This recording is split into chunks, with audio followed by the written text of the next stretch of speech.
Spence team, we're going to stand together and fight this disease. I come this way before, travel through the open door. Circumstances navigate the path, and life happened all so fast. No, it got lonely. Sometimes you see, I know we couldn't make it. Even when I'm off beat, I still land on my feet, and nothing can shake me, cause I know I took a hold. I never. This is where I am destined to be. I'm not ready to give up. No. I believe in the miracle of life. Life's a break with no rehearsal. Learn quickly, they'll come for your role. Games can play, can't take it personal. Cause the devil is a liar. I'm telling you the truth.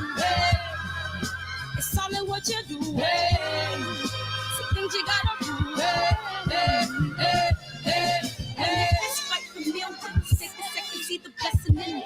With much expecting, much is given. When I make the living, now I'm giving back to children. Never let the power come first before your happiness. Yes, you can be the best if you go the distance.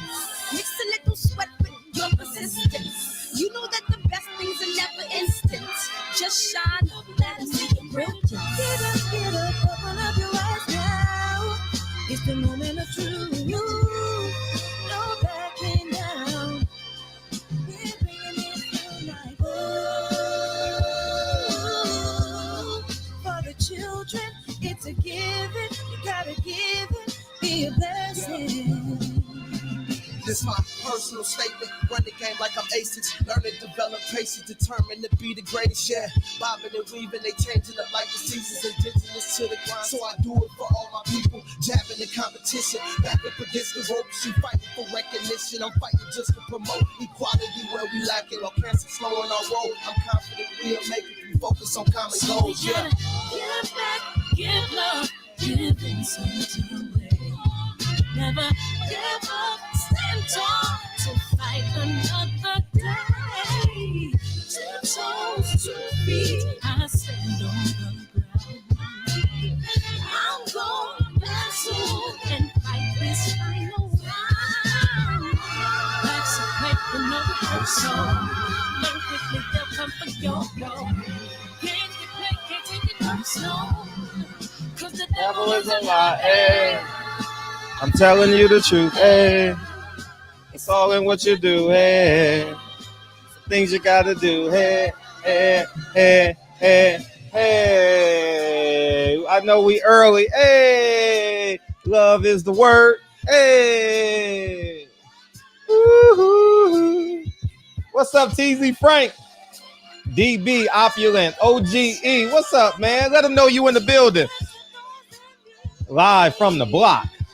You know what I mean? What it do, D Low? What up, Big Lloyd? JP, but we gonna call him JQ. Coming down the disco, coming up to the stage. Dynasty, you on deck. Dynasty, you on deck. Dynasty. Hey, Mike Moss, what up? Cooking with Sir, what it do? Opulent, what's up? What's up? D-Man, what it do? D-Man Jr., man, we appreciate the contribution. D-Man Jr., thank you, man. Appreciate you putting your cup of coffee in the GoFundMe, man. Appreciate you. Laval, what up? What up? Guess what, guys? Guess what? I got a secret.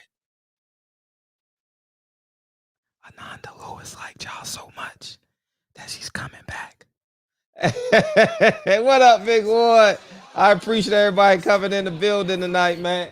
I appreciate it, man. My temperature is kind of off right now. I just jumped out the damn shower and shit, you know. Oh, man. But I appreciate you pound for pound. What it do, D-Man? I appreciate you all day long. Rutledge, man. What's up? Don. What up, Don? Zibby. Sexy Shay, you on deck. Sexy Shay, you on deck. Hey, how come the DJs at the strip clubs, they always sound like that, man? You on deck. Anyways, man, who goes to strip clubs these days, right? I don't want that COVID. Sean Porter got COVID, right? Isn't that crazy? Sean Porter got COVID, man. And hopefully it goes well for him, man. I saw that today. And good luck to him, man. I appreciate y'all DMing to me. Wish him well. Yeah, man. So but yeah, how's everybody doing, man? Man, I've been knee deep. Hey, the funniest joint ever is I was locked in, right? I was reading the FBI files, right, on Malcolm X and Elijah Muhammad and stuff like that. And you know, when you ain't talked in a while, you know what I mean? My mom called me, right? And I'm like, huh? She like, you sleepy? I'm like, no, I was just so locked in. Like my concentration was just all in. You know what I mean? And whew, what do you know? So man, if y'all haven't read those FBI files, man, I suggest that you do, man. It's an interesting read, man. And then the most beautiful thing is the internet lets you cross references, lets you cross reference the validity of them too. So easy. So you can just type in Google. You can literally just type in Google a quote or something or a location or a year, and it pops right up. So it's pretty good, man. It's a great read though, man. And it's getting more and more every day is getting more and more compelling. So I'm genuinely excited for that, man. But yeah, man, I appreciate it. So we got March Madness this weekend. We got Bob Arum on Sunday, and DB confirmed Dewey Cooper tomorrow at 4:00. I'll be posting that in a bit. Appreciate you, DB, for that, man. DB went into the crates and got that done for us, man. So we got Dewey Cooper tomorrow at 4 p.m. He's gonna come on and holler at us, man. And I guess DB, you should beam in and I should call in. Because I'm gonna be sitting here like this.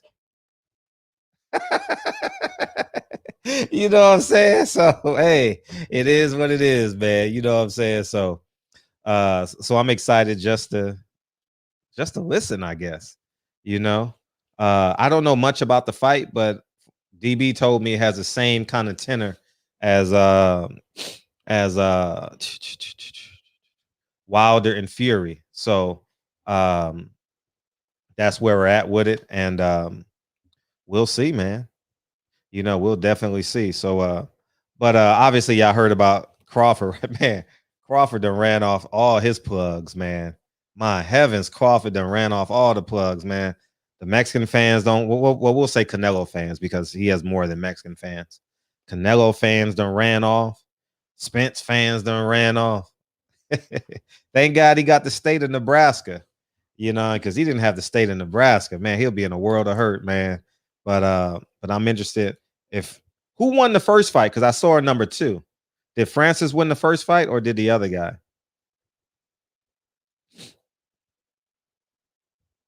Yeah, March Madness come on. The Sweet 16 comes on this weekend, so I'm excited about that as well. You know, so it's a good sports weekend. Do we got boxing this weekend? Oh, we got Stripe one. Stripe is the other guy then. Okay. How did he win? He knocked him out? Oh, he did? How did he win, DB? He knocked him out, decision.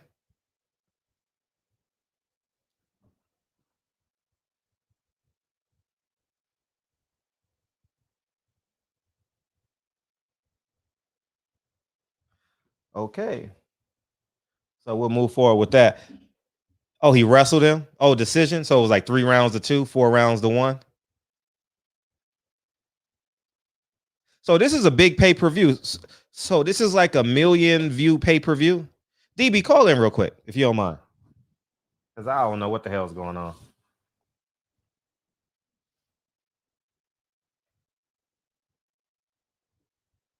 Because I don't know.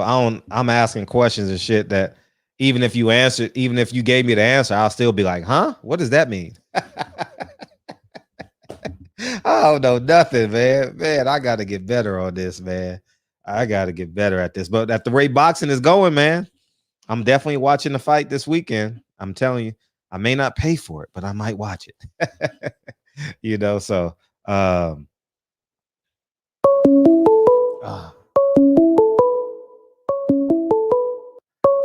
Hey, what up, D? What's up, family? How you feeling? I'm feeling great, man. What you got? Oh man, feeling good. Just been working and moving, Mhm. shucking and jiving and all of that. No, in the first fight, so Francis, he went on a tear. It's the same temperature as Deontay Wilder. As I told you, he's just been knocking people out. Mhm. Got that godly power, and touch somebody and he just got to breeze past him. Don't even have to connect good, and dudes will go fly into space. Wow. So he went on a tear and he knocked out about 4 or 5 dudes in a row. He got the title shot, but he didn't have enough wrestling to compete with Stipe, is what they call him, Neanderthal caveman. So yeah, he went in there and he took those big heavy shots early, and he gassed out in the first round. So he went the other 4 rounds basically being a zombie. You know what I mean? So yeah, he lost.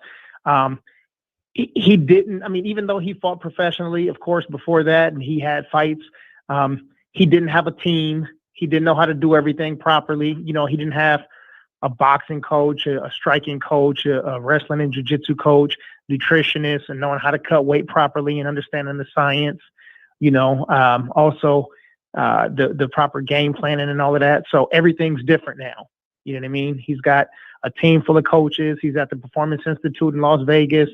Got people preparing his meals for him. He's getting the proper massages and the rehab therapy, and you know what I mean. So everything's different now. Stipe is good, but Stipe's 38 years old. So when you've been doing MMA for a while, and he was a wrestler in high school and college, that should have put wear and tear on your back and your knees. So he also had 2 wars. Stipe did. With who? With Daniel Cormier. He fought, his last 3 fights were against Daniel Cormier. So Daniel Cormier was the light heavyweight champion, and Stipe was the heavyweight champion, and they DC went up to get a second belt. Knocked out Stipe in the first round. And since he was the heavyweight champ, they said, you know what, we'll let him get that run back. So he ran it back again, and Daniel Cormier was piecing him up, giving him the business. But, Stipe is so much bigger.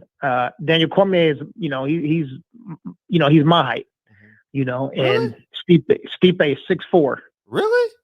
Yeah. Dang, so Cormier looks big. He looks tall. Okay. No, he ain't. He's a little ass dude. Oh. So, if he was a 6'4" dude, he'd probably be the greatest of all time. He would probably be. Yeah. But he went in there, and Stipe ended up just being too strong for him in the end, and gave him some body shots and won. And then since they were 1-1, they had the trilogy, so they ran that back. And same thing, Daniel Cormier was piecing him up, and then at the end, Stipe got the beat him in the end. But Francis, again, he's added things to his game. People didn't see it in the fights because all of his fights have ended. I think his last 4 fights has a total of 1 minute and 50 seconds, I believe. So he's been knocking everybody out in 20 seconds, 24 seconds, 37 seconds, and a minute. So, but he's added some hard calf kicks, and I haven't been in the gym with him, but I heard from a couple of birdies, and I'll ask Dewey tomorrow, that he's been working on his takedown defense. So if he can't get wrestled down, then Stipe is gonna have his work cut out for him. So I'm so damn pumped about this shit. Shredded Fred, yeah, so now I should do a show together. Yeah, Shredded, well, you can get. Come on, wrenches, y'all got to do y'all thing, man. Let these suckers in here. So Dewey Cooper is his striking coach? Exactly. Yeah. So that's the punching, right? Punching and kicking. Okay. Yeah. Okay. Yeah, because Dewey fought. He fought when Dewey was boxing. Jeff Mayweather was his coach, and I believe maybe Roger probably was too. I can't remember, but then he also did a lot of Muay Thai and kickboxing over in Thailand and in the Philippines and stuff. So, shit, you got somebody like that who's been doing this shit for a long time. Shit, Dewey only ever fought, you know what I mean? And He's got a couple other fighters too, but we'll leave the rest of it for tomorrow, though. You know what I mean? Keep it juicy. Yeah. Yeah, but I was just watching some countdown shows and stuff. I was gonna send them to you, but I was just so into that and working at the same time. Okay. Appointments for these jumpers and shit. So, but I'll send them to you tonight. But the weigh-ins tomorrow. That's for me for any fights. You know what I'm saying? For anybody who competed, at least. You know what I'm saying? I think that's one of the things that we look for. You try to see how people look at the weigh-ins. Right. Not just making your pick. Because I might see the weigh-ins and be like, nope, Francis off. This shit don't look good. Look emaciated, his eyes look sunken in. Like, nope, it's gonna be too much for him. Even if he rehydrates and he's bigger, it's gonna be too much for his, for his brain. You know what I mean? The dehydration is just his brain's not hydrating fast enough and properly. Get that. DJ says DB Daniel Cormier is 5'11", 240 pounds, right? Yeah. That's correct. Well, he more like 5'10", but he listed at 5'11". Yeah, 240 pounds. Yeah, he a bowling ball. Yeah. Did Dewey Cooper box too? Because I know he had Jesse Vargas for a big fight. I forget what big fight that was, but was it a Manny Pacquiao fight or something like that? I remember. Exactly. I remember interviewing him or something like that. Yeah. Exactly. Yeah, he has a raspy voice. Yeah. Yeah. And his girl or his wife is Filipino, so everybody in that, like the Filipino community, always loved Dewey because he fought in the Philippines and he lived out there. I'm assuming he lived out there, but I know he trained out there for a while. So everybody loved him until that fight. You know what I'm saying? Like, how Manny fans are. Right. Yeah. Right. DJ says craziest. Francis doesn't cut weight. No, Francis does cut weight. Francis cuts weight to get to 265. Francis was walking around at 292. He's a big dude. Yeah, he a huge fucking dude. Oh, huge. Okay. Yeah. So he cutting weight is crazy, man. You gotta have the science. I mean, shit, you've seen how Jermell and Jamal is when they cutting weight and then how their whole attitude changed amongst other dudes. Right. You know what I'm saying? The nicest dudes can only be nice for so long. It's like, all right, man, I don't want to fucking talk to you right now. Shit, I'm thirsty. I'm hungry. I'm tired. Right. My body in shock. Right. I'm trying to get in fighter mode, everything. I don't want to fucking talk to you. But so what's the weight limit? 265 pounds. 265 pounds? Yeah. So what's over 265 pounds? That's heavyweight. They don't do super heavyweight anymore. Yeah. Super heavyweight was anything above that, but that only lasted I think 1 year. Why? It was too vicious or what? I don't even know. I don't even remember why they cut it out, but this was a while ago. This was probably like in the early 2000s. 2003 or something. I don't know. Maybe not enough dudes there. You got to have people for the weight class, which is one of the reasons why the UFC will be cutting out the women's 145 pound weight division. Because I mean, all of the chicks that weigh 145 pounds. If you're a woman, a regular sized woman, and you weigh 145 pounds and you train all day every day, and you still weigh 145, you're probably fat. So. Yeah, ain't nothing. Well, you might as well bring her in on that reaction. She got a reaction to you. Called the woman fat, Ananda. I heard that shit. I'm 155. Hey, what's going on, Ananda? Hi. And I don't think I'm fat. Nah, you ain't fat, ma. Nah, you not fat. Hey, where you get those statistics from? Yeah, where you get those statistics from, DB? I'm about to turn into Derek Jackson real quick. Where you get those statistics from? Where you get those from? From women in the gym. Shit, if a woman is competing in MMA or boxing, and in MMA, and she weighs 145 pounds, and she trains 6 days a week, and she's dieting, and she's doing legs, arms, and everything under the sun, and she still weighs 145. I don't mean that she's fat, like in terms of the American standard of being obese. She's just big for a professional athlete standards. well, professional fighter standards. But they're not trying to be thick if they're doing that, right? I'm actually trying to be thicker, so maybe we just got different goals. No, yeah, they're definitely trying to cut weight because there's weight classes. So the weight classes are probably about 10 pounds for every weight class. So 115 pounds, 125, 35, and 145 pounds. Okay. So yeah, and it's very few women that are competing that are at 145 pounds. It's just not enough people to keep the division going. I still wouldn't classify that as fat, though. No, but by a woman's professional female fighting standards in MMA, yeah, that would be Okay. considered big. So if you looked at them, you would see that they wouldn't have any abs. They would just be flat in the front. Mm-hmm. They wouldn't have any definition in their arms. You know what I mean? Like they wouldn't look like. I guess I couldn't qualify. How much do you weigh? 155. Yeah, but see, how tall are you? 5'8". 5'8"? Yeah. Oh yeah. See, but you would probably fight at 155. You probably fight at 135. You cut about 20 pounds before a fight. I'd be skinny. So they're just losing water weight. That's not like real mass. For a fight. Yeah, some of them are. Some of those girls are walking around, if they fight at 145, walking around at 175 and 180. So they cut weight just to get on the scale so that the athletic commission will allow them to fight at that weight. Wow. And then right after they weigh in, they go eat, rehydrate and eat, and then get back to their normal weights. That's really hard on the body, I would think. That back and forth. Yeah. Oof. But they drop weight to get a competitive advantage. Mm-hmm. You know what I mean? To build some strength up, stuff like that. How you doing? How was your day? Welcome back. Oh, thank you. Home. Said I was coming back. To the show. Welcome to the show. My day was long, but it was good. So, you gotta work. Why long?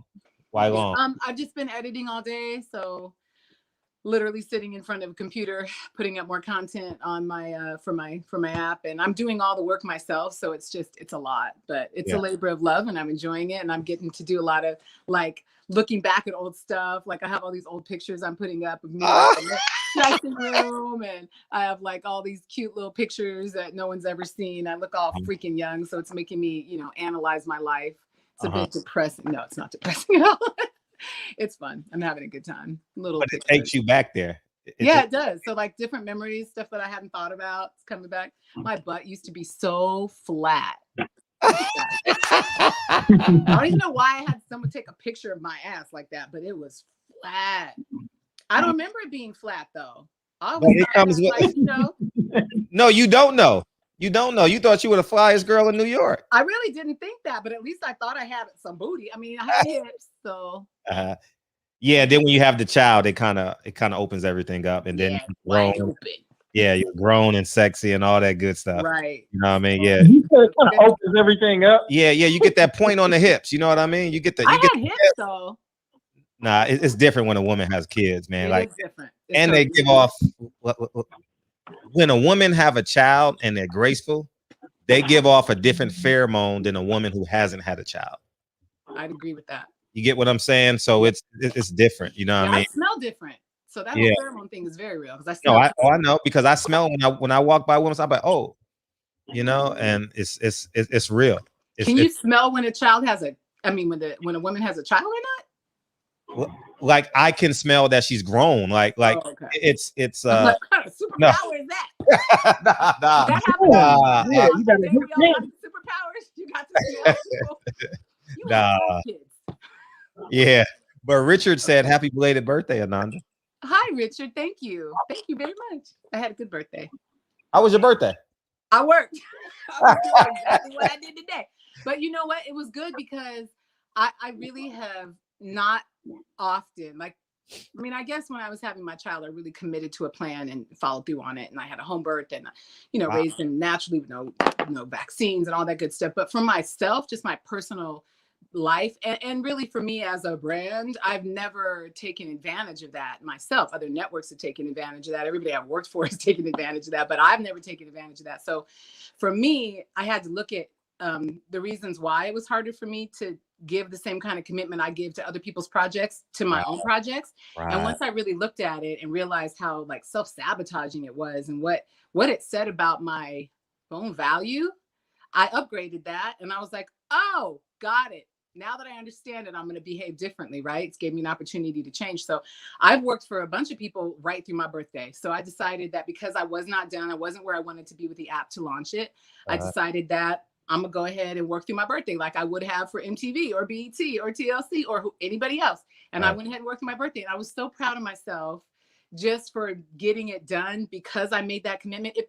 If I hadn't done that, that one day would have made all the difference. I wouldn't have gotten it out on time. And I had a deadline. So I just wanted to take myself more seriously, and doing that made me feel really good. So that's what made it a beautiful birthday. Like it was a gift to myself. So. No, and it does make you feel special when you feel like, one, you're doing the work, and not that you're overachieving, but you're committed to self. Yeah. You know what I mean? That's a special feeling because DB runs I know of at least 2 businesses. So DB is always like grinding and working and building. You know, how many hours do you think you work a day, DB? 24? Oh man, feels like it. Probably about 16 hours a day. Wow, that's amazing. I used to work 14 to 16 hours for MTV. And I'm telling you, if I worked that hard for myself, there is nothing I couldn't finish or accomplish or do or figure out or learn or whatever. You know, it's so real. It took me a long time to get to it, but whatever, here I am. Someone said date a Christian and cheat. If she find out, blame the devil. Poor Derek Jackson. Not poor Derek Jackson. Poor Derek Jackson's wife. Jackson is I'm concerned. I have a whole different level of did you see that? Paranoia. Huh? Did you see her face? I saw her everything. It was her face, her eyes, her looks at him, her everything was just. But I haven't seen her since the new mistress had said what she said. I don't even get into people's business like that. And I typically don't even follow stories like that. But I actually really was a big fan of Derek Jackson. So I am personally like offended and disappointed because I really was like showing his videos to my ex when we were going through stuff. I was like, look at him. And he was that's what he wanted. That's why I don't like him. That's why I don't like the man. That's why I don't like him. Because we have something to show? Because we have something to show y'all? Why? No, because he wanted you to compare him against your man. I didn't compare him against my man. I just looked at the gems that he would drop that I think if men heard things like that, it could make a difference to their processing. But I don't compare people in general because nobody's the same. I think the beauty is that people are different. And I'm so glad none of the men I've ever dated were exactly alike. That would be boring. But yeah, no, I didn't use it like that, but I was super, super, super disappointed. And so it made me sad. He got a million women scoring right now, man. He got that R. Kelly going when a woman's fed up. You know what I mean? My thing went out. Oh, the picture. A couple of dudes too. Yeah. Can you see the chat tonight, by the way? No, I still can't see a chat. Maybe because now I'm on my phone. I couldn't see it on my computer either. Oh, well, you can see it on your phone. It says live chat in the right-hand corner. It just says live, but it doesn't say live chat. It doesn't? It should say it somewhere on the right. There's a box at the bottom that says chat. It doesn't say live chat. Click that. Private chat. No, the other one. Now, boom, there it is. Oh, but now I can't see you. It's like either you comments or you look at them. Maybe if you had 2 devices, if you had your laptop and then you can see both, but but then I can't see that. Well, just tell me what's up there and show me if there's it's a whole bunch of comments. It's hundreds of comments coming in, so it's okay. Yeah, but I wanted you to see them so you can respond. Fake gems. Oh, I see. Fake gems. Yeah. What? It's a combination of endearing and scary. Say it again. It's a combination of endearing and scary. Terrifying and glorious all at once. So I see. Yeah, Mom is back. I'm back. Yeah. You know what album I listened to today? What? Lauryn Hill Unplugged. I listened to it. I worked Play out. it. I wish we could play it, right? I Oh, worked. so good. I worked out to it today, and I was like, I'm gonna listen to this album today. She was so vulnerable in that album. Yeah, she was going through it too. I mean, you don't know till after, but she had either just gone through it or was going through it, and you could hear it. You could hear it. So amazing. So listen, my son just called me. Do you care if I FaceTime him back, or you want me to step off? It's up to you. You can feel as comfortable as you like, So yeah, house that big. Saying that to the wrong person. Your house that big, you got a FaceTime? Y'all might as well just have walkie-talkies. No, he's at his dad's. He's at his dad's room. Y'all think I must be, I ain't rich. Hi, sweetheart. I'm actually look, I'm on a call. It's not a call, it's like a live. It's a live. Yeah, it's a live. Yeah, but, hey, how you doing, King? He's handsome. How are you? Good. You want me to call you back when I'm done? Yeah. Okay, you're not going to bed right now, right? No. Okay. Try me when you get out. I love you, babe. I love you too. How is it raising a 10-year-old son in a big city? Well, I'm in the valley, so I don't really feel like I'm in a big city, but raising a 10-year-old son is a trip because I really wasn't around a lot of boys growing up, like as a little kid. And it's just a whole different experience. It was me and my sister growing up, all girls, and was raised by all women.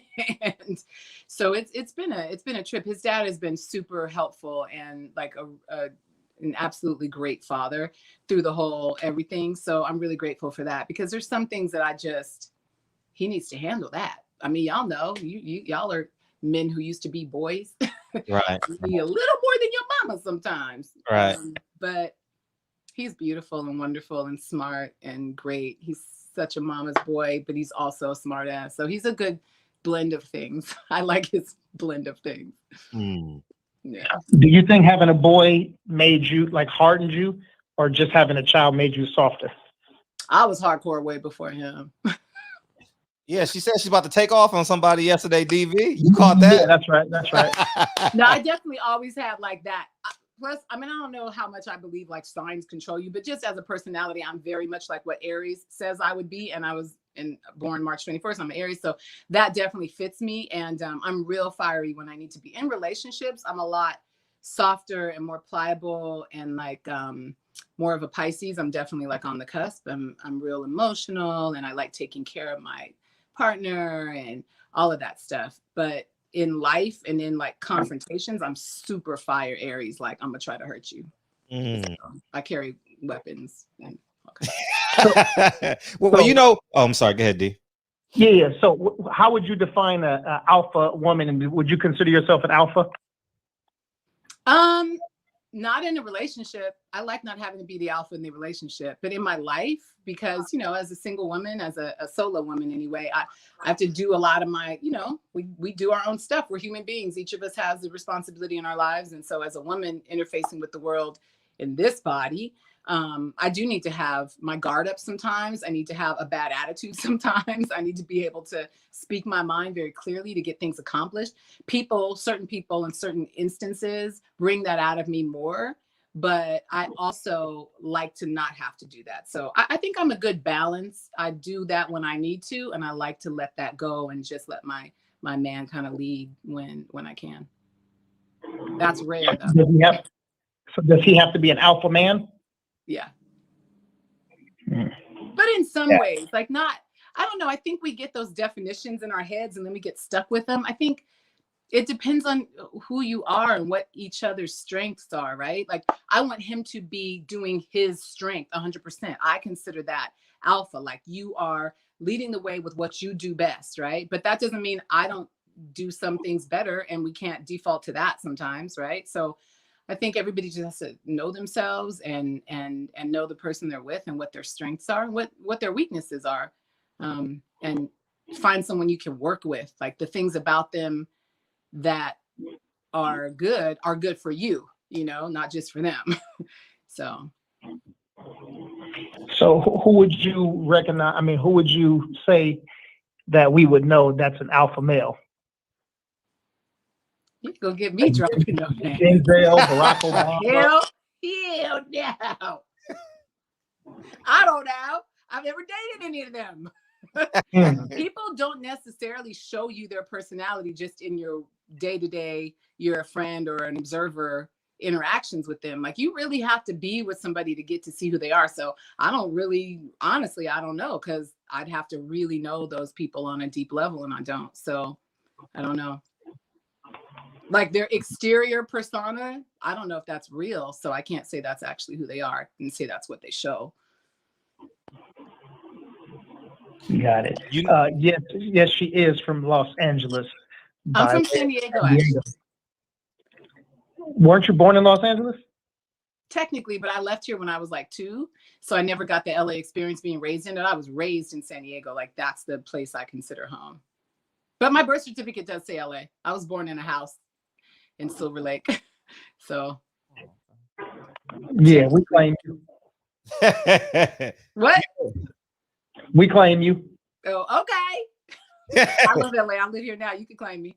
Hey, you know, PPD is Aries, so her birthday is coming too. Oh, Patty, yeah, her birthday. Did she say it's the 28th? It's the April 8th. Oh, April 8th, right. I knew there was an 8 in there. April 8th is her birthday. April so 8th. It's the same day as my goddaughter. That's right. We talked about that. Okay, yes. She's Aries. She's full on Aries though. So what does that mean, full on Aries? She's like probably exactly the definition. Really? I have a lot of that Pisces because I'm on that cusp. I get a lot of water. She's probably hardcore, and she's really efficient. I can tell that just by communicating with her. She's efficient. She gets it done. She is efficient. Damn, she's super efficient. On it and quick. Like, she's responsive. She had nothing slipping through the cracks. That's PPD. I already know. That's her. She be DMing me and texting me like in real time. You know what I mean? Real time.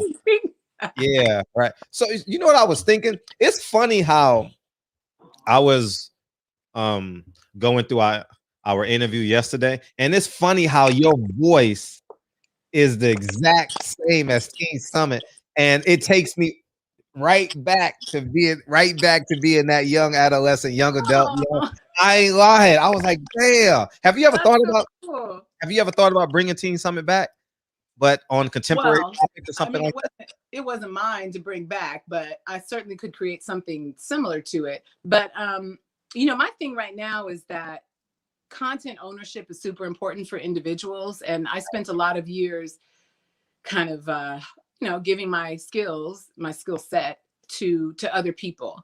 And this kind of time in my life, from really started at my birthday and with the launch of the app, from now on, here and there I will do that, but predominantly I want to own my own stuff. I want to use my own talents and gifts. I've had tons of show ideas over the years that networks just haven't been interested in because they're not that smart about what they choose. I mean, you see what makes it on air. And there are a lot of people like that who pitch things that they know are amazing, but networks don't want to do it, or they're on the fence, or it's not quite this or that. And I think it's time for people with great ideas to figure out ways to get those ideas implemented and share them with people, whatever format it is. Like, TV doesn't even matter like it did anymore because we're saturated with so many outlets for content, and we have to use that it really is a benefit. So we should use it as a benefit. There's so many more options, and you can go a lot of different places. I mean, look at all the networks that are owned by Black people. I know 2 Black men personally, 3 really, who own networks that are on like Roku TV, Fire TV, all those different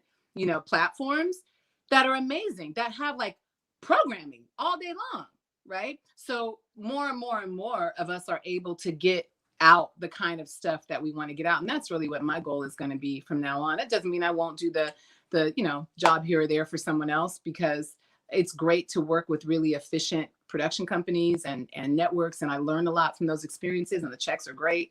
So I'll probably always still do that here and there, but the majority of my work is going to be my own from now on. So maybe a show like Teen Summit is a good thing to put on one of those networks, but I wouldn't go to a big network right now and try to do it, because there's just too much BS involved in it. There's just too much red tape. There's too much, your talent, that's all you can do, sit down and shut up. I don't want that experience again. I've had that experience and it was cool, but I don't want to repeat it. What's on your bucket list in terms of like shows and or productions? One that some of them I can't talk to you about yet, but hopefully I can do them soon. The one that I really love that was something I pitched to a network a couple of years ago is a single moms renovation show where I literally go out with a crew of people to the homes of single moms who live with their kids and renovate their home. There are 5 different areas of the home that we address every single time, but it's different every single time because the woman and the kids, the mother and the kids, get to pick, you know, all the stuff. We really tailor, custom make the areas, redo them to fit the needs of that family. So the mom's kind of zone, if the mom is really into cooking, like, so that calms some people down. For some people, that's their hobby, that's their thing, right? Then the kitchen gets like blowed out. And if it's a bathroom where she wants a spa, then we spa out her bathroom. Like, we do those different things. Gotcha. And the kids have the same thing. But all through the whole thing, I'm getting to know the reasons why she's a single mom, because those reasons are as varied as everything else. Like, you can't put an umbrella on a reason why women are single moms. It just doesn't happen. Some women have been widowed. They're not single moms by choice. That narrative of you're a angry Black woman and couldn't make a relationship work, or you didn't want your man around. And so that's bullshit. Like, that's not really what's ever going on, right? You have heartbreak, you have death, you have women whose husbands are overseas serving in our military, protecting us, right? And they're gone for 6 months, a year. During that time, she's a single mom and needs the same kind of help and support single moms do who are single moms all the time. So for me, the interesting part was really getting into the stories of the women and focusing on what they needed and wanted to be better in their lives, because your environment really does dictate some of, at least, your happiness and your contentment and your stress level. If you live in a beautiful, clean space where you can find everything, it's organized, things are easy. I really wish I lived in a space like that. I need to start on my own house. Right. Anyway, but when you can live in an environment like that, your life just flows better, you know, because your home is your castle. I do believe that. Right. Mr. J Dub 20 Texas says Aries gang. Aries gang. Ooh, 25th. My grandma was the 24th. Is that the last day, the 25th? No, I think the last day of Aries. Yeah. No, it's like April 19th or something. Oh, April. Oh, I'm thinking the reverse. I'm sorry. I'm thinking the reverse month. I'm sorry. Yeah, first day is like the 21st, because I'm the first day of Aries, and then the last day is like the 19th. Okay. The phone lines are open if you guys want. They were asking there was a couple of questions in here. I'm going to get them out. I just scrolling down, but somebody said, have you ever been mistaken for Tatiana Ali? Oh my gosh, I love Tatiana. Yes, we get mistaken for each other, I think, a lot. But it happened to me more than her, obviously, because she was on TV way before me. She was a little girl on TV. And I definitely get mistaken for her a lot. We actually were in a play together not too long ago that my brother Don Welsh did. And Don Welsh. Yeah, that's my phenomenal playwright. Phenomenal. Yes, that's my brother. He's so smart, so creative. Like, he's constantly writing stuff. I don't even know, like, his brain should be studied. But he had us in a play together and we had a lot of fun. And when we're right next to each other, like side by side, you can totally tell us apart. But if we're not right next to each other, the memory of how the other one looks, it's very similar. She's a wonderful, wonderful woman. I'm so proud of her and happy for her life. I'm happy to be compared to her too. She's gorgeous. Mm-hmm. Yeah, Lil Flip is trying to beam in, but he's having the same problem you're having with Facebook. Oh, no, my bad. He made it. Hey, what's poppin', King? We were just speaking you into existence. Man. I'm the co-host tonight.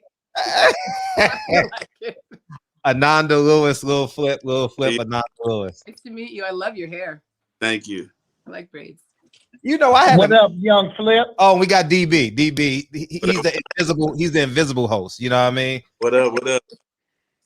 Oh, feeling good, man. H-Town in the house tonight. Yep.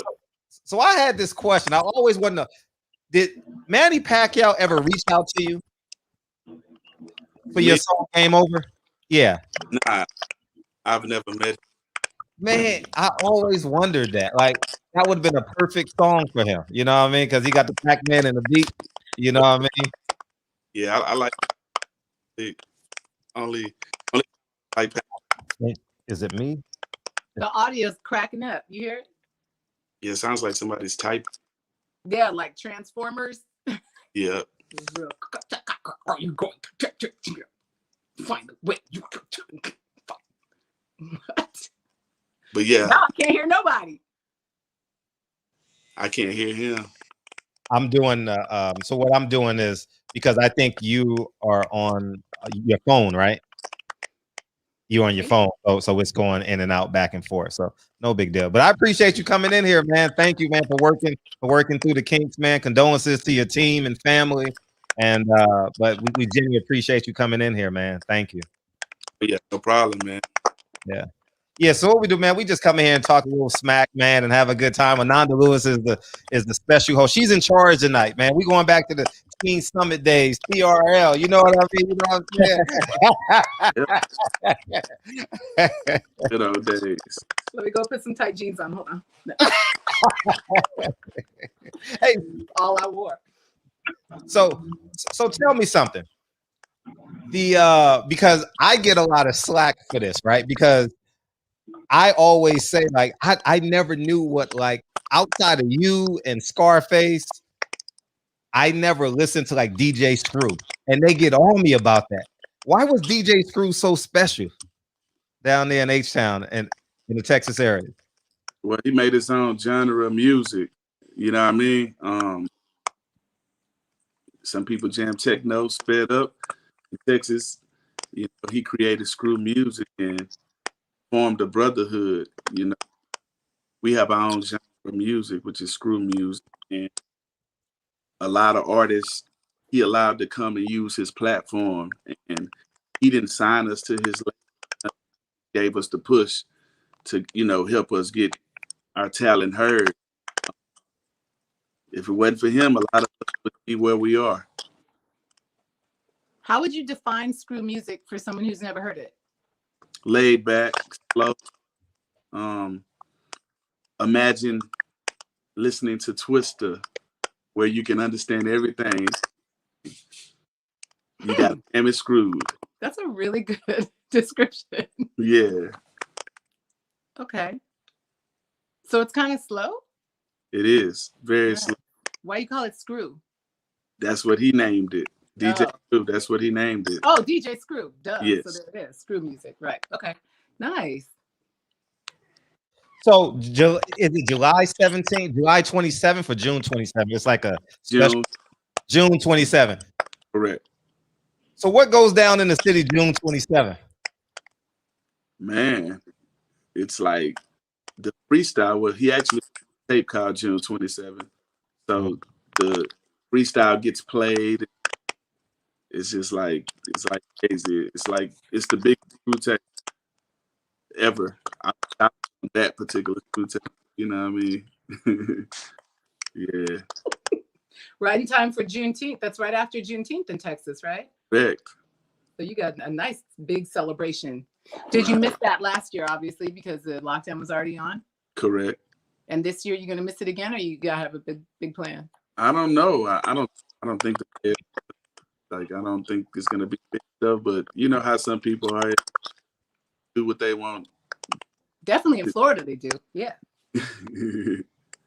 Juneteenth is a holiday down in Texas, right? Fred, you're probably gonna have to mute whoever's not talking, or each person gonna have to. It goes away when you go out, Fred. What's up with that? Okay, so I'll mute my. So it's just gonna be me and you being heard, Flip. Okay. We're okay with that. That's fine. Now he can't hear me now because you're on my line. He was making reference to your name. Oh, we can't hear DB, you're saying? Yeah, because he's on my line. The origin of your name. Little Flip. Well, it's multiple meanings, but from the beginning, it was because I always flipped, like when I was younger. Like, so, and then I made it like an acronym, forget living in poverty, the clean version. Uh-huh. Nice. Yeah, forget living in poverty. Yeah. What do you mean you flipped when you were younger, though? Like gymnastics. I took martial arts, so literal flipping. Yeah, like off on the ground, off diving boards, up the wall. I'm a did martial arts for years. Wow. black belt. So I used to martial arts, basketball, boxing, football, baseball, and every I played, I was the team. Nice. So you're good. Thank you. What about parkour? You do that too? My brother was into that. I did a little of it. Like I trained us, a little bit. Some of the elements in my training had a little, a little bit of that. But my brother, he was into stuff. Flip, I actually think it's your phone that's making the noise. Think so? Because it's still happening when you're talking. You don't have an earpiece in, huh? Yeah, I got my Bluetooth as well. I think it's your Bluetooth. No, you want me to put it on Bluetooth? Yeah, try to see what happens. Bluetooth on? No. Try to see what happens. Try it, yeah. Let's see. Because sometimes that distance, like just, I don't know, phones be funny. We think they so smart, but they be dumb most of the time, in my opinion. I'm like, why are you so stupid? You a smartphone. It's still making a noise. Yeah, it's still making that noise. I'm gonna try. I'll beam you out and you beam back in. We'll try that. Okay, perfect. Reset? Okay. Yeah, so we'll beam them out and beam back in. I was learning a lot. Yeah. That's so funny. Like, I'm so out of touch with like the current. It's your phone. It's your not phone. my phone. Yeah, I hear it. I don't hear it. All right, let me try a headphone. Shoot. I'm over here talking mess, blaming everybody else like that. Oh, I'm so hurt. I'm gonna be hurt for a minute. I'm bitter when I'm hurt too. So just excuse me. Yeah, it's probably Ananda. So he gonna beam back in and we're gonna say it wasn't you. I like how you lean in for the questions. I can't hear because I didn't have my earpiece in. I couldn't hear. I was trying to be cute. Like, I can't hear y'all. Is that better? It's gone. It's gone. See, it was you. Game over. Game over. Real quick, my goodness. Comes back in, and I wanted to do this last night, but can you, Ananda, can you talk about Elixir real fast? Oh, sure. So I put out an app called Elixir. I did it because I wanted my own little mini platform. ALIXIR. It's like Elixir, like the health potion, but with the Ananda Lewis AL. You see what I did there?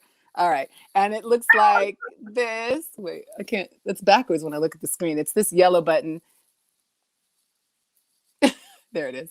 It pops up. So you just get it. It's in all the stores right now. Apple, Google. Everybody's gonna go download it right now. Yeah, go download it right now. Yep. And I took all because I'm like building the app and like designing it and running it and like programming it. So yesterday I had kind of like a something an entrepreneur would do, a little test like run with a friend of mine, and I changed some different things, and I did not know when I first launched it I had permissions or something where you had to like log in and give your address. I hate having to do that on websites, so I just took that off. So there's nothing you have to do now. You just go, it pops up, you can go in everywhere and look at everything. There's some really great old pictures in the vault. Sometimes things, depending on your internet, take a while to load, but like a lot of the old pictures that are my personal pictures that are just like from my life or from my camera. Some of them are things other people took. Oh, see, I noticed things like this and go, that picture is there, but it's not showing in the little thing. So now I have to go back and I have to log back in the app and probably reload that picture. But anyway, that kind of stuff is really interesting for me, again, because I'm a new entrepreneur, troubleshooting, figuring out how to improve, adding things, it's like, that's fun for me with this. And I'm really learning some valuable tools. So it's really fun. I have some new shows on there. Fan Mail Flashback is a show where I'm opening mail from MTV from like 20 years ago. They never gave me my mail when I was there. And so I never got to open it. I did not know all the love I had in the world because they kept it from me. And so I'm finally opening that mail. They gave me like 11 boxes of mail when I left. And it's been sitting in my mom's garage this whole time. Yay. Thank you, Fred. And so it's fun. It's just holding your mail from you. Huh? What was the purpose of them holding your mail from you? Just so you would know that you had this sort of support and wouldn't. I don't know. I don't think it was like nefarious. I just feel like there was a lot of mail and they probably were like, this is going to overwhelm her. Like, there's some crazy stuff in here for some people that were really overzealous. And I don't know. I never got a reason. I just got the boxes. So I can speculate, but I don't really know why they held it. Maybe it was their policy not to give fan mail directly to their talent. I don't know. But there was a time, I mean, I remember getting some fan mail, so I don't know when it stopped, but I do know that we had a lot of stalker issues on me back then, and there might have been an issue with that. I don't really know. I saw some mail like once in the beginning, and then all of a sudden I just never saw mail again. I didn't think about it because I was working and I wasn't wondering where my mail was. But I think that some of the stuff they got early on might have scared them, and they just were like, let's leave it alone. I don't know. Hey, Flip, if you can hear us, it was Ananda Lewis. It wasn't you, man. So Flip, I'm sorry. So just feel free to beam back in, man. Come on back. We truly appreciate you. He went in doubt, blame it on the Texan, huh? Always. Hey, Flip, it was her, man. It wasn't you, man. Oh, okay. It's sorry. Good, man. But it wasn't happening before. So if it was me, why wasn't it happening from the beginning when I first got here? Man, I don't know. Anyway, that's okay. Flip, you in the boxing then? So you like the Charlo brothers? Yeah, they're my homies. I love boxing, man. Yeah, Zab Judah was in your Game Over video, right? Yep. Yeah. Crazy, like the mixtape me and Zab Judah did. Like I got it, like up there on the wall. Like, cause I got some boxing gloves. Muhammad Ali signed and Joe Frazier. Wow, that's about as rare as it get. Yeah, so I got Zab right over there with a Floyd Mayweather belt. Well, because so we've been having this big conversation about Jamal Charlo, Big Bro, and David Benavidez. How do you? You probably gonna go with the hometown, but is that a competitive fight? It's competitive, but like when you just build different, I mean, it's a different kind of animal, man. When you got that history at doing it, and you got that fire, lit, because their goal is to be, world champions in multiple weight classes. Like basically do similar historic things like the Klitschko brothers did, like when they had belts and they, monopolized the game. So I just think the fact they got a new fire just lit under them, and I just think he go handle his business. DB? If you were walking him to the ring, which song would you perform? It would probably be, I got a new record I did on Flip Mayweather. I got a record, it's called Flex Mode. And yeah, it would be that, because it just puts you in that mode of like just, like it. It's like make you have that New York ice grill face. Right. We know that face.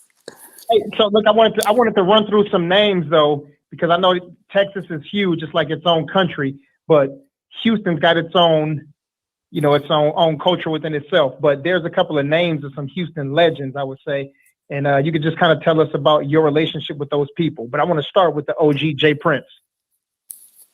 Jay Prince is, let me get my book. Oh, he has a book. Take your time with us, man. Yeah, we all. Yeah, look at that. I got the same book. Yeah, I keep it in arm reach, man. You know what I'm saying? To love Flip, Jay. Oh. But yeah, Jay Prince, that's a mentor to me. You know what I mean?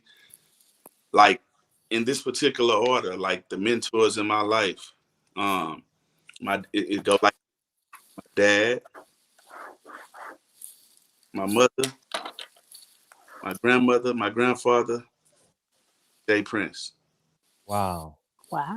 Yeah. So I learned a lot from him, and if it wasn't for him, I wouldn't be, the thinker and mastermind. I wouldn't move the way I move. He just taught us so much about being independent and utilizing your own money. He turned the car lot into an empire. And, when I would see them come through the neighborhood and get back to the community and still pull up everybody in all black and the Rolls Royces and all those different cars, and just seeing him venture into boxing. And when I got to go on his land and see his land and play dominoes with him, he would give me game and just different stuff like that. And I'm like, oh man, yeah. Like, he taught me, you got to get it on your own. Put your own money and invest in you and know your worth. So yeah, that's what he mean to me, a mentor. We were just talking about that. Yeah. Beautiful. What about Zero? Zero, that's my brother. I just was texting with him earlier. We working on Kings of the South Part 2. Well, we done. It Part 2. Okay. It's a wrap too. We got a surprise on there. But yeah, that's my brother. Hands down. Yeah, we're waiting on that. Bun B. The Trill OG. Yeah. Bun B, man, is Southern royalty, man. A guy who has memorable verses. Royalty. Yeah, he always the same. Every time I see him, you know what I mean? Bun B's always the same. And I got a chance to tour with them like when I was younger, like 14, 15. I've been knowing Bun and Pimp, and so rest in peace to Pimp C and Mama West. Fat Pat and his brother. What's Fat Pat's brother name? What's Fat Pat's brother name? Hawk. Yeah. Oh. Yeah, Big Hawk. Yeah, man. I gotta say, man, them my brothers. We in the screwed up clique. So rest in peace to Fat Pat and Hawk. But I was closer to Big Hawk than I was to Fat Pat. At one time we were gonna sign Hawk to Sucker Free. I wish we did, man. You know what I'm saying? I said do it, you know what I'm saying? But my partner at the time, he didn't want to, put up the rest of the money. So, but we should have did it, you know what I'm saying? But me and Hawk was one of the closest people in the screwed up clique. Our relationship, we used to play dominoes, and he would call me Wes. I'd be like, I call him John. We call it first name basis, but we used to always play dominoes together, man, and he was cool, man. He never let the fame go to his head. Ananda. I'm sorry. Devin the Dude. Yeah, Devin, man, legendary, man. The guy who can make a rap so vividly tell you he got $20 in his pocket and he can break down and tell you what he do with the last $5. Like he's underrated to me. I feel like a lot of people don't put him in their list. He's a hell of a storyteller, man. And that's my homie. And when I started my own podcast called The Truth Shall Set You Free podcast, episode number 1 is with Devin the Dude. So it's out. Yeah, it's out on YouTube. We started off with Devin the Dude, and we go in the season with Bun B. That's what's up. We got a question from the chat. Who helped to organize the distribution of SUC music across Texas? I used to trip off how y'all music flooded Texas and members going to Killing to drop CDs. Yeah, y'all did it in a major way to independent. Yeah. Well, I used to just jump in the Expedition or the van and I would go do it on my own. Like I would go take my CDs. See, that's the reason I was able to lap everybody, because a lot of people had the mentality, I'm gonna press my CDs up and I'm gonna go to the show. And if nobody buy your CD, guess what happens? You go home with all those CDs. You don't make no money and you don't leave with no new fans, right? So what I did, my motto was like this. I'm gonna give away, like if nobody's buying CDs, you know what I'm saying? We'll go to the booth first, post up, okay. We sell a few. Okay, well, guess what? When I get on stage, I'm still gonna throw like 200, 300 copies. So my motto was always, when you got all these people in the room, some of these people might move to a different country, go to the army. Some people might not even be alive no more. Late, you know. My thing was take advantage of all the people in the room. So I would distribute my stuff on my own. And it was a company in Houston called Southwest Wholesale. And they distributed everybody music. I mean, the old Cash Money, like Southwest Wholesale did it. You know what I mean? Like everybody Southwest Wholesale. So when the music started like really, really flooding everywhere, Southwest Wholesale made sure it got there. But before I signed with them, I was in that car doing it on my own. That sounds like what Snoop used to do back in the day with his mixtapes in the trunk. Like a lot of really smart artists who believed in their talent, they just went out there and did it, just like what you're talking about. I wonder, as times are changing, I mean, that was possible back then for a lot of reasons. Now, with all the digital music and offering of digital music, and specifically, I want to ask you about NFTs. There are all these new ways to distribute and get your music to fans that now, because of lockdowns and stuff, you kind of have to depend more on. And I keep hearing talk that streaming isn't as lucrative for artists as, you know, a layman from the outside would think it is. So are you tapping into, in kind of the same way you had the, you know, CDs on your own going out to people, are you getting directly to your fans these days through the digital base of like NFTs? Have you looked at that? Do you know a lot about it? Definitely. Like, that's the crazy part about it is like, I'm getting into my, like, I paint. A lot of people, they didn't know I paint. So like, oh, really? Yeah, I paint. I got some of my arts on the wall. Like I paint, you know what I mean? Nice. Like different artists on the wall. Oh yeah. That's all you? Yeah. Like one of them, the rest Oh. I did. So like, You turn those into NFTs. yeah. Your artwork with your music. So like, I'm actually about to be uploading because I paint shoes, I paint jackets, I paint.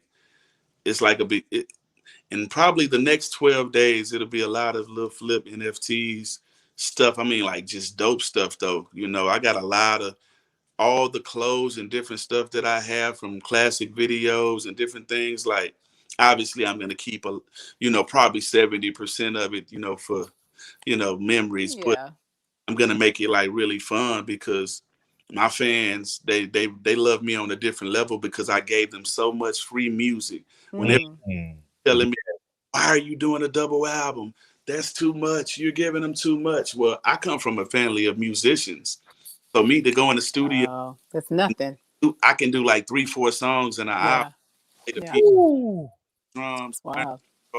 I mix my own music. I engineer.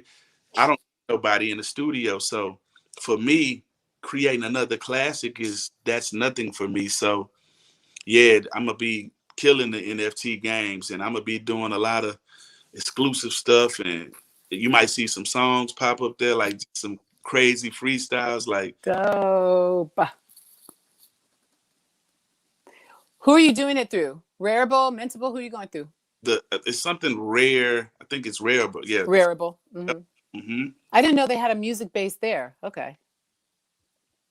Yeah, I guess anything you can upload can become an NFT. Mm-hmm. Because you can put them in the digital art, like songs. Man, it's so crazy. Like this guy, he sold something. The dude with the pizza and the skateboard, like who sold this. I think he sold it for like $500,000. It was just crazy. Just wait, his visual art, the guy who just sold a piece. Yeah, some guy in the headlines who sold his NFT for like $500,000, and all he was doing was skateboarding. I don't know what site he sold it on, but and it was a video. Yeah, it was a video. Oh yeah. Some huge group's music in the background, but the group didn't want to, let him use the music, so he just put the thing up there. But he still got $500,000. Wow. It's about to change the way artists make money. I'm so excited for people who are getting in early because by the time the majority of people figure it out and hear about it, it's going to be, it's going to be flash and gone, or maybe not. It might stick around for a while. It really just depends on how steeped in people get and how many people jump in. And I'm like encouraging everybody to figure it out and get it done. It's so dope that you're like ahead of the game and already doing it 12 days away. Yeah, that's crazy. I've been doing my research, watching TV, YouTube videos. Yeah, I got my manager studying. I got a couple guys. Yeah, I got some. Hey, I'm not playing. I don't believe in going in something like half-cocked ready. Like I'm ready. You can also go next door to Dallas and talk to Mark Cuban about it. Get him to hook you up. And you got a lot of Texas love in there. So true. Mark, he knows what he's doing. I take Mark a lot. So if some show this to Mark Cuban and tell him, hey, We exotic pop. We need to be on Shark Tank. We are ready. Yeah. Oh, is that what's that? Show us closer. Put it closer. Exotic We can't Pop, see. this is the company I'm part owner in. So what Exotic pop? correct. We make Huh. and we make drinks, and then we have Exotic Pop Kids where we do vitamins and water. So it's different celebrities and legends that we give their own, drink to. Who has his own drink, Big Mo, Fat Hawk, and we feed their families, through these drinks and stuff like that. We do stuff with. It's amazing. We gave Webby his own his drink. Yellow Beezy, we gave him his own drink. Pooh Shiesty has his own drink. So we work with legends. Bun B. Let me show you my leprechaun one.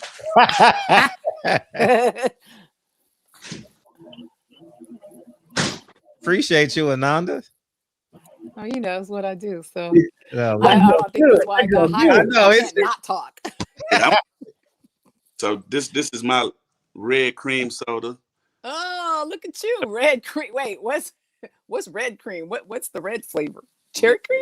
It's red. It's red. It's like a Tootsie where the world may never know. Okay. This is Pimp C's. This was a limited edition we did. We did a soda for Pimp C. Nice. Sweet James Jones strawberry soda, and then I got the Kiki one with me. So, like I say, Look, Kiki. Yep. So what we do, we feed families with this. We do a lot of stuff in the community. It's not about just, let's get rich. And like we going, like earlier today, I stopped at Exotic Pop, and my sister actually works for Exotic Pop now. And there was some kids there, and they were like, the kids don't know you're here. Go meet them right quick. And so I went, and when I walked in, they were like performing some type of little record on the camera. And then they saw me and like went crazy, and they were like, can you give us some advice? And I said, hey, stay ready and perform. When you perform, it don't matter if it's one person in there. Perform for that one person like it's a million in there, because that one person go back and tell everybody you missed it. Yeah, you missed it. Yeah. Good advice. Yeah. That's good. So let me ask you a hard question. Are y'all cool with me just going on? Because I'll talk forever. I'm sorry. I just have another question. Because you just showed me some drinks, and I'm on the whole health kick for all kinds of reasons, but I'm real healthy and or try to be. How much sugar is in those drinks? Can you look at the nutritional label and tell me what's in it? Because I love what you're doing, but I'm wondering what your people are going to be drinking it. And I wonder if you've considered doing a sugar alternative that's actually still very much, good in terms of taste and stuff, so that you're not only offering the financial freedom and the ownership, but you're offering, good health, or at least not bad health. This one says, this says 60 grams. 60 grams of sugar? 6 grams. Oh, 6 and 60, very different. Let's see what it say. How many? Pretty old right here. Wait, how many? I can't hear. How many? It says 6. 6 grams of sugar? Yes, on this one it says 6, yeah. Okay, and then tell me, read the ingredients, the actual ingredients label. I mean, you're on the label, so the ingredients write up. Tell me what kind of sugar that is. Is it high fructose corn syrup, or is it like cane sugar? What is it? It just says added, and it's a little kind of coming off as well. This is not a brand new bottle. This is the it's like a blurry. It's like a little printing issue. It's a little blurry also. All right. Well, if you want some consultation about that, I won't charge you much. Exotic Pop Kids, we got stuff that it ain't got sugar, Good. Yeah. Good. Gave Sauce Walker his own water, so we balancing both sides of the game. And then Steve Francis, he wanted an energy drink, we working on some big things with athletes, so we all around the board with it. Okay, balance is good. Definitely. That's good stuff. Woke has let me get this super chat before it go. My brother Woke said, "What's your hardest freestyle?"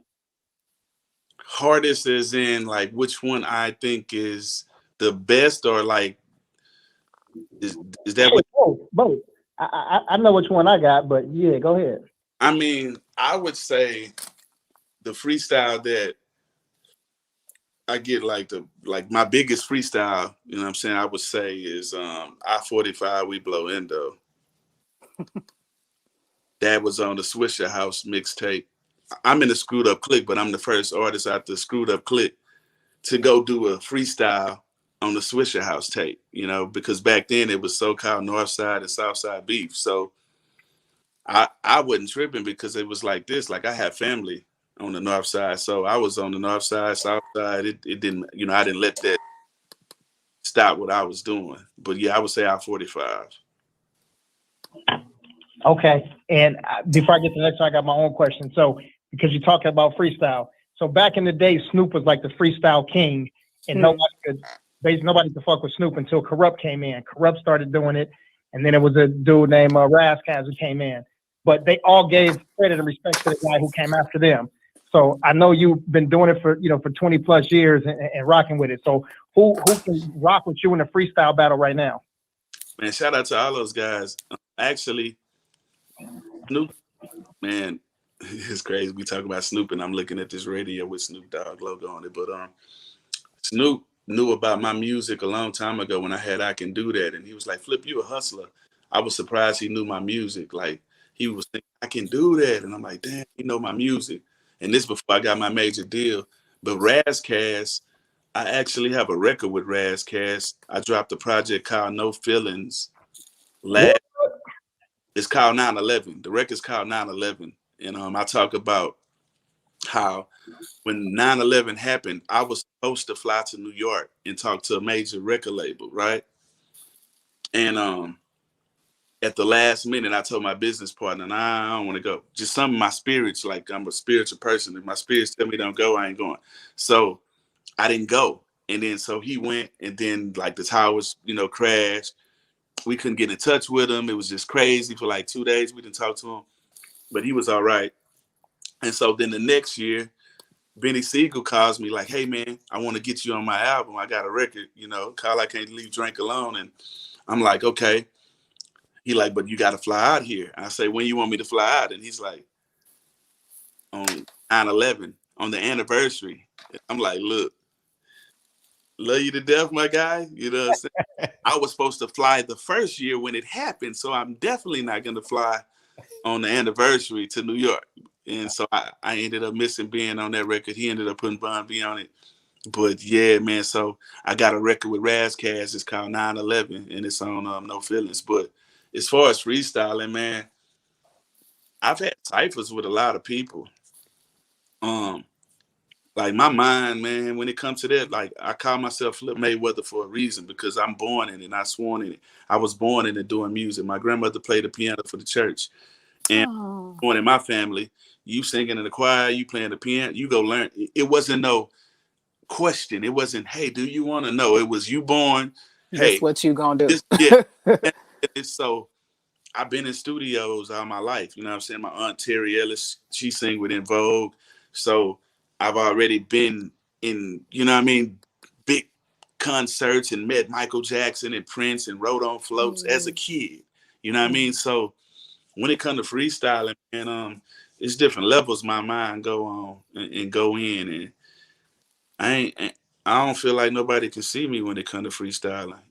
It's some people out there that's good, and you got those people that can rap about what they see, and that's fine, because that was the first thing when we started freestyling. We started off by like rapping about what's in front of us. So I don't knock that. You know what I'm saying? That's cool, but that's level one. You know what I'm saying? I'm able to paint those pictures and change my cadence and my wordplay, and depending on the gear I feed off the energy of the crowd. And if somebody they like, "Oh," or whatever, then it just turned me into another gear. So like, I just got these gears, and my coldest freestyles be when I'm chilling with my people, right? Just playing, like, not the ones when I'm in front of a mic or I'm recording or I'm on stage. Like, it's just when I'm chilling, and they be like, "Bro, the stuff you be saying," because I can rap to them with no filter. I gotta have a little filter when I know they record, but no, you know what I'm saying? So I got different gears, man. Yeah, that's dope. That's super dope. Jarvis has a question. Yo, this show is dope. I learn more and more every show. I really appreciate y'all, Fred, PPD, DB, and the guests. Ananda, can you talk more about the selling of personal art? Well, I'm just learning about it, but I will tell you what I know. NFTs basically stand for non-fungible tokens, right? It's connected to the blockchain world. So like Bitcoin and all the different coins, I think are going to be able to be connected to NFTs. From what I know right now, it's really only running on Ethereum, ETH or ETH. Yeah, ETH is Ethereum. So you have to have Ethereum in your digital wallet. It's basically a whole new world that's just kind of being established, and you have to have their money, which is Ethereum, and then you can put your art out as an NFT and actually sell it. So I think the biggest benefit right now is that, like I was saying before, the music industry has kind of been flipped on its ear. And that's been happening for a long time. Like, it's been a slow flip. And now artists are barely making any money on streams. They're barely getting paid. And they're the ones creating the music. They're the ones creating the art. But all these companies are standing between the artist and the fan and the music connoisseur, if you will, and taking so much of that money that the artist gets left broke.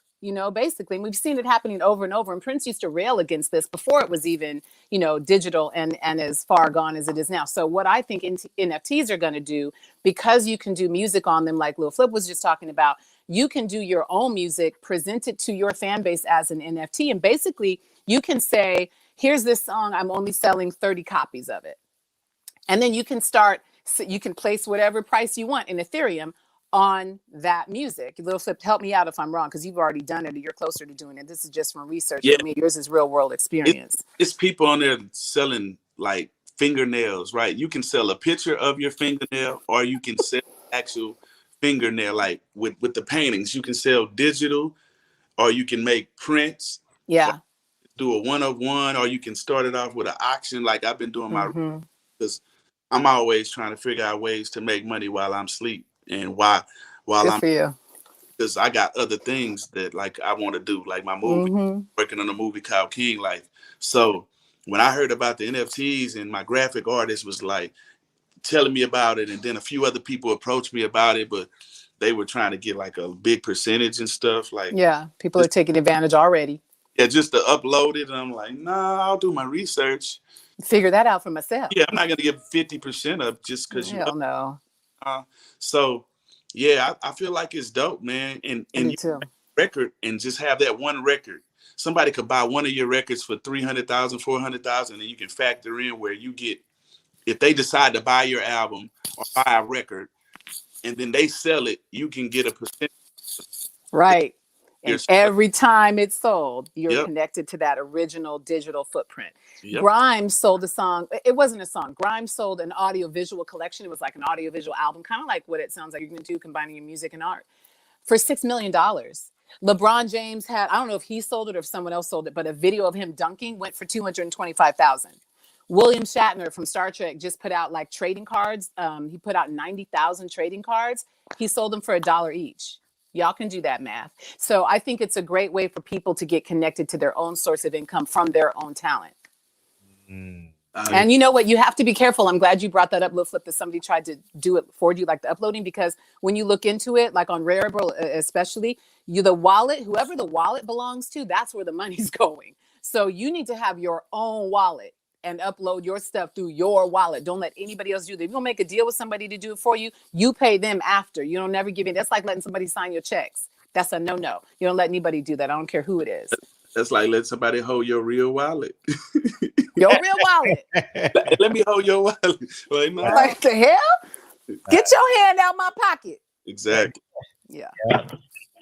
Man, we're going to have to do a connection. Fred is in real estate, Ananda building houses, and Flip gonna do all of the paintings inside, man. We gonna get with it. And I got some trucks, I got semi trucks and trailers, so I can deliver the wood, you can. Yeah, whatever. The raw materials. We'll do the houses that, what do they call, the prefabs, so you can just bring the pieces and we'll puzzle them together on site. Yeah. Sounds like a plan, Foreman. That's what's up. I'm great at pointing my finger, so yeah. Somebody got to be in charge. Hey, hey, Reggie Owens. Reggie Owens got something for you. Flip in the verse battle. Who you battling, and what are some of your regrets with your career? man, I don't really care about doing the verses. I mean, like it's entertaining for me. Like, you know, if somebody want to do, I'm gonna need some money. You know, what I'm saying a nice amount of money. My time is money, but it's like boxing, man. I don't. You don't pick your opponent. You just stay ready for whoever. So don't matter as long as they got the bag. And regrets. Only kind of regrets. I don't really have regrets, but I have regrets every time I lose somebody. You know what I mean? That time, I have regrets. Like my mother, I lost my mother, Mary Weston, rest in peace, in November. So lost my grandpa prior to that. But since I was young, I lost a lot of different people. DJ Screw, my cousin Jody, my cousin Larry, close people. So I've lost so many people. When you lose somebody, no matter, even if y'all on the best terms and you spend a lot of time with them, it still makes you feel like, damn, I could spend more time. You know what I mean? So even though my mom, we was on great terms, like like homies, you know what I mean? Our relationship is pretty cool. Like, I just wish, you feel me, that I spend more time. So every time I lose somebody, the people that are still here now, right?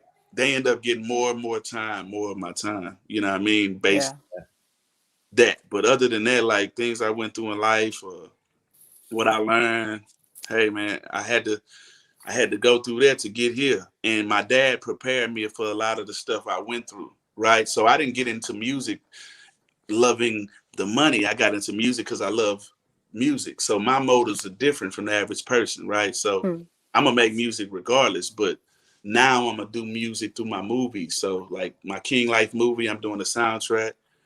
I got a comedy coming after that, and then after that, I have my biopic movie about my life. So I'm about to world my directing skills because a lot of people, some know because I made sure them record labels put my name at the bottom, but the Game Over videos, the Sunshines, 99.9% of my music videos, I directed them. I wrote the treatments. Wow. The angles. So I'm very hands-on with my stuff. And when you sign with a major label, they try to, not put your name, stuff like that.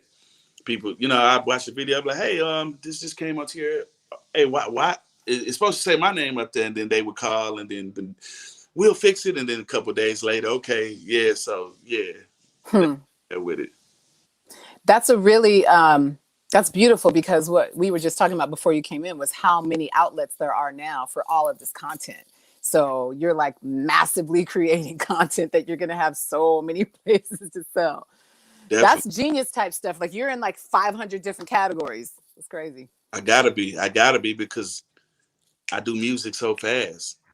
So it's like, okay, now I got 23 more hours to do. All right. What else am I going to do? So what's your favorite thing to do of all the stuff you're capable of doing? Music is easy, but is it your favorite? My favorite thing to do is really like, I like watching movies. Your favorite thing to do is nothing? Kidding. Movies, and I like the bowl. I like to shoot pool. Like shooting pool, bowling, movies, kicking back. See, the stuff that everybody else think is nothing, like I love to do that because I used to always be just working. Oh, okay. But yeah, I like to watch movies because I'm a director, so I get like a lot of ideas, a lot of camera angles. I get to see different way people tell their story. So even when I'm not supposed to be working, I'm working. But movies, pool, bowling, Monopoly. Poker? I'm not really good at poker. I'm more like a 21 or roulette guy. Triopoly, I got a board game called Triopoly. So, yeah. You have a board game that you made that you put out? Yeah, it's Of course you do. Of course you do. Of course you do. Right. I don't know what I'm thinking.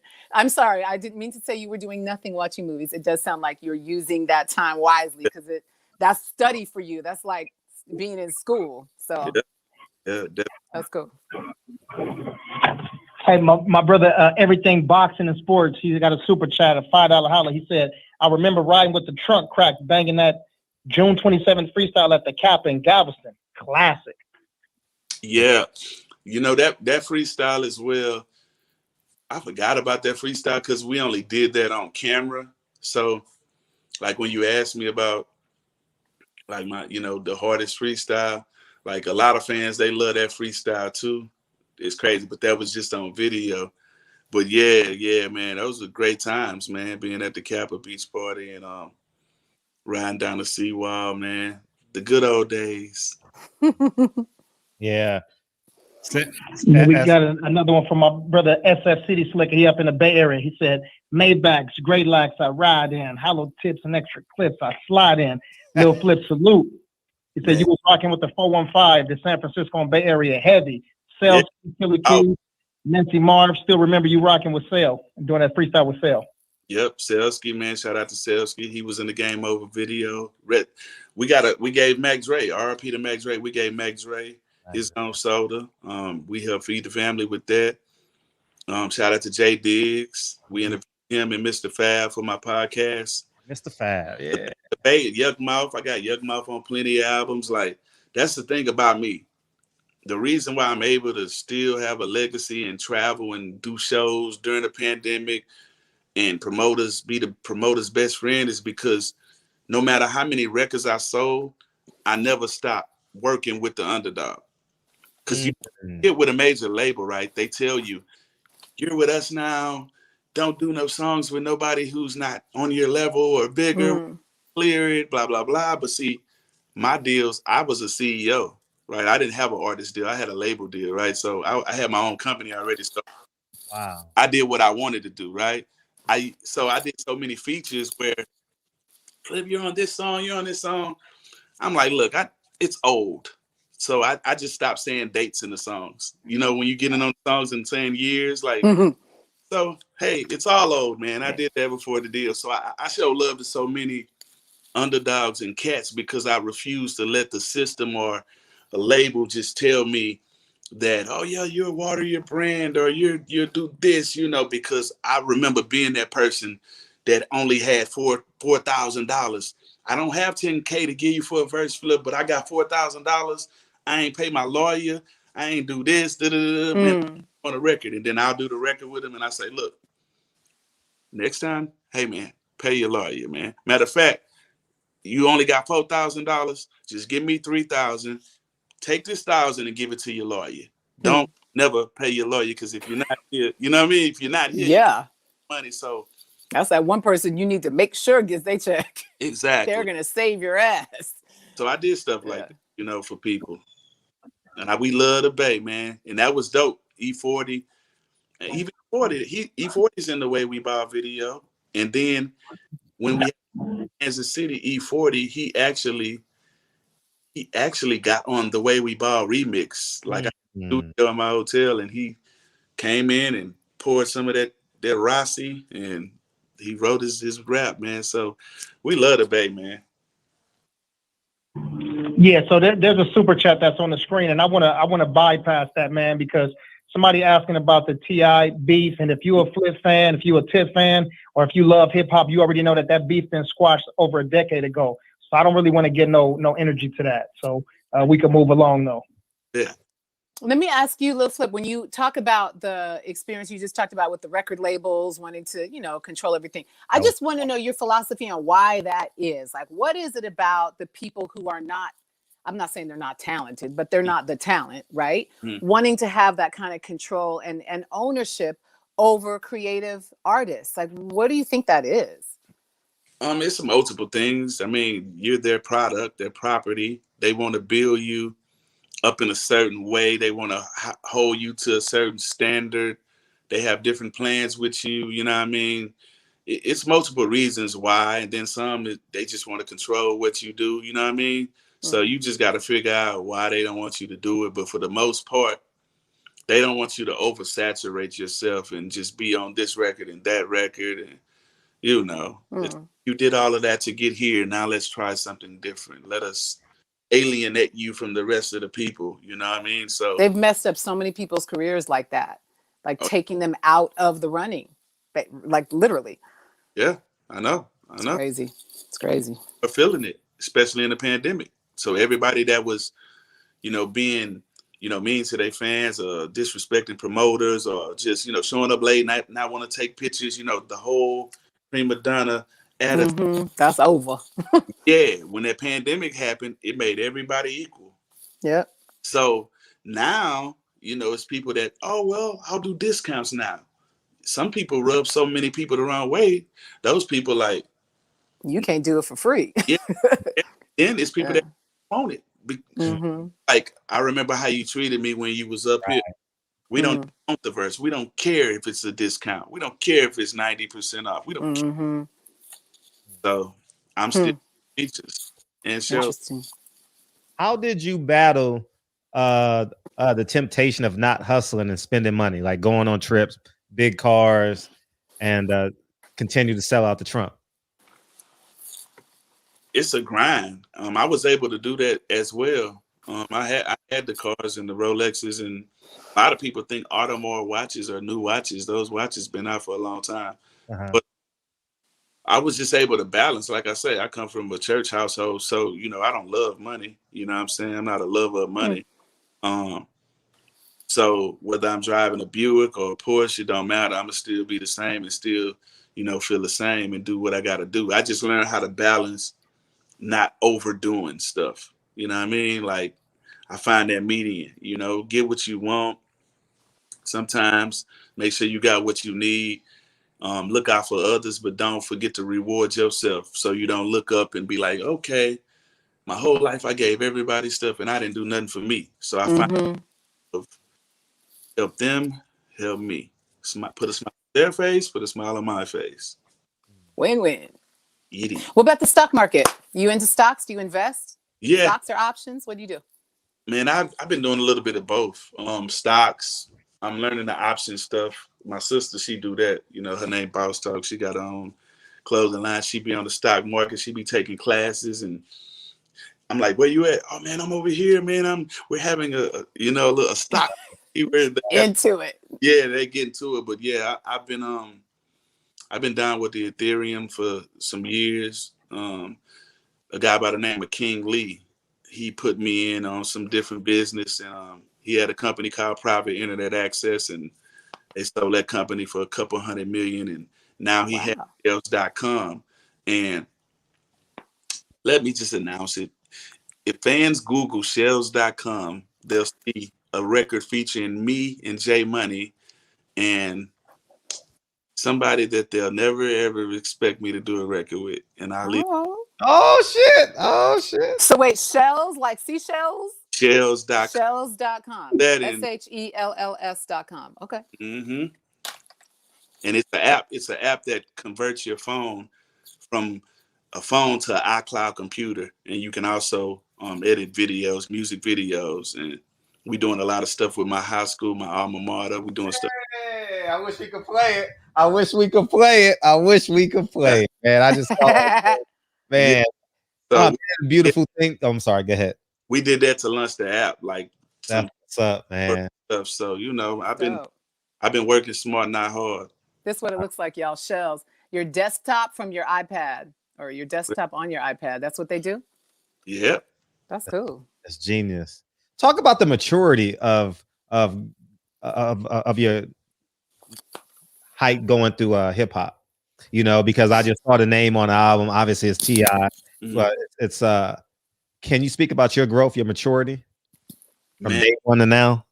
Man, the crazy part, bro. Like my whole life, I've been hanging around older people. Like my grandparents, they raised me, right? So then my OGs. So I wasn't like thinking about going to like play with toys. I was trying to figure out how to own me a business to ride in these, cars like Jay Prince and everybody else in my neighborhood. I'm like, okay, what do I need to do to get this? You know what I mean? How can I get that? And I mean, it's just like it's a no-brainer, man, for me. So like the maturity level, I feel like when I was 5, I feel like I was 15, Then I feel like when I was 18, I feel like I was like 40. You know what I mean? Like, so I just feel like I was Benjamin Button, futuristic, you know what I mean, mind frame. So the maturity, man, I've always pretty much figured out ways to kind of stay out the way and mind my business based on the old laws and the principles of how my dad and my grandparents raised me. You know what I mean? So it's a lot of old sayings and it's a lot of things my dad taught me as a kid. Like, he didn't whip me like that. Like, I got a few spankings, but he used to talk to me more. And I used to be like, man, I wish you just spanked me. I don't want to sit here and hear. But talk your ear off. Yeah, but the crazy part about it, as I got older, I'm like, damn, this is the stuff he was telling me about. Like, so when I see things happening, instead of me overreacting, I'm like, nah, I got to shoulder roll it. I got to floor maybe, you know. Yeah. So, you know, I mean, I just want to get better financially and as a thinker and the relationship and fans. So, you know, I'm elevating. Were you into the martial arts as a kid that young too, or did that come later? Yes, I've been into that since a kid. I was always into it, like Bruce Lee, Taekwondo. I was just amazed by, you know, being able to use your hands and just, you know what I mean, and use your mind. And it makes you think different as well, like just in life, you know. Opens up levels. There's an MMA fighter named the Black Beast, Derek Lewis. He out of H-Town. You know him? Yeah. I got a fighter, man. His name Tony Wynn, and they're like, you know, super close, man. So yeah, I'm into the. I forgot. I got MMA fighters. You got so much you forgot. Hey, you a mobile, man. You a like mobile. Roy Jones said. I forgot. I must have forgot. Yeah, right. Got to keep a list in your pocket. What else I got? Yeah, my brother Eli Zachary, he out of Texas too. He said, ask him if he's in any of the tech circles with Chameleonaire. No, I haven't been, but I've been watching what he's been doing. But no, I haven't, man. I've been carving my own path, you know what I'm saying? And if that path ends up with me elaborating on something, you know, so be it. But between shells.com and Exotic Pop, because I actually own equity in shells.com as well. So shout out to King Lee for, you know, giving me equity in that, man. And this company is going to be, because the private internet access company he sold was a VPN, but this right here is like next level, and it's projected to do like 20 times what he sold the last company for. So wow, we looking at a couple billions, and King Lee is also the crown prince of Korea. So my business partner is, you know, royal. You know, he's like a big deal, but he's laid back. Well, it's backed up by reputation and money. You know what I mean? That's important. Let me get the super chat real quick. Yeah. Oh, that's what you. Damon Walker says, "Real talk on the cool. You're my little cousin favorite from the city. He would get in his feelings if we said anybody was better." Third Coast. Man, thank you, man. And Pound for Pound Boxing said, "Can he get a shout out?" Pound for Pound Boxing. Yeah. What up, man? Shout out, man. From Lil Flip and the Clover G's. Hey, and Earl Spence, Terrence Crawford. Like, you want me to pick? Yeah, go. Man, but I can't pick because both of them my homies, man. Like, like Terrence is my guy and Earl is my guy. Like, but like, all I know, that'll be a hell of a fight. I couldn't pick one. And not even based on the homie part, because I'm thinking about their skill set, and that could go either way. That's one of them real may the best man win that night. Strengths and weaknesses of both of them. Man, yeah, that'll be crazy to see. Yeah, dude. Man, EJ gonna wash him. Oh, okay. Don't shit out of Crawford. He gonna beat the we dog. we go see. If it happens, I want to see it happen, man. I mean, I know Bud T-Bub. He been around longer, you know. Sometimes that matters, and then sometimes it don't. You never know, but we shall see. Yeah, Bud is the best of all the fourth graders, and he can beat all the fourth graders. But EJ is a fourth grader who been playing with sixth graders, so it's different, man. Ain't nobody ever worked Bud body the way he gonna get worked when he get in there with EJ. You know, he gonna work him. But my brother Eli Zachary also said, salute to you, Flip, and Crisco and Devin. I seen y'all show love over the years to Stones, Fly Season Apparel. Crisco even came to Dre T's funeral. Yeah. They just gave me a jacket too, man. Shout out to Fly Season, man. They always, Crisco got his podcast, Say No to Sco. Like the pandemic, man, it brought the laziness out of people or it brought the hustle out of people. So, a lot of team expanding and doing things, man, and having clothing lines and stuff like that, and I support them. That's the difference with me. Like if my homie, you selling, what you selling? You selling vegan food? What you selling? This is what I'm promoting, because at the end of the day, like Jay-Z say, man, if all your niggas in your clique is rich, your clique is rugged. Nobody will fall because we'll all be each other crutches. Like on the record, I'm feeling it on Reasonable Doubt. So that line always, made me want to make sure that the people around me had other things going on. Because a lot of people, they feel like, man, I just want to make it rapping. I just want to make it rapping. Everybody ain't gonna make it rapping. So you got to utilize your mind and find some other things just in case rap don't work. You still got to pay your phone bill. Right. So if I don't teach you how to fish, I'm going to be the one paying your phone bill. So here, take this fishing rod. Right. Birdman says, Fred DB in the chat, said the boo but half a hondo. On your boy. Oh, on your boy. Yeah. So y'all got a hot dude down there, man. Toby done caught the wave, man. Shout out to Toby. I'm the only one he did a record with yet, man. It's time for us to do a record, man. You know what I'm saying? And I'm gonna kill it.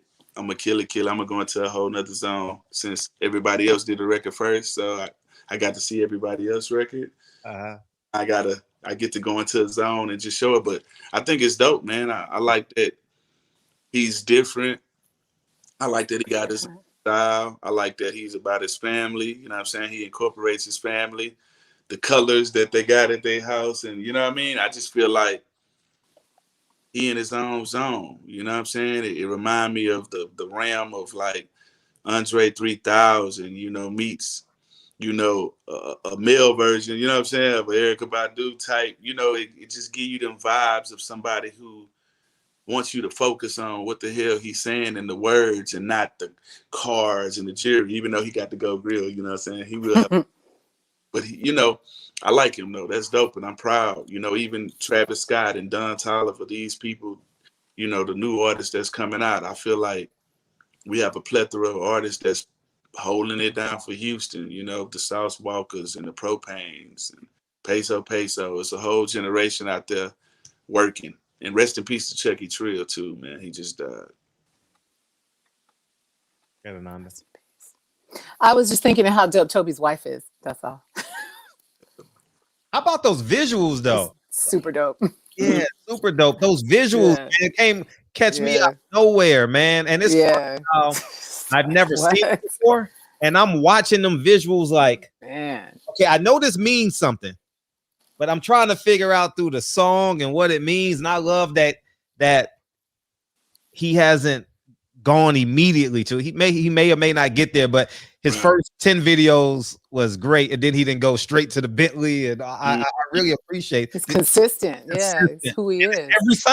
It's every Sunday. He hadn't stopped, man, and he's independent. That's a totally beautiful thing. That's amazing. Yep, that's dope. DB. Yeah, so I still had a couple of more names I wanted to run through. So you already kind of talked about, I mentioned his name, but Chameleonaire. What's your relationship like now? I haven't talked to Cam since, what record was we doing? I forgot what album I was working. I think it was like 2 albums ago. It's probably been about a year and a half or 2 years now. I had a record I wanted him on, and he was like, he didn't know if he was gonna make it by the deadline, because he was doing like these tech, what was the word?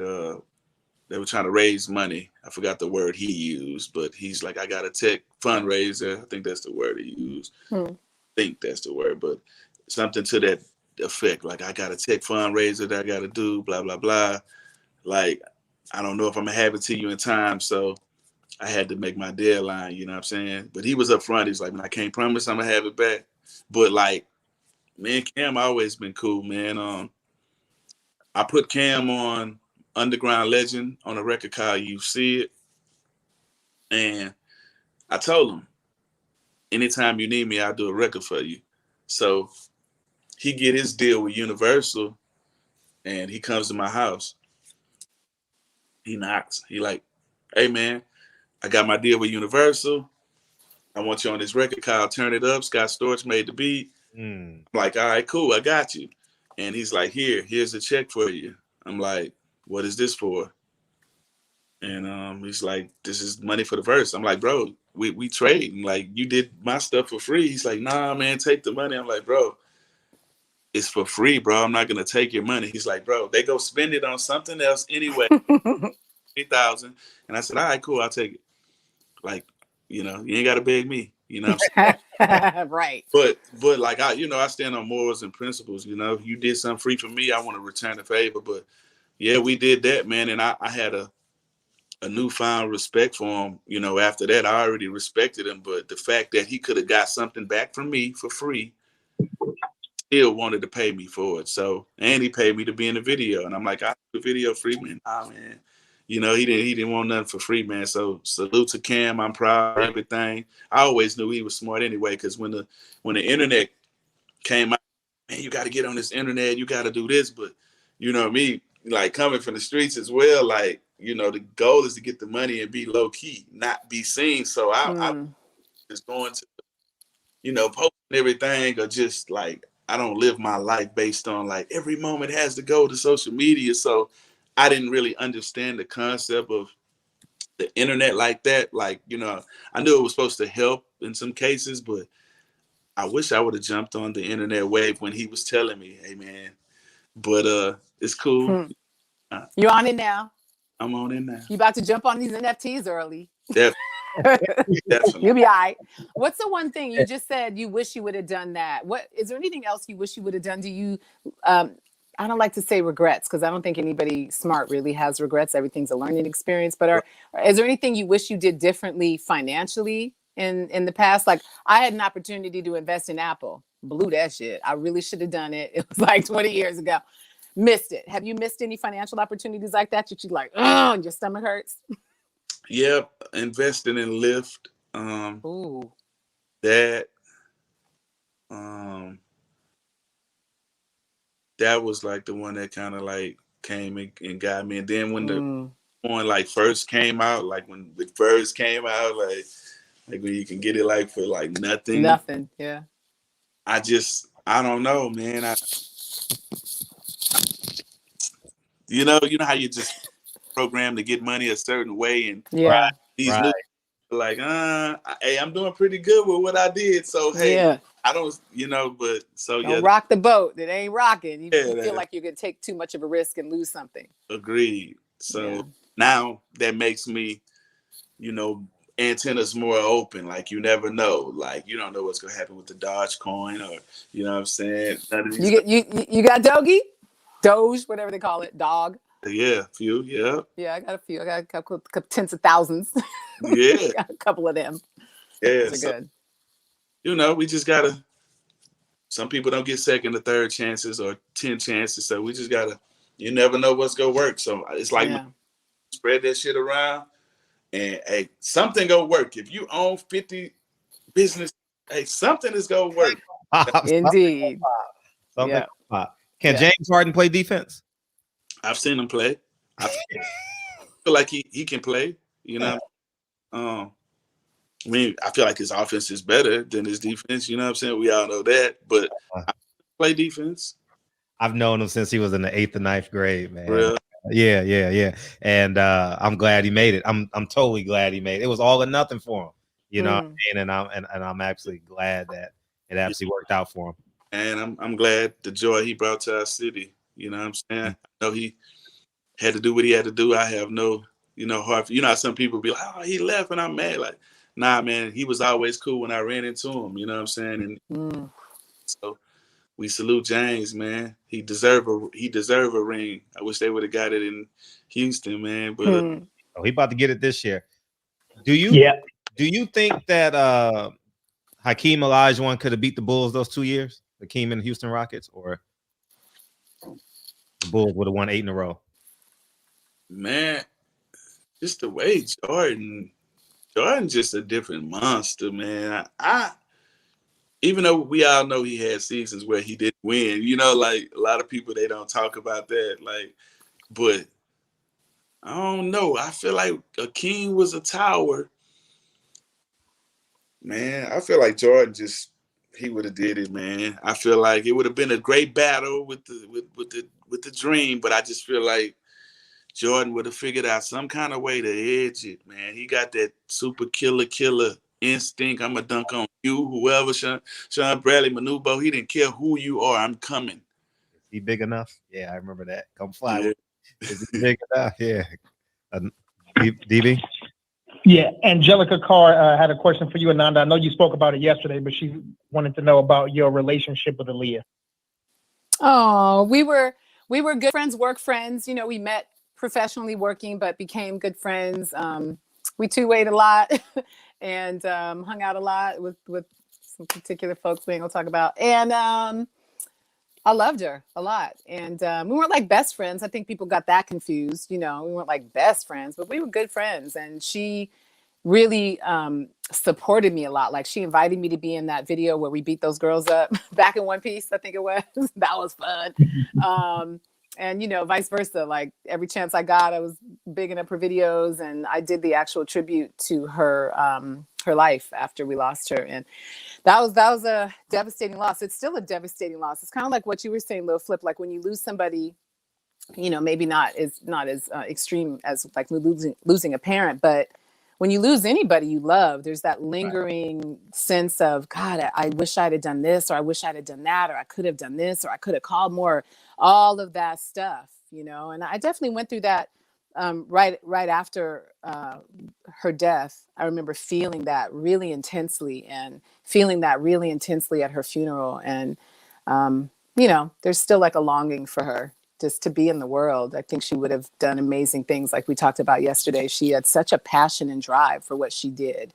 She was one of those people that really loved what she did. A lot of people I remember like interviewing and knowing from the business were in it to make the money. They were in it to be famous, or they were in it for all these other reasons. She loved making music. She loved being herself in that. And it was really special. Agreed. She was really special. Agreed, definitely. Did you ever get a chance to meet Aaliyah? Yeah, I met Aaliyah a few times, like probably 3 or 4 times. And the crazy part, the day Aaliyah died, I had a show in Cleveland, and right before, like, we went in the radio station, I went in the radio station, and they were like, yeah, they were basically saying they're about to have me on the show. Like, before, they're like, we're gonna play this Aaliyah record, and we're gonna have Flip on the show, right? This before the news happened that she died, right? Oh, wow. So they're like, yeah, we're gonna play this Aaliyah record, and then we're gonna get a Flip on the air. So they play the record, then I get on there and I do my interview, and like 20 minutes to 30 minutes into the interview, then they're like, this, you know, like the news just hit, and it was just crazy. And the Aaliyah Vibe tribute cover, Vibe put out a tribute cover with Aaliyah on the cover. That's the same cover I'm in, where Scarface is telling Ludacris, he's like, hey man, have you heard of this rapper named Lil Flip? I'm trying to sign him. Sign him. And Ludacris is like, nah. And then Scarface is like, man, I'm telling you, dude, it's cold, man. He's a freestyle king, man. You ain't never heard him freestyle. And then they started. So wow. I basically was able to meet her, and then I was listening to her song right before she passed. And then the tribute cover, I ended up being in the magazine where Scarface is telling Ludacris, I'm the freestyle king and I'm cold. And he was thinking about signing me to Def Jam. That's what's up. But that Wow. it was. Yeah, my brother Jay Dixon in chat, he says, so flipping airplanes are a bad mix. I mean, even God bless her soul, after Aaliyah passed, I stopped flying on private planes after that. Just because, I mean, I know it was a weight issue, but it's been times I've been on private planes, and what I've learned, even with the win, turbulence alone. Like a private plane cannot take the force of the turbulence of a big Delta. Right. Like, A 777. That's what you yeah, want to be in when the turbulence hits you. yeah. So it's been times we've been on them private planes and it was just that storm, and I'm like, oh man, this is like so. Yeah, that's Aaliyah is the reason I don't fly on private planes no more. You know, Interesting. It lasts a long time. And you want to double down on that? It was a Saturday night, if I'm not mistaken, correct? Somewhere in there that Aaliyah passed. Somewhere in there was a Saturday. I don't remember the day. I was coming back from Australia that night. So it's a funny thing. The airplanes played into this whole conversation, man.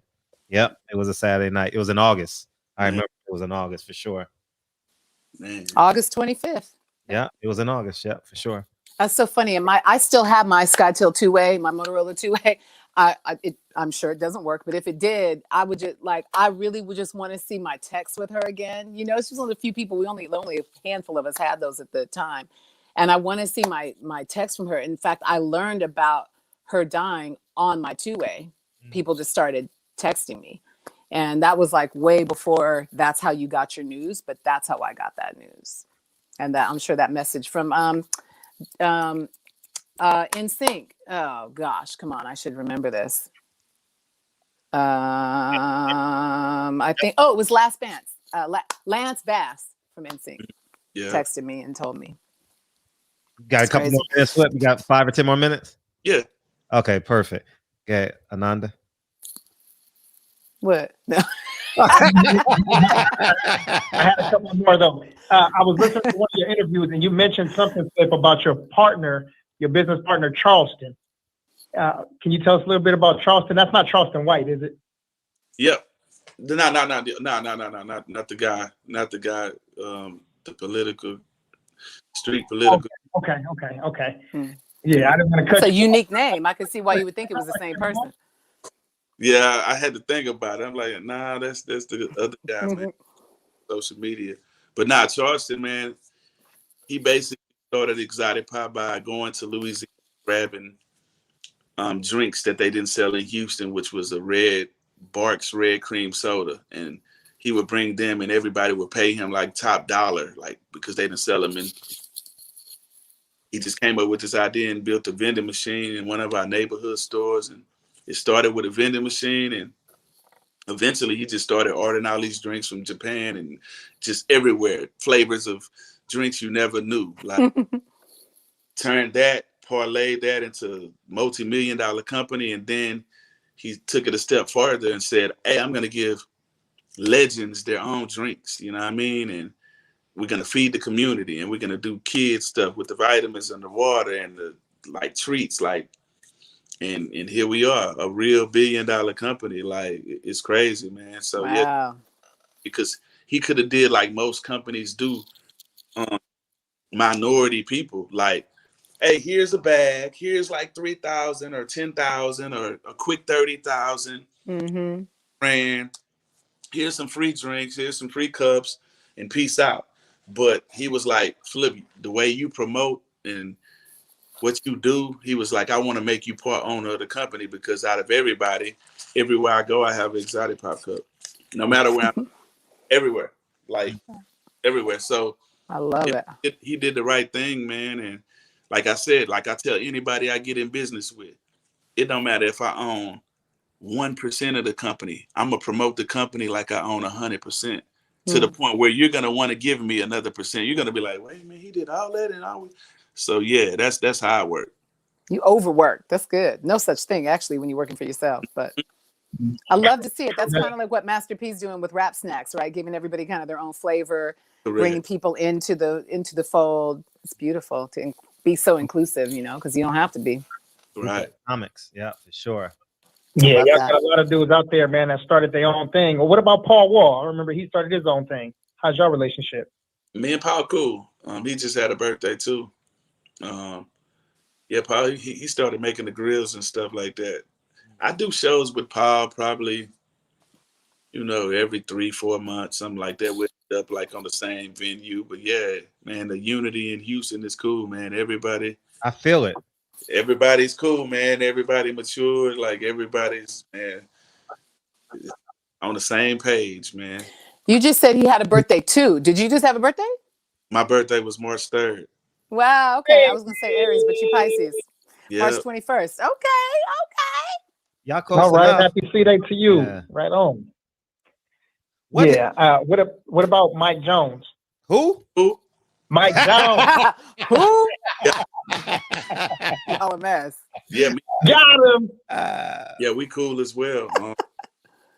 I seen Mike probably, I think like 4 months ago, because I interviewed Mike Jones for my podcast. Like I Slim Thug, Zero, the DOC, Steve Francis, Devin Bumby, Chucky Trill, Billy Sorrell, Nico London, Erica Banks, Carl Crawford, Chingo Bling, just Dallas artists, man. Nate God, he went viral on TikTok. There's a lot of people. Bushwick Bill's son. What's up? Philip Leon. Man, just Ananda Lewis. Yeah, hey, we need to get Yeah. Let's do it. He's named me Texas artist, but throw me in there. Mike Truth Jackson. He's an MMA fighter. He's the guy about CM Punk.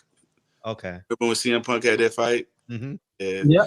My homie Mike the Truth Jackson. You know, he's the MMA fighter. So we spread it out. Yeah, my boy. So season 2. Okay. Season 2. Yep. Yeah. And then also, man, we got, for us, man, it's a hood legend, but man, he growing to being more than a hood legend. He doing a lot of community work, man. And we talk about him a lot. My brother Reggie Owens in the chat talk about him too. But Trey the Truth, man, how's your relationship and what do you think about all the wonderful things he's been doing in the community? Me and Trey, we cool, man. Trey, the Rogers, they got this thing called a relief gang. Bumby, he do a lot of work with him too. And it's times where we do work together, you know what I'm saying? And it's times he go do his own thing and I go do my own thing. But the dope part that Trey and my son and Until Freedom, Tamika Mallory, just, being on the front lines, doing what they got to do, I feel like it's dope, you know what I'm saying? Because people look up to us. So anytime I see anybody, including Trey, what he doing is great, you know what I'm saying? And I salute, I'm at a mature level that I don't pocket watch or be like, oh, this should be me. I feel like this. If somebody is winning and they from my city, on top of that, you know what I'm saying? I'm saluting. I'm happy for you. I'm happy. That is you. Exactly. Yeah. How about Nipsey Hussle? Nipsey Hussle, man. Neighborhood Nip. What about him? You had a relationship with Nip, correct? Yeah. I'm down there twice. And he was just always cool, down to earth person, very, very smart. You could tell in his records, though, that he wasn't the average rapper. You could tell that he had, he was a mastermind, He wanted, wealth and equity and owning stuff. Anybody convince consumers to pay $1,000 for a mixtape and have Jay-Z buy, I don't know how many copies. I think he spent 10,000 on them. I don't know how many copies he bought, but 100,000. Either way it go, the man convinced people to pay $1,000 for a mixtape. Wow. It sold out. So, I just feel like he was a visionary. Genius. So rest in peace to Nip, man. Marathon continues. Yes, indeed. I talked to Ananda about this yesterday, but I'll ask you, and I don't want to get you in trouble in Houston. So outside of H-Town, who's your top 5? And we all know Tupac is the GOAT, so you don't have to mention Tupac, but you can get the top 5 after that. I ain't mention the top 5 and don't have him as top 5. But see, this is where for me, when people ask me my top 5, I tell them to specify because my top 5 list of all time is different from my top 5 of lyricists. Okay, well, you got give us both. Kick it. I mean, which one you want to do first? Lyricist. Number 1, hands down, Eminem. Anybody watching, don't at me. They go at you. I'm about to at you, but continue. You might be. I mean, the words and the cadences and the stuff that rhymes. He made words rhyme that I never even knew went together. I need a dictionary. But yeah. What do you No, say to NWA? Anyone trying to bring Chubby away? Yeah, no, yeah, for real. different beasts, man. Different beast. One of one. But yeah, Eminem would be number one for me. Two, you know, I'm a top 5 dead or alive guy would be Jada Kiss. Jada, that nigga, dog. Jada, that nigga. Then you know, I'm a huge Benny Siegel fan. Like Eagle Birds. See, my top 5 lyricists changed, you know, every 5 years. But Fab, I gotta put Fab in the set. A lot of people, man, they sleeping on Fab. Fab Cole, Mixtape King. Some of the stuff Fab be saying, I be like, bro, like, what were you drinking or smoking that night? And then all time, you know, I mean, I can't leave B.I.G. out of that. You know what I'm saying? Reason why I got those other people before him because they have a more body of work, right? We only got a couple albums from Big, you know what I'm saying? So that's not taking away from him. But these guys got like 10, 15, you know, and these punchlines, we got, you feel me, so many hours, but that would be my top 5, you know what I'm saying? And then if we went 10, you know, then Big L and Big Pun and Jay-Z and Nas, you know, they started popping up in there, you know what I'm saying, in their top 10, you know. What Jay say, me, M Pimp, Juice, and us. Only one can, yeah. What song or album is a moment for you, like stands the test of time? We talked about this last night. Like Jeezy for me was I ran a marathon to Jeezy's album. You know, like it stood the test of time for me. No matter what I do, I can be 23 or 43 now. It's still gonna bring that, give me that juice. Man, I had to pick like one album that one I can't do without type, right? Yeah, sure. It would have to be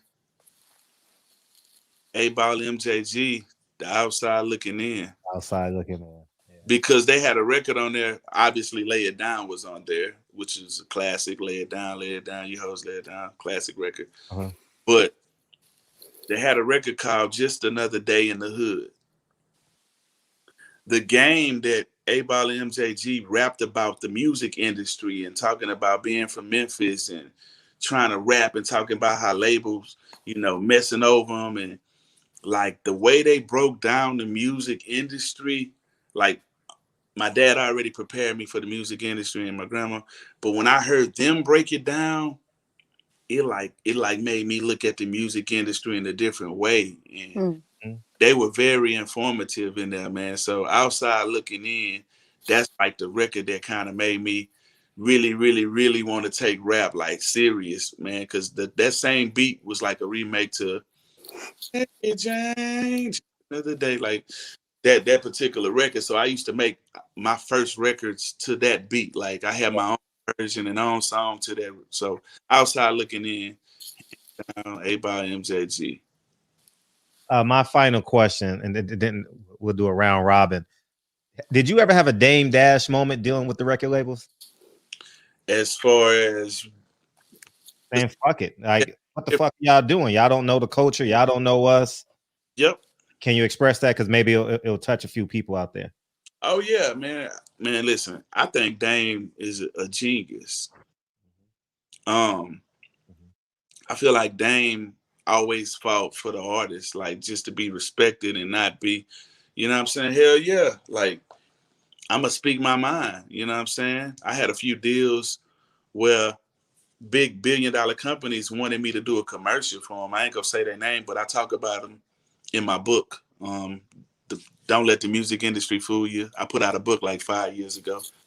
But I talk about turning down the deal. They wanted this company, big company, beverage company, they wanted me to do a commercial. And they were like, we're going to spend $1 million on commercials. And I'm like, okay, so how much are you paying me to do the commercial, right? They're like, well, we're not going to be able to give you anything, but we're going to spend $1 million on promoting. And I'm like, listen, you're not going to give me anything. I'm like, okay, why can't you spend $900,000 and give me $100,000? Why can't 950? And they were like, they just sat there and looked at me like, you know, we can't, it's not designed that way. And I told them no. You're like, call me back when it is. Yeah, I told them no. And sorry, y'all, my phone was tripping on me. Yeah, he ended up doing the commercial.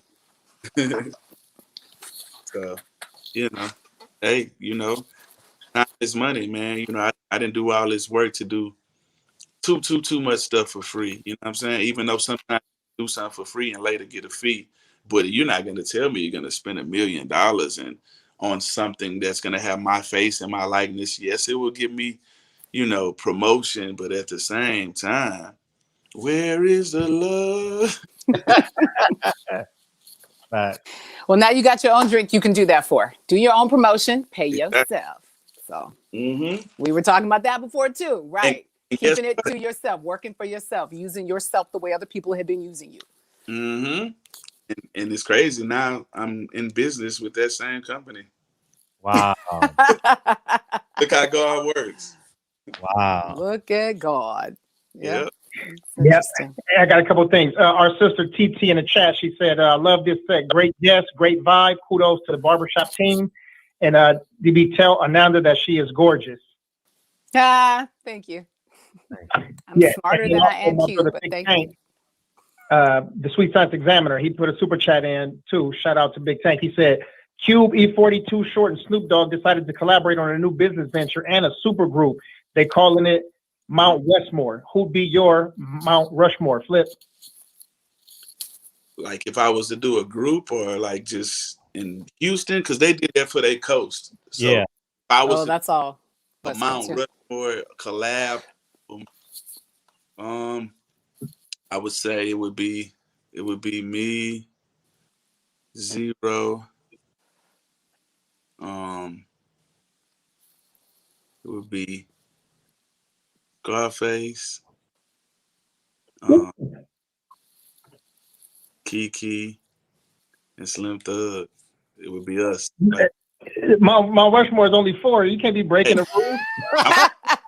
Look, that's the difference about us in Texas. Everything bigger in Texas, so add one more. Add one more. You could probably carve it in yourself too, from what I could tell. Yeah. You got anything else from Ananda before we wrap up? I've just been loving absorbing like this whole thing. It really has taken me back to my old vibe. I know, Fred, you said before, like, act like it's Tea Summit. And I was really not trying to do that. But it really has, like, it, you know, I haven't been in this environment as kind of co-hosting, helping out, whatever, asking whatever. And I really enjoyed this. I really want to say thank you for having me. I've learned a whole new, like, catalog of stuff about you, Lil Flip. So it's been nice to meet you and be inspired by everything you got your hands into. It just motivates me to keep going because that's exactly where I'm headed. Yeah, I appreciate it. It's good stuff. As well, I appreciate y'all having me as well. So, you know, this is what I like to do. I like to spend my time doing stuff that's go elevate positive. Like if it ain't about positive vibes, I don't even want to. I ain't got time for it. It's a waste of time for me. So, you know, having me on the show, and anytime y'all need me, I'm a text call away. Appreciate you, and we want to thank PPD for making this happen, and your managers and your team, because they were all in a group text with PPD. I want to thank them as well. And man, it's been an honor to have you in here, man. And me and Sunshine got along real well, man. That was a date song for me, man. So I appreciate you, big homie. Man, everybody follow Lil Flip, man. Appreciate you, big homie. Hey, no problem. Yeah, his music and his business. Yeah, man. Thank y'all, man. Y'all be safe, man. Stay blessed, and rest in peace to George Floyd. Appreciate you, big homie. Thank you, Let us know when NFTs come out too. Yeah, Steven. Shout out to your boy down there, Steven Jackson, man, keeping his name alive too, man. Your boy Steven doing a great job for us, man. Tell him we said thank you. I'll let y'all know about the NFTs too, and thank y'all. Like I said, Anytime y'all need me for whatever, anything, any ideas y'all think we could collab, Thank you. Business, help some kids, make some money, make some moves together, let me know. I'm ready to work. Yeah, for sure. Okay. We'll be in Texas the next Earl Spence fight. You know what I mean? We'll be okay. We'll hit you on the show. Appreciate you. Fun. Ananda, she's back. She's back. She's back. She's back wearing the 4-5. You got a 4-5? You got a 4-5 or 54? You got a when Mike came back against the Indiana Pacers. And then his third game back, he went to New York and dropped a double nickel. God damn. Man, God, give it up for Ananda Lewis. Give it up for PPD. We love you, man. It was fun. Let's make sure we pump it up one more time because we got some new people in here. So can you show them the app again? Elixir. A-L-I-R. That's it. ALIXIR in all app stores, Google Play, Apple. And it really is just my little it's like a mini media platform for myself. I have a lot of content. I didn't want to keep putting it on sites where I felt like they could take it away from me or not put it up or take it down when they felt like it. There's a bunch of different shows coming up on here. I have a lot of nostalgic stuff for all of you who enjoyed all them golden years of TV I spent. I have private pictures from that era. I have all kinds of great stuff on here. I have vaults and lots of storage units that I've been unloading. And so as I pull stuff out of there, from old tapes to everything else, I just put it on Elixir. So it's my own little place to share privately, like one-on-one with you, completely free. The only thing that costs anything on there is one area called the health subscription. It's like a health journey subscription. And I'm kind of bringing you inside my journey fighting breast cancer for the last 2 years that I've been fighting it, and using some of that money to help give other women who are fighting breast cancer some of the tools I've been using, like the sauna and the rebounder and the Vitamix. So if you want to join that, if you want to do that, it's only $6 a month. You can do that, but you don't have to get to everything else, because other than that, it's all free. Thank you. So how often we producing the show together? I could probably make it monthly. Yeah, let's produce a show. Let's produce a show monthly. Yeah, let's do a show monthly. Let's get some guests in here. We'll put it on Elixir. Yeah, absolutely. No, we'll go straight to your site. It'd be fun. I mean, that's literally where I want to go with it. Right now, it's just all my stuff because that's what I have. But I'd love to open it up to other people because, like I was telling you, I'm literally creating all of it. Like, I'm doing all of it. I can add other plugins. I can add as many of those little squares of content. I can add as many of those as I want. I know how to load them. I know how to do all of that. And so, yeah, that'd be great. Love to start collaborating on stuff. That'll be fun because I can learn how to be a better interviewer. So that's what we gonna do. That's what we gonna do.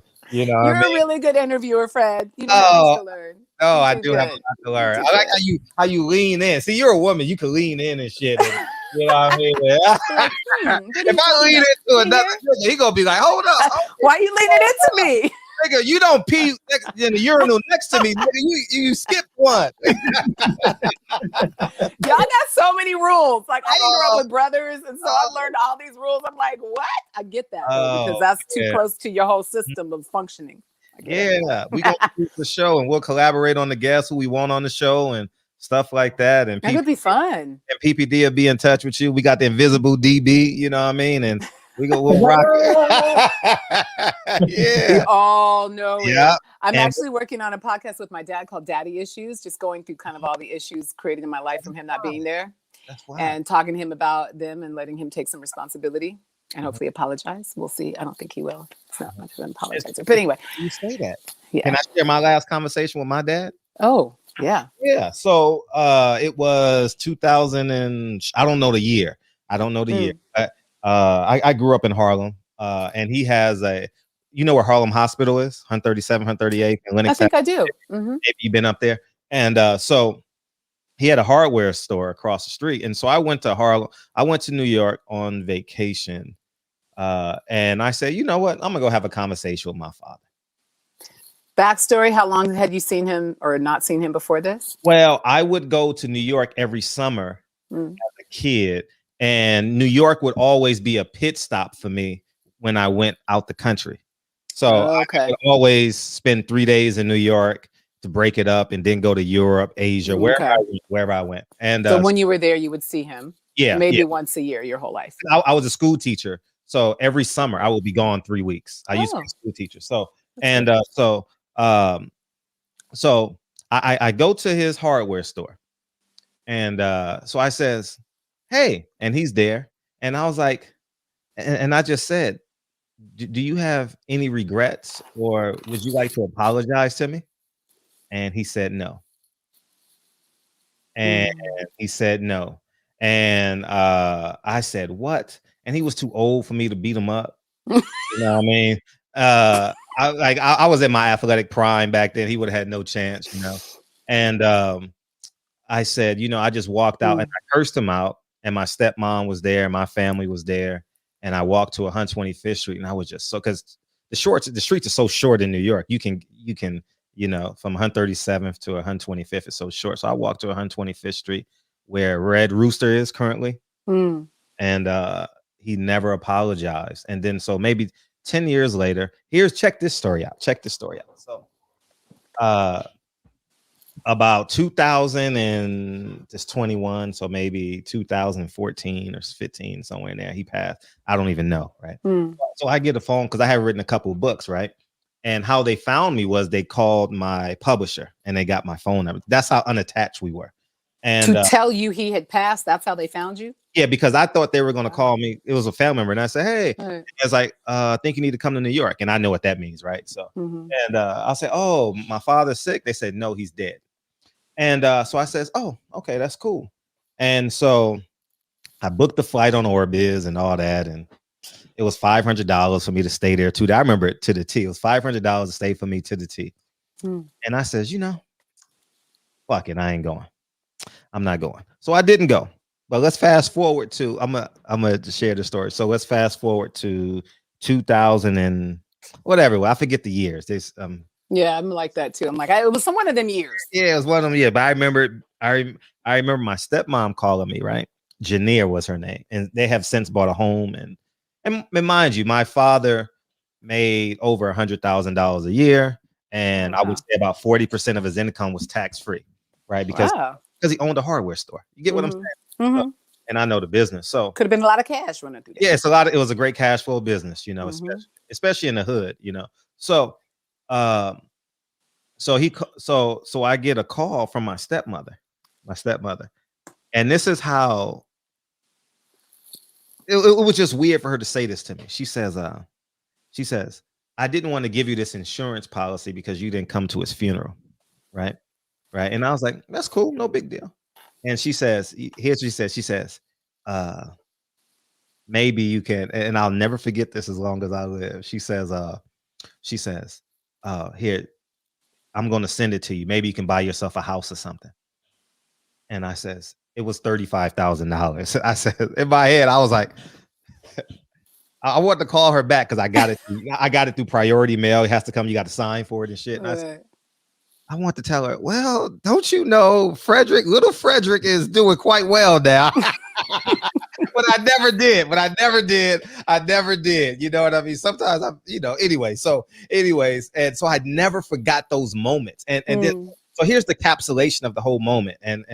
And so every year I go to New York, maybe, they know 4 to 6 times a year in boxing because we have fights at Barclay. Okay. And I would go 4 to 6 times a year. And every May, we always have a fight in May, coincidentally. I always go see because Malcolm X's birthday is May 19th. So I always go see him as close to May as possible. If I see a fight, if it's April, I'll go in April, or if it's in May, I'll go in May. Right. You said you visit the cemetery. Yeah, cemetery. For the last time. Yeah. And so what happens is on my ride to Ferncliff, right, I have to pass my father's cemetery. I've never visited his cemetery. I've never visited him. I go straight past him and go to Malcolm X. So that's the 360 story. Yeah. So it's painful. So I'm excited for you and your father's podcast. You know what I mean? I think men matter. To do. Yeah. I don't think it's a pain that can ever go away, but you got to find a way for it you got to find a way to turn that pain into power, into passion. You know what I mean? So it doesn't destroy you. So it does. So some level of prominence. You understand what I'm saying? Yeah. So What way have you found to transform the pain for yourself? I'll tell you one thing, and I don't know if this is true or not. I honestly don't know, but I've never drank, never smoked, don't take prescription pills or anything like that. And my father was a chain smoker, drank Heinekens every day. Oh wow. Yeah, so he died awfully young. I don't know how old. I don't even know how old he was. Sounds like he beat his body up pretty good. Yeah, he beat his body up real bad. And so I think that may be an indicator for me, you know what I mean? So but I've always prided myself on being a man. You know, I've always prided myself on the accountability, and that's probably why I'm so accountable, is because I don't think he was. You know what I mean? So you've done the opposite in every way that you could. Yeah. To never become that. Oh, for sure. And and from a title perspective and accomplishment perspective, Ananda, I am the trophy child. You understand what I'm saying? You're like the most accomplished, the one they hold up and be like, "This him right here. Look what he's doing." Yeah. Aww. Yeah. I never got that. You make your mama proud. Yeah, I never got that pat on the back. And one of his kids blew his brains out, which is my stepbrother. But we never had a relationship. Blew his brains out, and one other one is in and out of drugs and in and out of jail. So he messed a lot of young men up. He messed all his kids up. Wow, I never thought about that. Yeah, I mean, he's the connection between all of y'all. Yeah. And so I thank God I didn't have him in my life. So that's the truth, man. Okay. I mean, listen, sometimes that's what's real. Sometimes people do more damage by being around than they do by being gone. And that's real. So true. Wow. So are you a father? You are a father, right? Yeah. And so you are the kind of father for your kids that you always wish you had. Was it a goal for you to be that? Yeah. I don't know if it's a goal, but I've set my life up so I can be present every day. You know, like that's beautiful. I'm very intentional. If as you get to know me, like on my videos, they always come running in and stuff like that, and it's important. Yeah. It's definitely important, and it's an accountability with me too. Like none of my friends are bullshitters. I mean, I have no buffers. Because birds of a feather. Yeah, birds of a feather fly together, you know what I mean? But we're excited for that podcast. We're excited for that podcast. And that's the segue to we're going to watch. We're going to tune in. You just downloaded your app. And yeah, it's exciting. It's on my new page. I got like a fourth swipe on my damn homepage now. Oh, shoot. Oh, you're the only one there. You're the only one there. I'm in a class all by myself. Yay. What I need to do is come up with a lip gloss because I'm a lip gloss fiend and I should have a lip gloss, right? I'm starting to think like that more. Can you imagine if I put a lip gloss out in like 99? Wow, that would have been crazy. You would have Rihanna records. No, Jenner's a billionaire. Yeah, I know. I didn't get to use the level of fame that I had. Well, it also wasn't as easy to do, right? Back then, you had to like own the makeup company, like for real, brick and mortar. You know, I mean, it was snail mail. So it was harder to do, but I'm not saying, with regret. I'm just looking back at like, dang, but I had a lot that I didn't use, but I can still use it all. So. But now you can do the partnership. Yes. The partnership is big because your name still holds heavy weight. You know what I mean? You're a part of our, like, there's a spiritual connection with you. It's beautiful. The topics you covered was real strong. Yeah, I can imagine that conversation you had with yourself in the bathroom or in your bedroom about purpose or profit, as it pertains to MTV. Because as you said yesterday, that was running through my head. I didn't get a chance to ask you yesterday about, like, I know BET didn't pay you as your first job, and then I know MTV is probably coming with the bag and a nice one. Yeah. But nice bag. You're looking at all these beautiful black clothes and and all the young people I knew we represented so well, and one of the things, I guess I can say this publicly because he said it himself, Prince was really big on Teen Summit. He was like, that is the reason I watch TV. Like, you are the reason I watch TV. That show is everything. Please don't leave. We had a whole conversation about not leaving Teen Summit because he did not want me to go to MTV. And he actually called Bob Johnson and asked him to meet the salary that I was, you know, being offered. He said, just match it, keep her. And, you know, it didn't happen. But it affected so many people in so many profound ways. And I couldn't see that then, but he could see that. And yeah, I mean, I'm happy at the decisions and the choices I made. I needed my life to continue to evolve and keep going. And I think it's really difficult sometimes to change, but when you don't, you can stagnate and get really trapped where you're at. And I had a chance to go, you know, and I see open doors as like, I'm running through it, you know. I've always been like that. I'm like, let me out. But I don't know. Who knows what would have happened had I stayed. We know what happened when I left. Anyway. Yeah. No, I was saying you have a better story to tell now anyway. I mean, you could have done it all then, and who knows what would have happened. But having integrity and the maturation and putting your family first by leaving and going back to, you know, because your grandmother and having resilience with fighting this battle.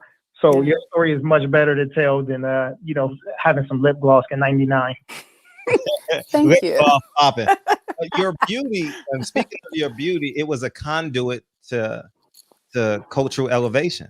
You know what I'm saying? Because wow, say that again. What was that? Your beauty was a conduit to cultural elevation because I mean, I'm watching BET for, you know, the Donnie Simpsons, and then you came in before, but you understand what I'm saying? And and then this beautiful woman is talking about stuff that's driving while black and, you know, stuff like that. And it was teen pregnancy and like I remember the teen pregnancy. Yeah, the teen pregnancy special was crazy. Yeah. It was wild.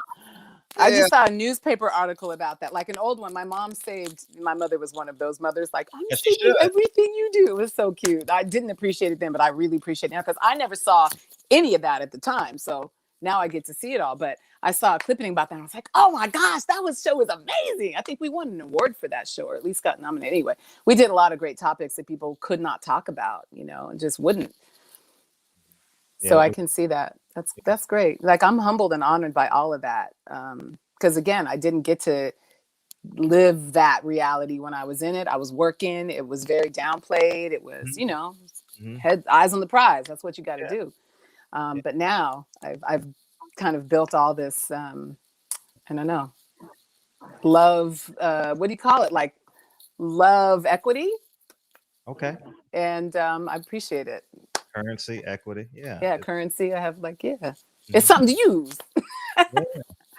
So, it's kind of cool. And my brother KJ in the chat, he said, how did you hear about Prince's passing? I can't even talk about that still to this day. I have a really hard time with it. So I heard about it on the news like everyone else. I woke up to it. And that was one of the worst days of my life. It was also the first day my son was ever away from me for a weekend with his dad. Like, there was a whole lot of trauma and drama going on with that. And it was like, that was the day he was like, I'm taking him for the weekend. And everything I was like, that day was horrible. It was horrible. Yeah, I know the feeling. Seemed like he was 6'6" in real life, right? He was what? Seemed like he was 6'6" in real life, right? 7 feet tall. Yeah, giant. Yeah, giant. Yeah, hell yeah. Hell yeah. He was a giant. I was like, I guess I'm not that tall. It went right over my head. Yeah, he was. And just, but not like in person. So just real, you know?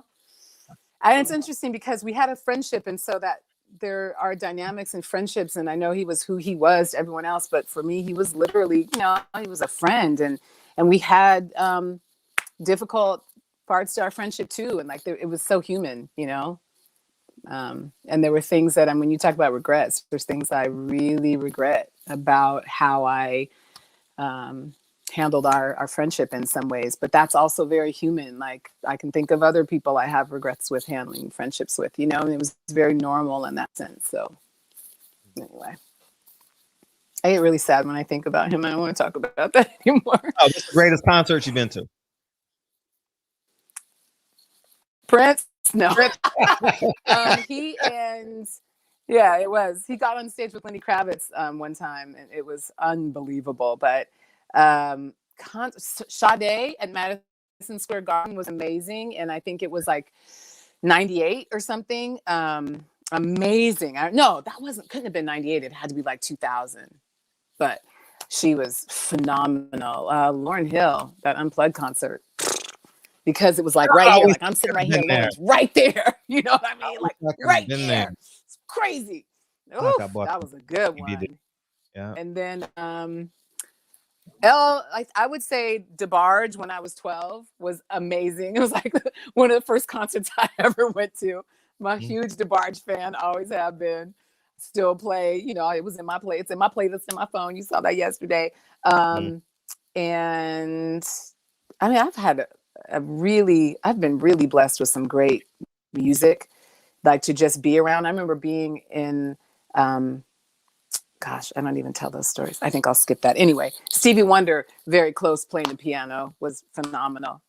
I've been around some amazing, amazing musical collaborations, like that just happened live in person right there, that I will never forget. I won't forget the feeling. Like I forget the date, you know, where it might have been. Like how you can remember the date. You're going like, I don't know what day it was, but I remember what it felt like.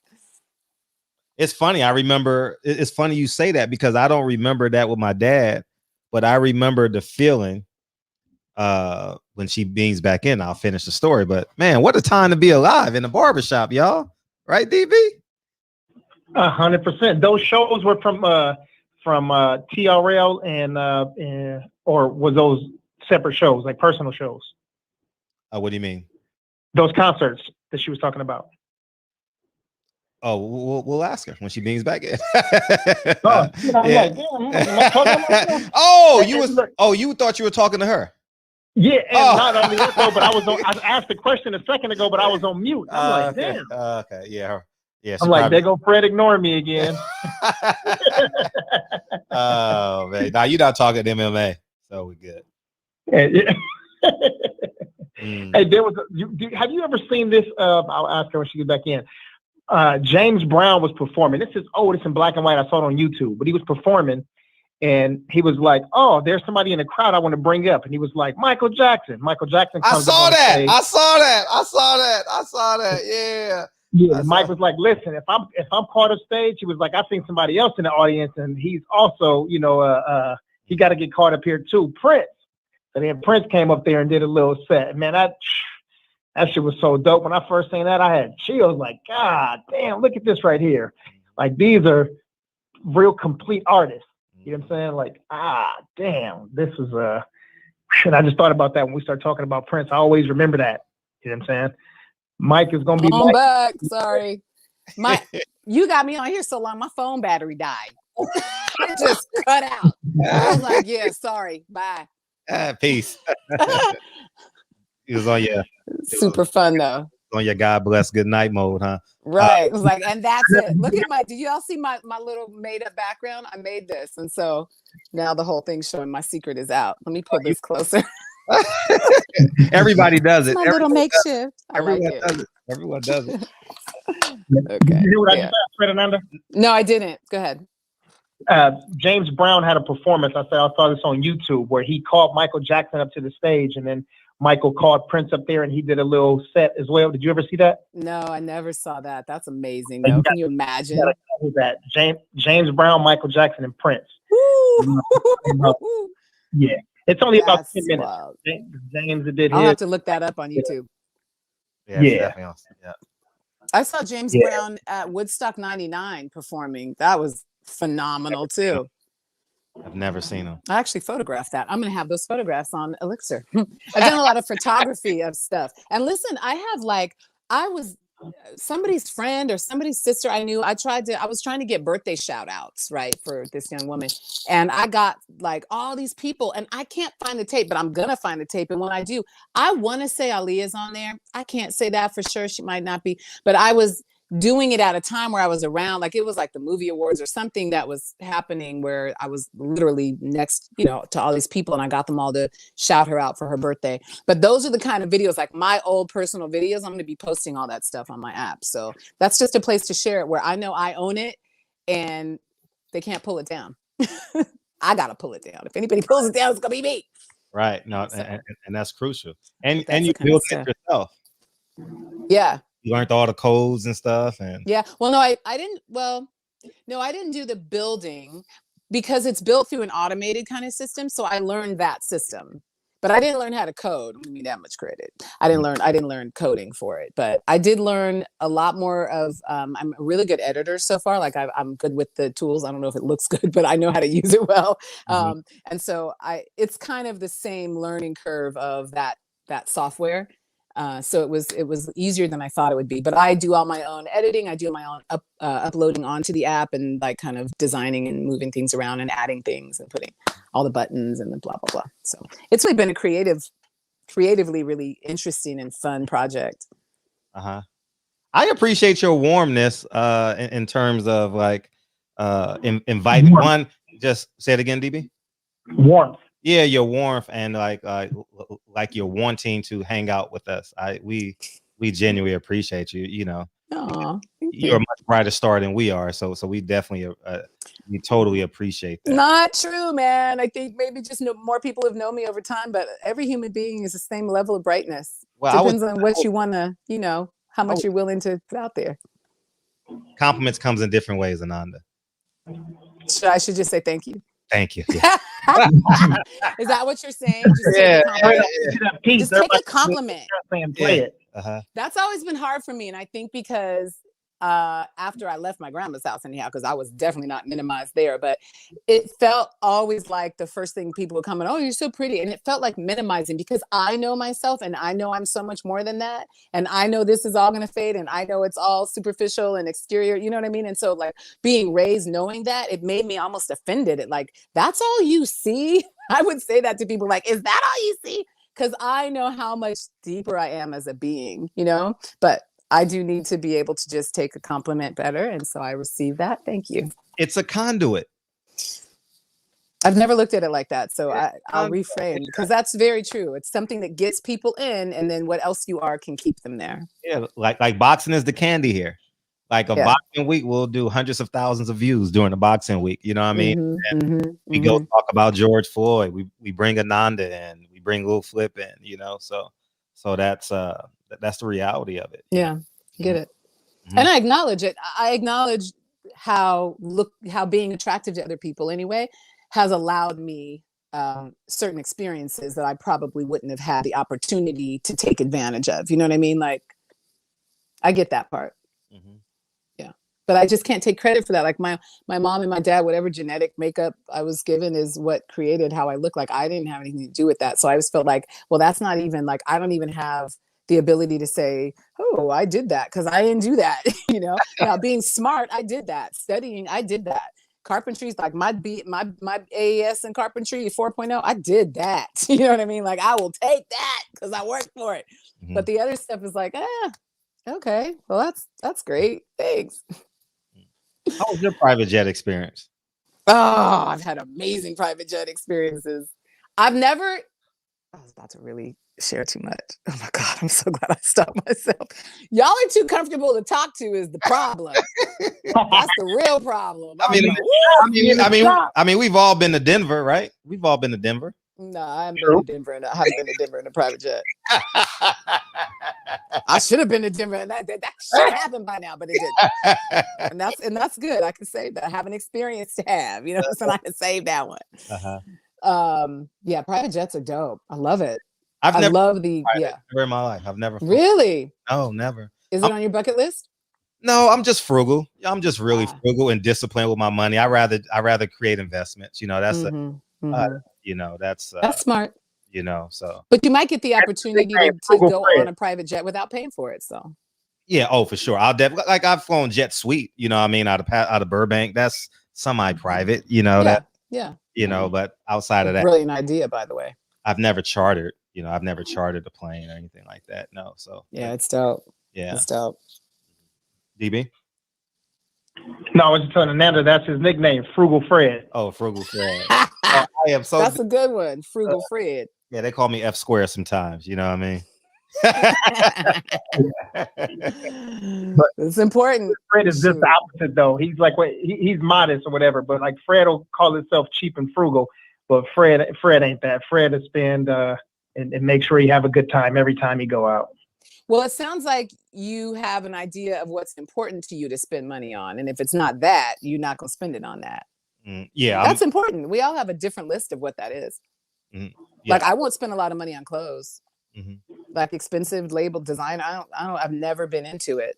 Diamonds. I don't really buy any of that. But I'll spend money on food. I'll spend money on a juice. I'll pay $20 for a fresh juice, depending on where I'm at. Sometimes they run that much, and I'm like, absolutely. Some people won't do that. It's all different. I'm actually the same way. Like I'm real exact with food. Like I don't waste a lot of calories and stuff like that.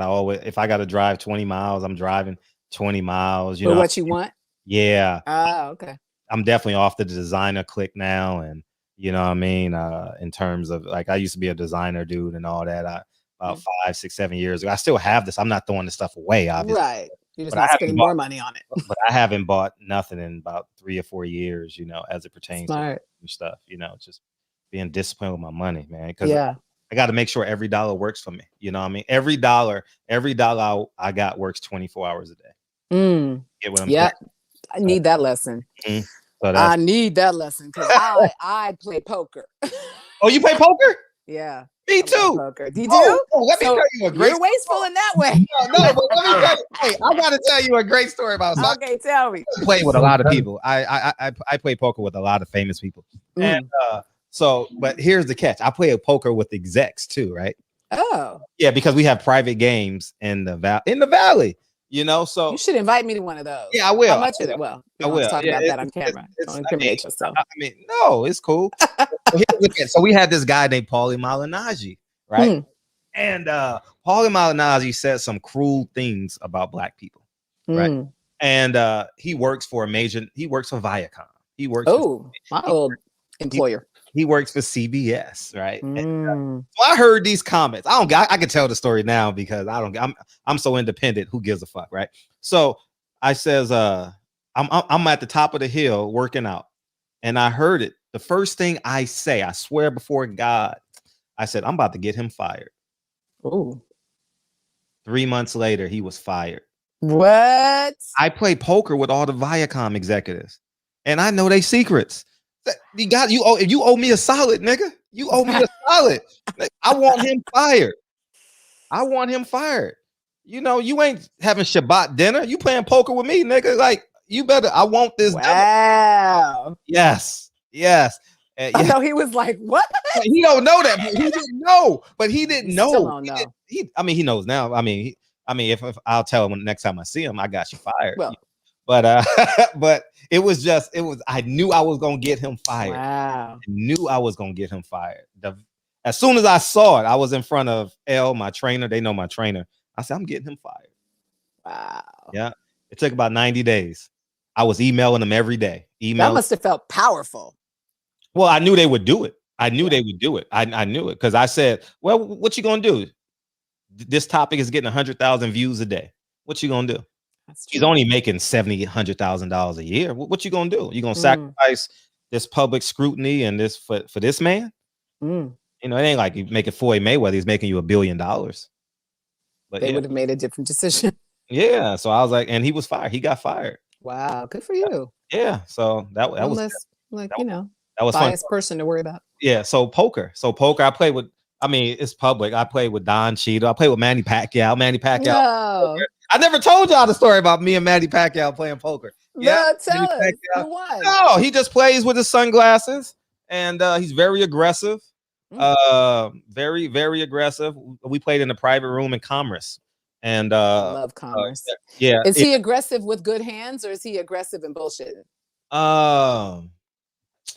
He's a good poker player. Okay. I don't know if he still plays. He's a Christian guy now. So I think he talks a lot.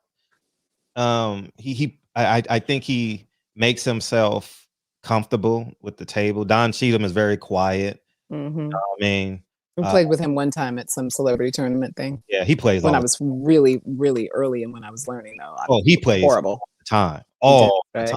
Right? If he could play every day, he would play every day. So he'd be like a tournament guy in regular life. If he could, be. I think if he could, because I've played with him so much. I mean, too much, too many times. Too many times to speak on it. But yeah, man. So it's a fun ride. So I play poker. I really ain't played in over a year though because of the COVID. Yeah, everything's been shut down. I went to Commerce one time when we opened back up for that little brief period, and they had the barriers between everybody. They drilled into the table and put up the hard plastic, which is like whatever. And then they had everybody's masks. Of course, they no longer serve drinks on the floor or food on the floor. Drinks, but only closed drinks and no food. And I felt completely safe. I was like, y'all can stay open like this, but then they closed again. I think they're back open though. Hollywood Park is open now. I haven't been. Oh, for the races? Yeah. No, for the poker. Oh, Hollywood Park Casino. I was thinking, what's out there? The horse race place. I've been there a couple of times. Is it Santa Anita? Santa Anita. Yeah, Santa Anita. Oh, okay, so right down off the 405, that one. Yeah, right off get off at Century. I like that one as much. Yeah, but Commerce is a big 4. Mm-hmm. You can blend in quite well there. I like that. I like that about Commerce. Do you get noticed a lot at Commerce?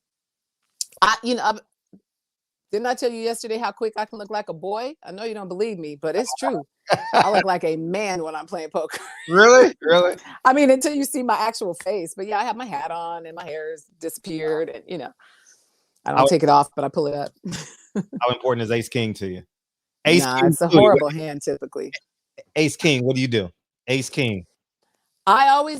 So one of the things I need to get better at is folding before the flop when I know I should, but I don't. And so I always see the flop. And if I have an Ace King, but the flop doesn't match at all, nothing works, I'm out. And I used to keep an Ace King trying to feel, I'm gonna have the high card, I'm gonna have the ace. There'd be a freaking flush on the board. Man, I was so stupid when I first started. I wasted so much damn money. It was stupid. But now I'm like, nothing on the flop, Ace King, I'm out. And I just watch, with a knot in my stomach, like, please don't drop no ace. Please don't drop no ace. But that's probably a good hand to fold when you don't have that.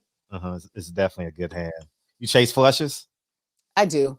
Yeah. But I also use my instincts a lot. Like, I know poker is a game of skill. That's why I like it. I don't do like slots and stuff. I'm just not like a straight up gambler, but I love the skill aspect of poker and I love the intuition aspect of poker. And I really play kind of tapping into all that. You know what I mean? So it all depends. I know a lot of people can say like, if I have this, I'm going to do this, but it always depends to me. If like I have that, it depends on how I feel. Sometimes I know like that it's just not going to happen and I'll be out at the turn, or pretty much the turn is where I get out most of the time because I'll stay and try to limp along. But if I know I don't have it at that point, I'll check my gut. I'll usually be out. But sometimes when I stay, it works out.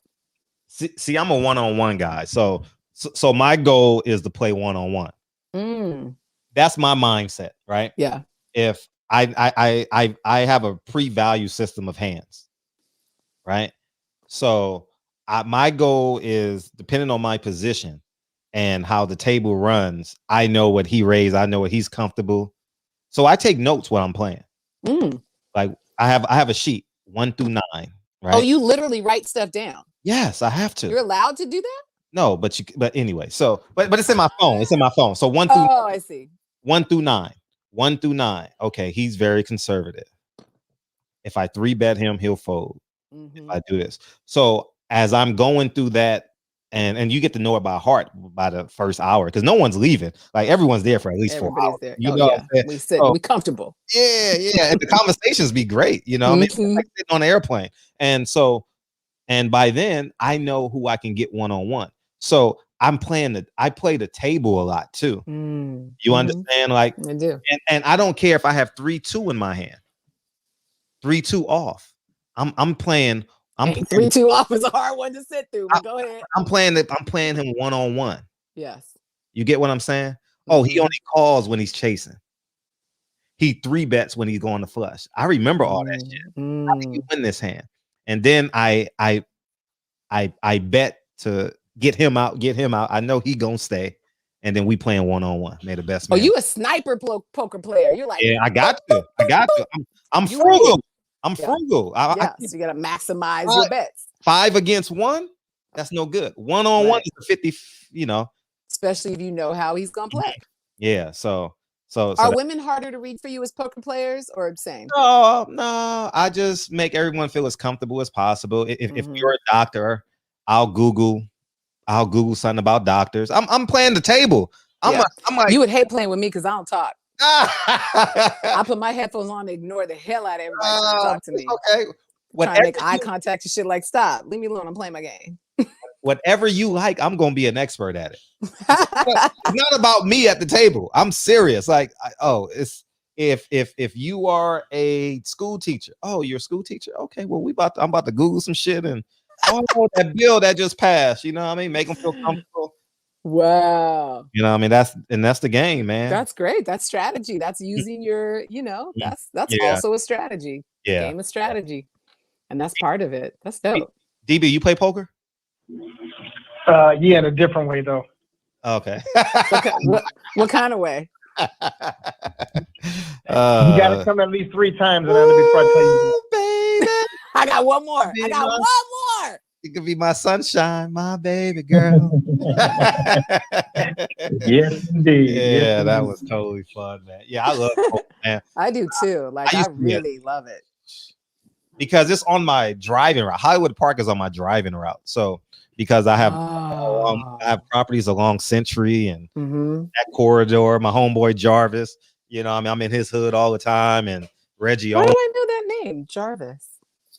Oh, I probably said Everybody his name. Knows yeah, we call him J Square, JJ. Was he on the last show? No, but he can be. He can be right now. Anybody want to be, man? So how much time you got, Ananda? I mean, like I said, I'm a night owl, but how close are we to breaking that record? Oh, we in 3 hours. 3 hours. So we have another hour to go to break it? No, we got 4-hour record, right? It's 4 hours and 31 minutes, was it? Yeah, like 4 hours, 38 minutes. Oh shit, 4 hours and 38 minutes. Oh, so we've only been on since 9? Yeah. Oh, we got a long time.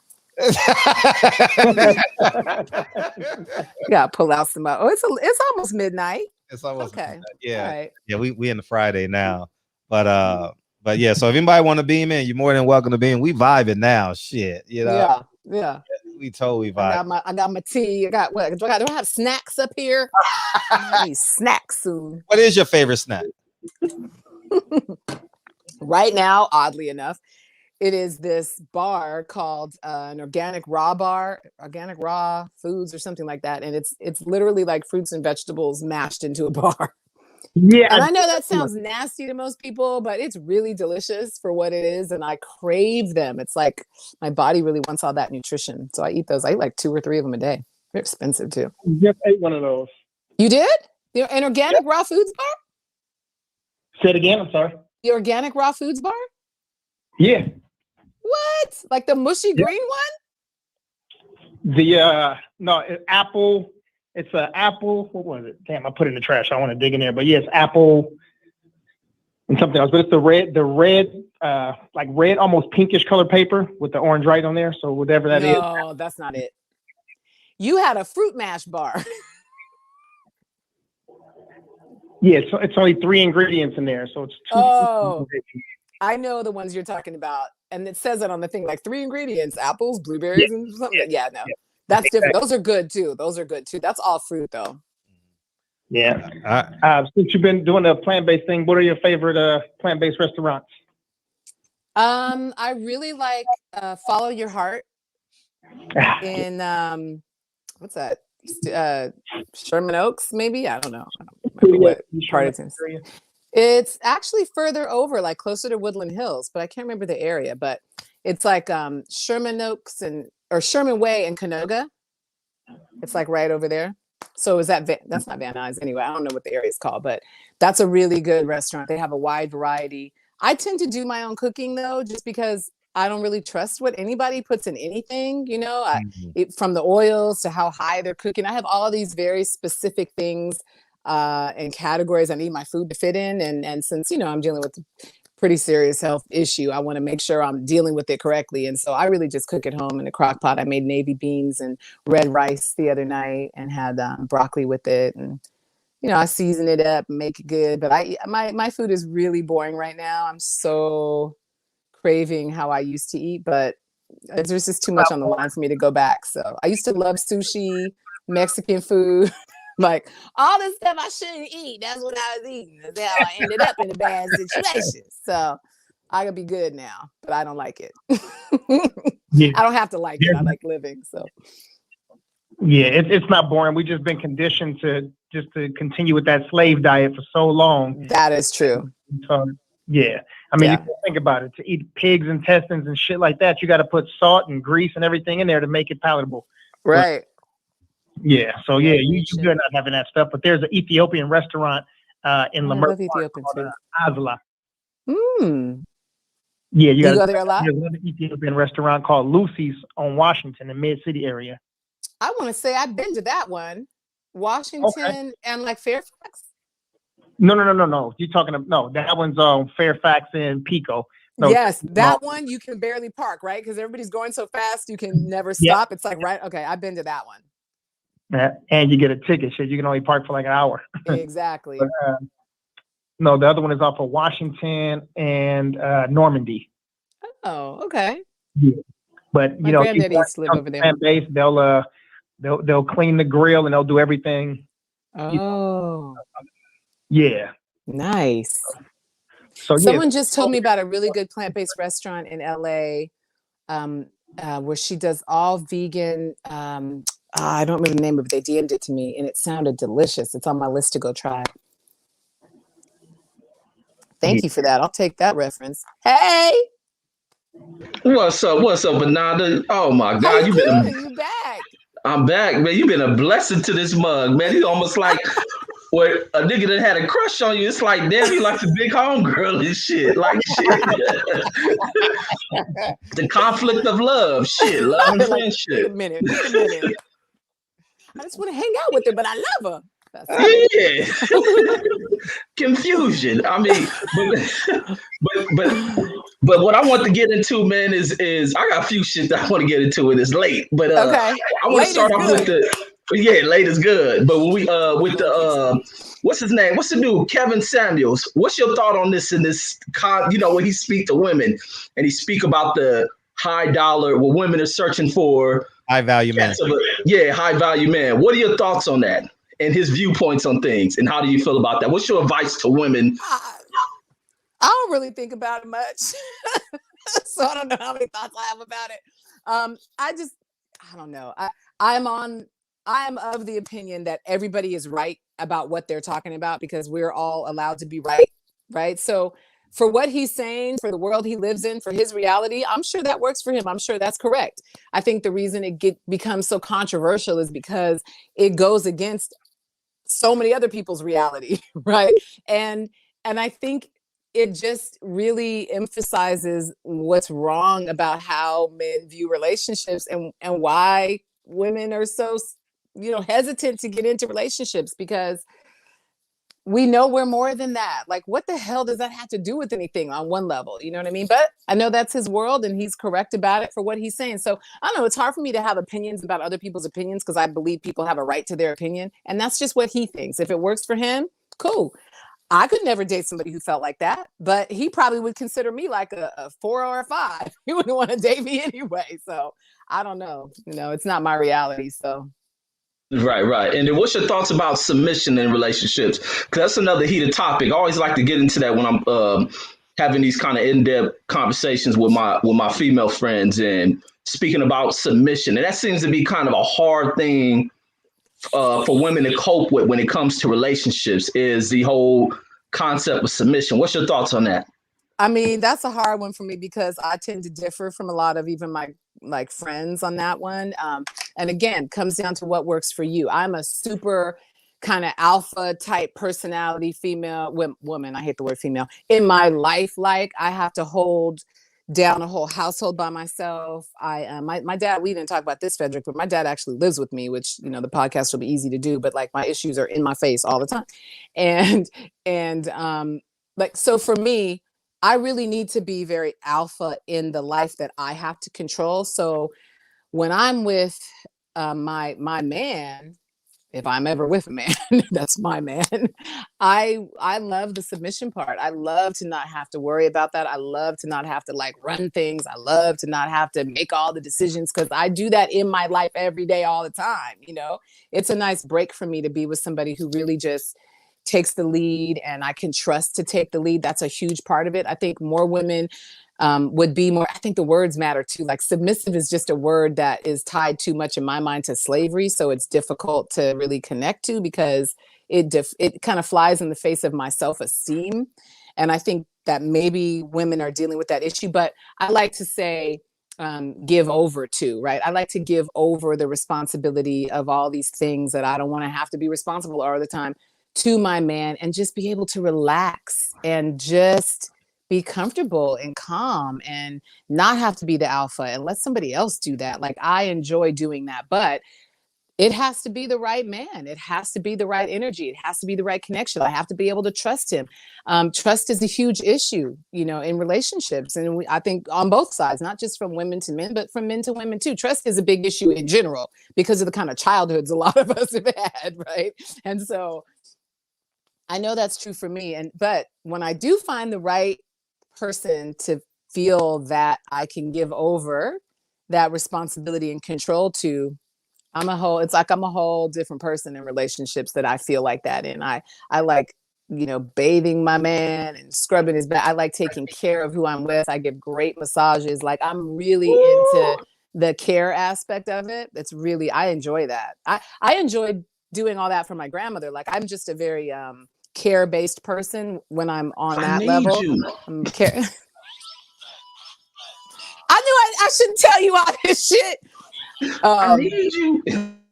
I know, but that's what I mean. Like every man says, oh, I need that. But most men are not able to live up to their part of the responsibility for being able to receive that, right? And what that requires and demands really for you to give to that woman. So I think that's why it doesn't happen enough, because we're emotional beings. And if you don't make me feel safe and comfortable, I don't want to take care of you for like whatever. Like it's a whole change of personality, really. It's like, and when I get turned off and you've betrayed me, or you made me feel like I can't trust you, or you aren't taking care of the relationship on an emotional level, then I don't want to do that. So it's a lot of balance that's required to really bring that out of women.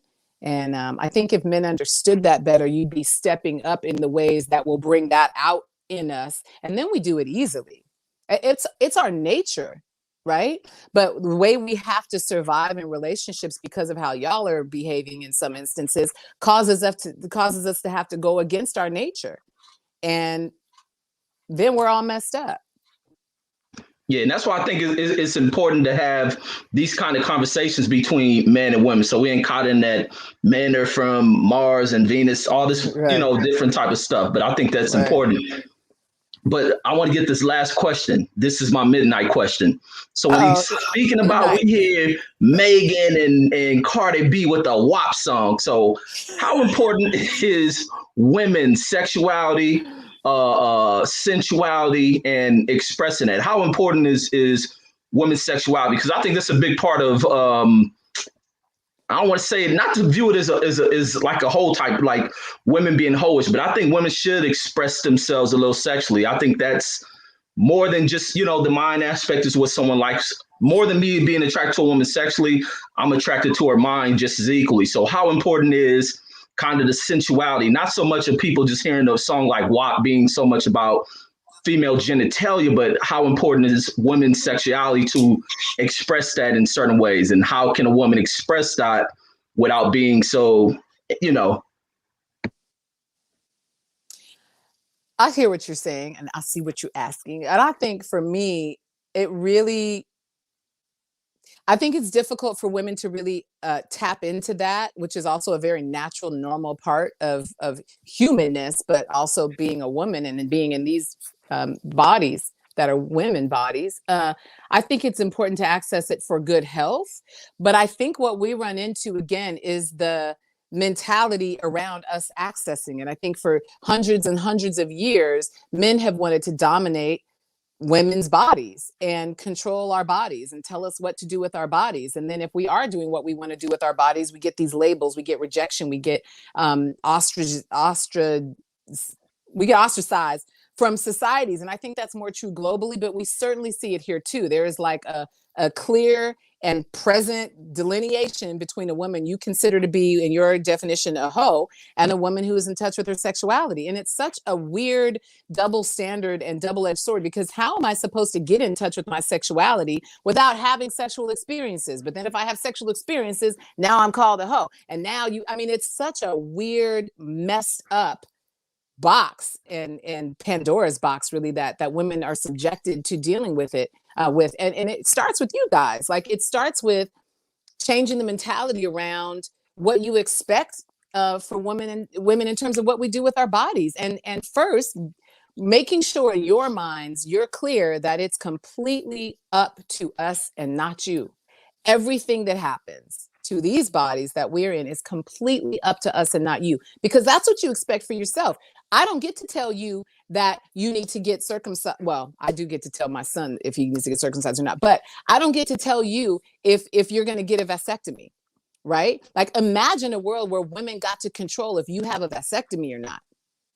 You would not tolerate it, but you don't seem to understand how we feel when we're told what to do with our bodies. It's the same exact thing, because we're just talking about human beings, right? But we create all these distinctions when it comes to gender. And I think that has been the case for so long that we all think that it's right, and it's completely ass backwards, and probably at the root of why a lot of our relationships don't work, because you come in with this understanding that you should have some control. And so then you don't see how, if you really want control, you do that by not having control at all, right? And we get messed up in thinking that we're supposed to be these weird versions of knowing what to do sexually but never having had sex things. That's completely weird.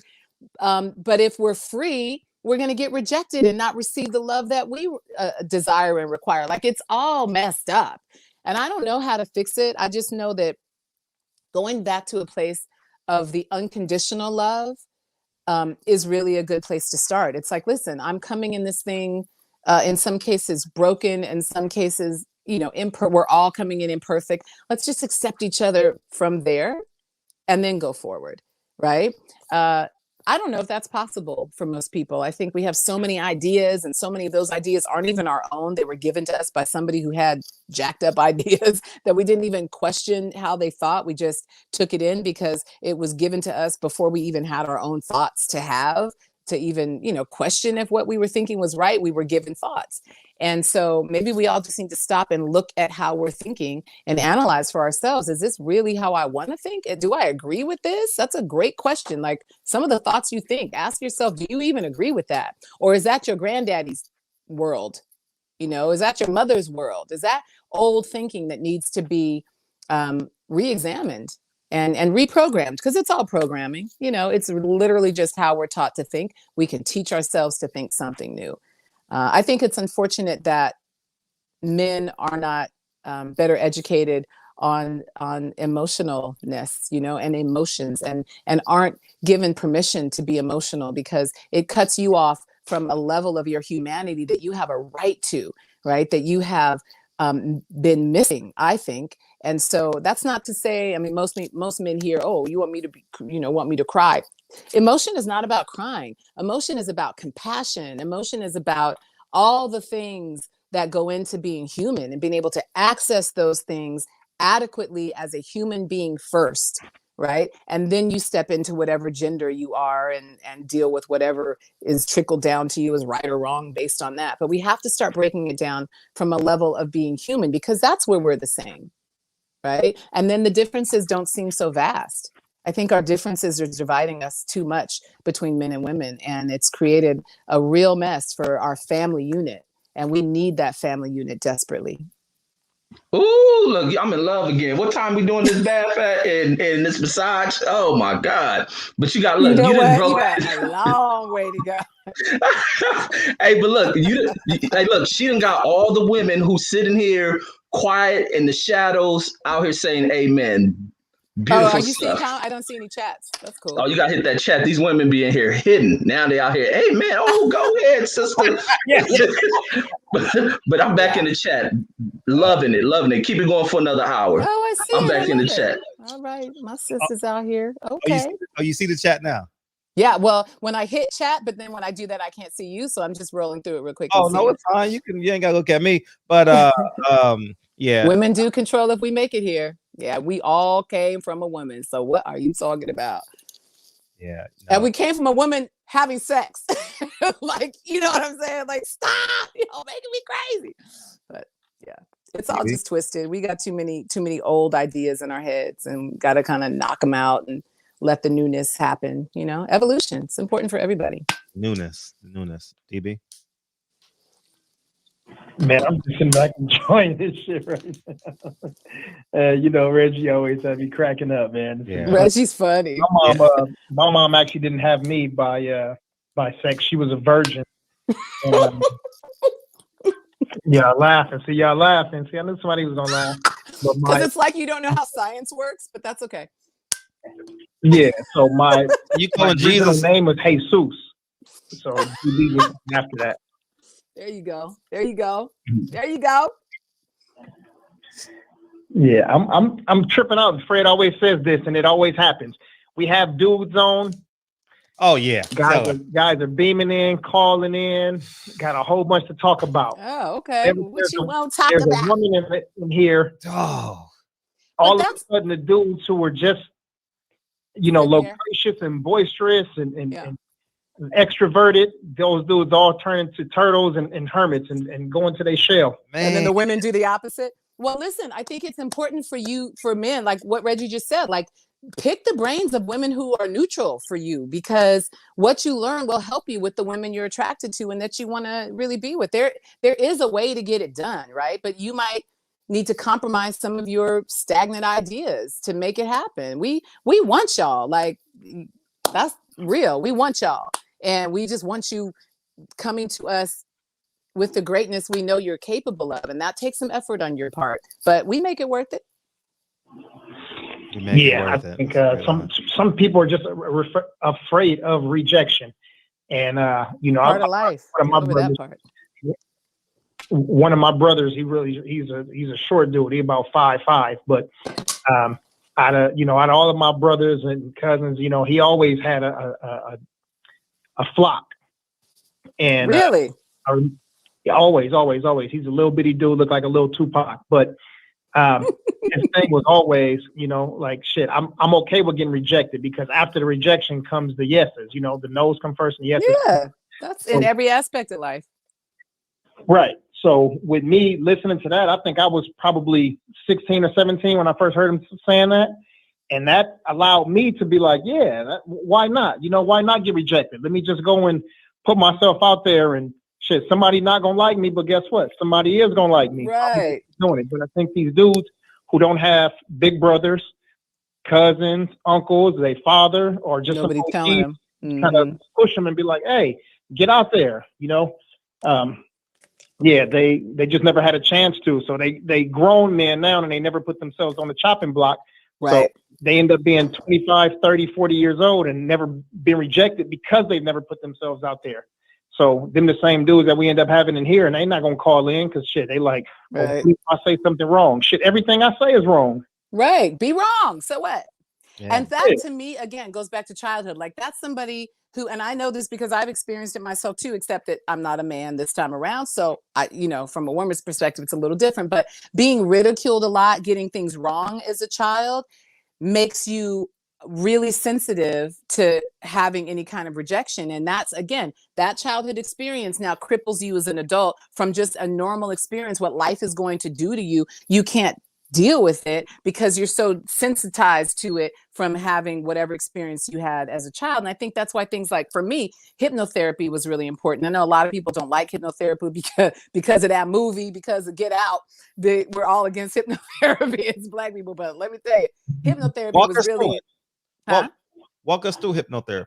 It was so valuable to me. Like we talked before about me being a smoker and how that was like the nastiest habit of my life and limited me in so many ways and yada, yada, yada. But the way that I quit smoking was through hypnotherapy. It took one session. It was an 1.5-hour session, and I never smoked again and had been nauseous ever since that day when I smelled cigarettes. Like, to me, hypnotherapy is a really valuable tool. It's not somebody else controlling your brain. It's someone who is a professional trained person guiding you through the areas in your brain where you need to upgrade things. It was almost like weeding. It was like the pruning and weeding process, but in my mind. And I was aware through the whole thing, although I was in my subconscious. It was a way to get into my level of subconscious, which is where you make change in your brain, right? You just really did. We are really dealing with machines. We are living in machines. They are biological, machines. They are intelligent machines. They have systems that work in a specific way. And if we can figure out how to tap into those systems and control them, because we, the spirit, the light in the body, this is just what I believe, the spirit, the light in the body, we're the control mechanism. We are who controls this machine. But ultimately, when you break it down, it is a machine. That's why the machine dies and stays here when you leave it. Right? You're not dead, but the machine is gone. Who you were as a result of the combination with your spirit into your body, your personality, your being, who you are in this world is gone now because you're disconnected from that body that you experienced that life in. And so your spirit goes on, but you're not dead. The body is. And if we can really get to a place where we understand that our bodies can be controlled, our bodies are being controlled, just not always by us, right? If we can step into the power that is our birth given right to control this body and this machine and really do it, a lot of that stuff we are hindered by disappears because now you're in control of whether or not it hinders you. And I had to take that mentality when it came to cigarettes because I was so controlled by my addiction to them that I was losing authority over my life in certain ways, right? And once I did that, and I tapped into it and I saw that, oh my gosh, I really do control this. Now, I might need some help figuring it out, right? I might need some help getting there. But once I got there, I was the one that changed my mind about smoking. Literally, I changed my mind about smoking. I had a thought that allowed me to be a smoker. And I found that thought with the help of this, hypnotherapist guidance. I found that thought and plucked it and replaced it with a new thought. That new thought was no longer me being a smoker. And then I no longer was a smoker. And that's how it worked. It was a trip, but a very valuable lesson, right? For me to understand that with the right tools, I can change anything I want about myself. I can change anything I want about my body because I control the system that controls that. And it's the same kind of thinking that like Dr. Joe Dispenza, Becoming Supernatural, The Placebo Effect, all these amazing books that I've read that he's written. This man healed his back. He fractured his spine in 6 places being run over by a truck. And in 10 weeks, maybe 12, with his mind, he redesigned, like rebuilt his spine. He was a chiropractor before all this happened, so he understood the mechanism, like how the spine is put together, right? But he in his mind rebuilt his spine just by focusing on rebuilding his spine. And every single day, because we are creatures of repetition, which is why we get stuck in habits. We repeat that bad stuff too long, it becomes a habit. We get stuck in that cycle because by nature we are creatures of repetition. It served us very well when we lived in villages and communities and lived in connection with the earth. Repetition was important. Some of the things that we are the way we are because it has always served us to survive in this world. And it can still do that if it's the right thing that you're being, addicted is the wrong word, but if it's the right thing that you're habitual about, like your good habits are serving your life. It's the bad ones that you need to correct, right? But we have the ability to correct the bad habits, to replace them with something that does serve us. So every single day he would go through the building of the vertebrae. He structured them exactly how he knew them to be. And in 12 weeks, he had rebuilt his spine because the brain, the mind, doesn't know the difference between your thoughts, whether it's real or not. It doesn't know. If you really believe it, if you're visualizing it, if you see it, your body's going to respond as if it's your reality because it is, right? It's the reality because it's the reality you're seeing and choosing to believe. That's what creates reality. So when we hear people say, manifest this or create your own reality, or all that is true. Some of us don't really have the true understanding of how it works and how to do it. But the fact that it works, the process is absolutely real and is absolute. It's what Jesus did. Jesus used the power of his mind and the power of his light energy, right? We're batteries to create and manipulate matter. That's why he told us we could do it too. That's why I think, how religion is used against people is the crime. The religion itself is sound. It's how it's used against people. It's that the truth is not really being told about what religion is about and why it's here and how it serves us and how we're supposed to use it. It's a roadmap for life. It's not about you having to submit to a group of people who tell you that they're in charge of your connection to God. That's bullshit. Nobody's in charge of your connection to God, right? You're in charge of it. But what is God? God is everything the Bible says: light, love. And that's because we are light and love. Well, what is light? It's energy. What is energy? It's power, right? So all the words get in the way and we start to get manipulated and people take certain things and blow it. That's why I don't listen to none of. Go get your own understanding, because that's all that matters for your life is your own understanding. I think there are people you can hear that will inspire you to understand things, but don't follow anybody. You're not a follower. You're a leader. You're an individual. You can get information from people, but then take it upon yourself and use it for yourself in ways that make sense to you. It doesn't matter if it makes sense to anybody else. It's not their life, And I think once we start to do that, that's when we hit real freedom. It's like you get to understand what you're capable of, because we're sleeping on ourselves right now in major ways.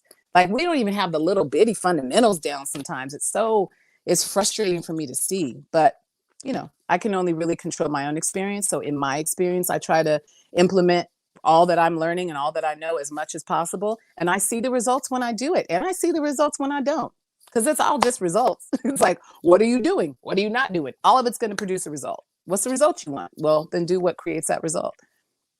It sounds simple, but it actually is very simple.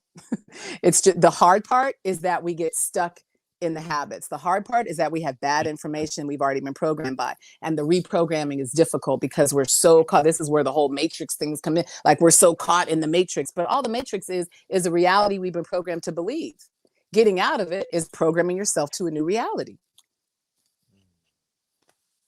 The problem is so many people agree with the reality that we've been told, that the peer pressure starts to be like, our families push this stuff down our throats too. Like everybody around you thinks this, it must be true. Right. So in numbers, when you got 10,000 people believing it, you're like, well, I don't want to go against it. And then we get stuck and we get lost and we lose sight of who we actually are. But we're some powerful, powerful beings, man. And these bodies we've been given are amazing machines to live these lives through. Look what people have done with their bodies. I don't need to give you examples of that. Y'all know, but who said I needed to hear this? Night Reels. Oh, I like that name, Night Reels. You should read the book, Becoming Supernatural. Joe Dispenza is an amazing book.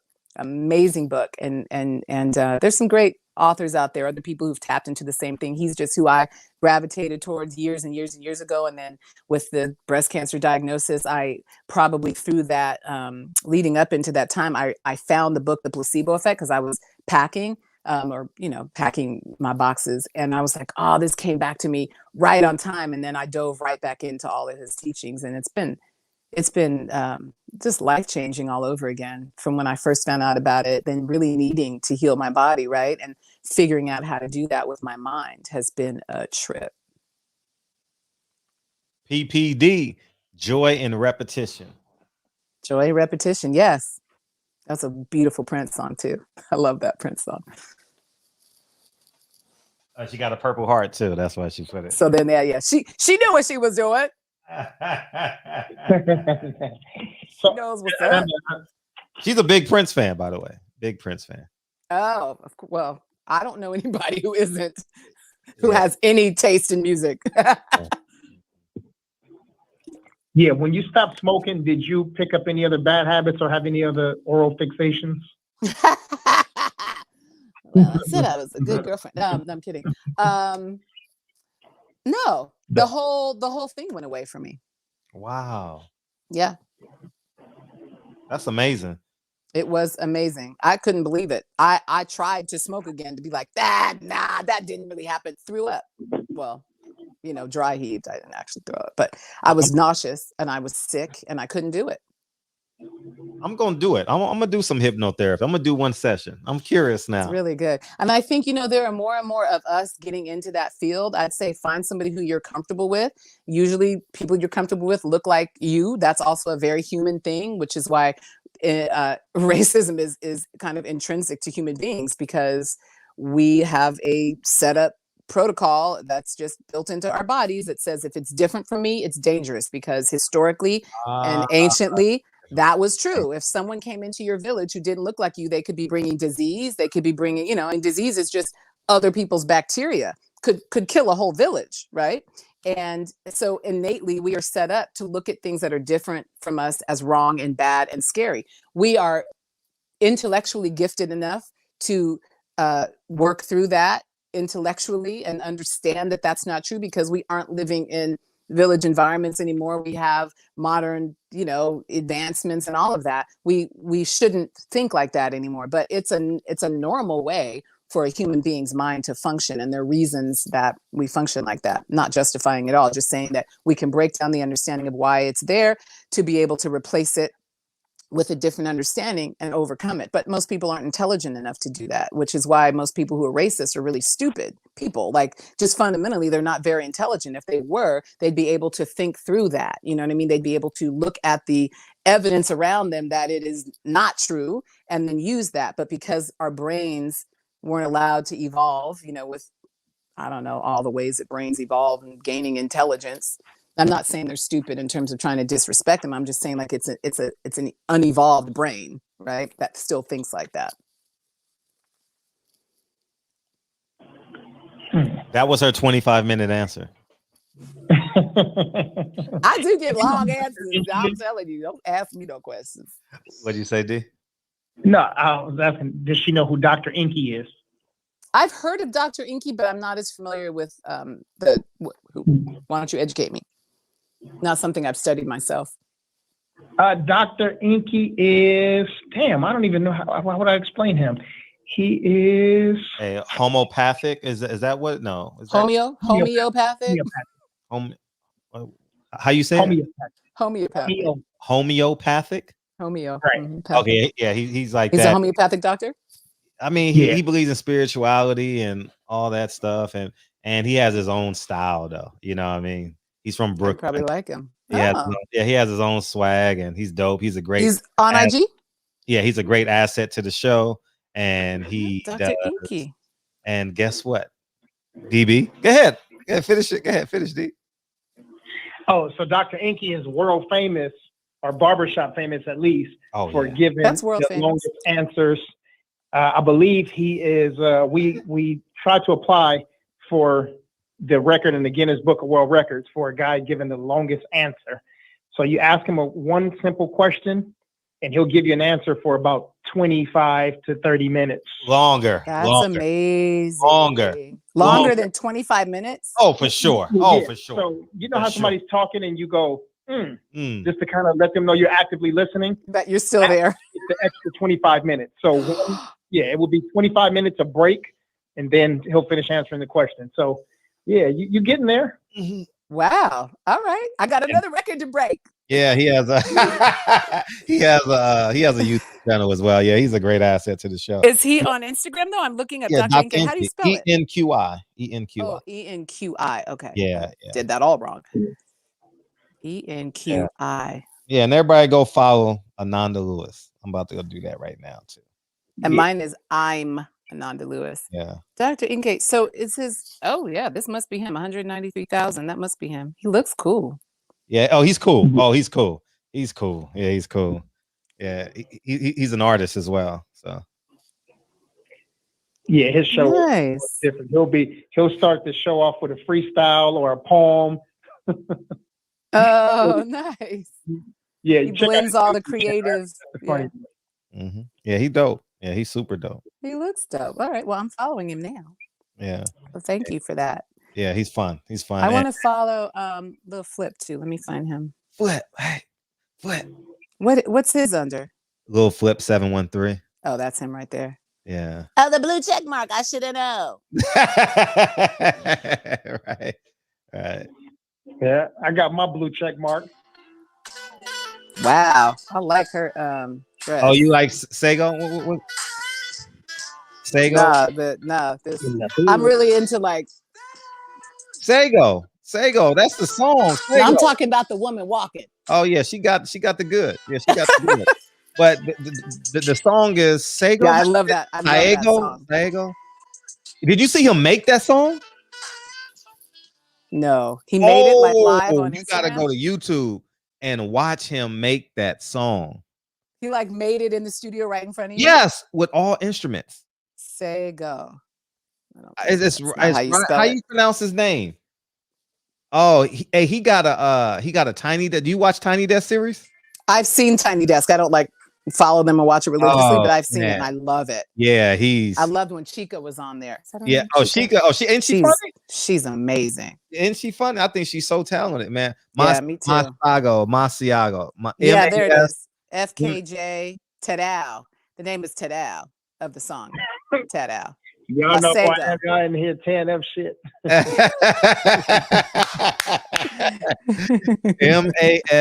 MASEGO. Oh, you got to listen to him. Oh, you gonna love it. Oh, he's doing it in the studio. You can see the people walking by. It's so authentic. You know what I mean? Oh, he's dope too. My girlfriend sent me this video. I didn't watch. Okay, I'm subscribing.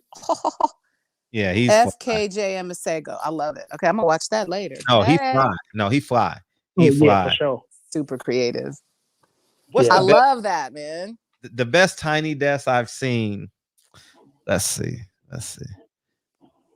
Mac Miller is dope as shit. His Tiny Desk is dope than a motherfucker. Mac Miller? Oh shit. Oh my god. Wait, Mac Miller who passed? Yes. Oh. His Tiny Desk is fucking. Yeah. You're like, you gotta do it. Oh yeah, and Toby's dope. Toby and Fat. Yeah, Toby and Fats and Mac Miller. Though Anthony Hamilton was pretty damn good too. BJ Chicago Kid was pretty damn good. Sheikah was pretty damn good. Oh, them Tiny Desks. I'm addicted to them Tiny Desks. Yeah. Tiny Desk concert. Okay, I'm gonna follow them too. Yeah, that's NPR Music. Yeah, NPR Music. Yeah. Okay, I'm already subscribed to that. Yeah. I'm just not on YouTube that much. Instagram is really where you know why? I understand Instagram. Like, it's simple. I really like simple things. Things get too complicated. My brain goes, I'm gonna check it out. Facebook is almost too complicated for me. Like, there's too much going on. There's too many ads popping up. I can't tell what's real, what's not, whose page is whose. And you have to go to your timeline and click up. And it makes me crazy. And I don't have time to be crazy over that. I want something that's simple and streamlined. Instagram, everything is everybody's thing is their own thing. You know what I mean? Like, it's streamlined. My brain needs streamlined. Right. And that's why I don't. And YouTube's the same kind of way. Like, there's too many things and too many, like, I don't know what thing. I just want to see one thing. And, if you hit the wrong button, then you go to a different video and I can't figure out how to get, I'll be like, man, y'all too much for me. It takes too much time. I don't have that kind of time. I'm in here editing. I don't have that kind of time. No, you damn right. That's all I do is edit and read. What program do you use? I'm using iMovie. Yeah, me too. I want to learn Final Cut, but it ain't happened yet. Yeah, I've been doing that, and you know what? I've been reading a lot. What? And they get nauseated with me talking about this. I've been reading FBI files of like Malcolm X, of Elijah Muhammad. Must be really interesting. Oh my god, dog! And I was a history major. I love that stuff. Oh yeah, so was I. I didn't say that yesterday, but so was I. And were you? Okay. Yeah. Oh, big time history, man. And so it's really cool because with the internet, you can cross-reference so easy. You ain't got to go to the library and all that. So the cross-reference. Remember microfiche? Yeah. So, yeah. You don't even know what language we're talking if you're too young. You don't know what microfiche is. DB, you know what microfiche is? Yeah, the newspaper machine that you twisted. Yeah, man. Microfiche had a certain smell. I remember how it smelled. It did. Old than the son of a gun. Yeah. Yeah, man. Yeah, we don't have to do that anymore. So yes. So you can just pull up a bunch of different windows and just look at different stuff, or how do you do it? It's How do you when it's you're a website. cross-referencing? It's a web. It's a website that does it? No. Oh, so I just Google it in and I check see, because I can do the FBI files, the police files, and then so if they say like Malcolm X was in Los Angeles June 13th, 1962. Yeah. I'll see if he had a speech June 13th, 1962. And it's like, oh, this is true. He was there. You know what I mean? Because it's hard to trust the FBI. And yes. I mean, just it is hard to trust the FBI. yeah. You know, but it's just fun though. It's just fun. It's super duper fun. So that's satisfying for your brain. Like, that's cool. So I said library. How do you say but it? we knew what you meant. Library, the way it's spelled. Library. So what did I say yesterday? Kindergarten. How do you say kindergarten? Kindergarten. Kindergarten. I say kindergarten. Kindergarten. Yeah, man. I just say things how they're spelled. What's your weirdest habit, you guys? DB, what's your weirdest habit? Yeah. Oh, dang. Did she fall down? Man, somebody call the ambulance. Call the ambulance. What's your weirdest habit? You ain't listening to me. Oh, man. He can't even hear me. He's say it again, D. What did you say? Your weirdest habit. My weirdest habit? Oh, yeah. Shit. Oh, damn. No, I won't say weird. Oddest habit. You know what? I'm too normal. That's weird. It's so weird that you're so normal. Yeah, I think that's it. Cause I just got on Instagram a couple of months ago. I don't have no Facebook and no other social media. Like all of the trends and fads and shit like that, like skinny jeans and V-neck. Oh, he hates skinny jeans. Oh, you hate skinny jeans on men. Yeah. This nigga specific. Shit like that. So yeah, I'm not with none of that shit like that. So you know what I'm saying? I'm not with that type of that's weird to me. Like, doing that. So me not doing that probably makes me weird. I'm like the alien and shit. Mm-hmm. That is kind of weird. Yeah. I will, Frederick, John. what about you? I will. I think I don't like my food touching. Oh my God, you're one of those kids. I don't like my food touching. Like since you were little? I don't know since I was little, but I don't like my food touching. Wow. I like to put on my condiments. I'm a dipper. I'm not a spreader. My condiment, you know. Condoms and dipping. Yeah. And but I'm like my macaroni and cheese got to be here. My yams got to be there. I don't like that. Wow. I want to mix them personally, you know. So I don't. Yeah. But yeah. Oh, I want to say this: the conversation that you and DB had yesterday, it inspired me. It really, really inspired me. Yesterday after our show, I had a how you say that potato? How you say that tomato? Heirloom. I had heirloom salad. I had an heirloom tomato salad yesterday, and today I added black beans to it. So good for you. Yeah. But I was vegan for 10 years. I was vegan for 10 years. You know it. And I kind of shied away from it the last couple because I'm a workout. Before this year, I could burn 2,000 calories in a workout, like nothing. Like, oh yeah, I'll spend 3.5 hours in the gym, easy. And so so now that I have to alter some shit because now I got to restart that engine because COVID, I was sitting on my ass a lot and not doing what I normally do. So I'm gonna work backwards, you know, and do it. So I'm working on that now. So, you got you ready to hit Sylvia's this weekend. What's that? 127th in Lenox, Sylvia's. Have you ever eaten at Sylvia's? Yes. 128th in Lenox. Sylvia's. 128th, 29th in Lenox Ave. Yeah, somewhere in there. I had a pseudo. Fred, hold on, Fred. I'm sorry. Can you back up a second? You said you were vegan for the 10 years, but then you had to go back because of what? Wait a minute. No. I'm sorry. I said I'm working my way back. To veganism. Find a way back, like Jaheim. Got to find my way back. you know. No, I understand. But you said when you were doing it for a decade, you stopped doing it. You said because of your workouts or something? No, I said it didn't really impact me because my workouts be so fucking great. On the outside, on the inside, it obviously impacts me. But I worked out so much that I just said, fuck it. I look the same, maybe like 5% different, but the human eye can't tell, you know. So but now 43 years old, I got to put it all together now, you know. Got to put it all together, you know. That age will shift things. Yeah. Facts. So so that's where I'm at now. I'm putting it back all together again, you know. So okay. Mm-hmm. You gonna do it, bro. You gonna do it. Yeah, you got this. Thanks, coach. You got this. I got your back, bro. I got your back. Oh man. Yeah, I actually had a pseudo. Go ahead, DB. No, what restaurant were you talking about in New York? Sylvia's. Sylvia's. You want to hear a cool story about Sylvia's? Yes. So the cool story about Sylvia's, I had a pseudo family reunion there the Friday before Keith Thurman, Sean Porter. So I called all my family members, and there was about 30 of us, and we ate at Sylvia's. And so Sylvia's has that's my memory of in your heart. Yeah, you know, I caught the train. No, I actually had a car. I had a car, and we did that thing. But it was cool. It was cool. Sylvia's is cool. Sylvia's is like a Harlem staple.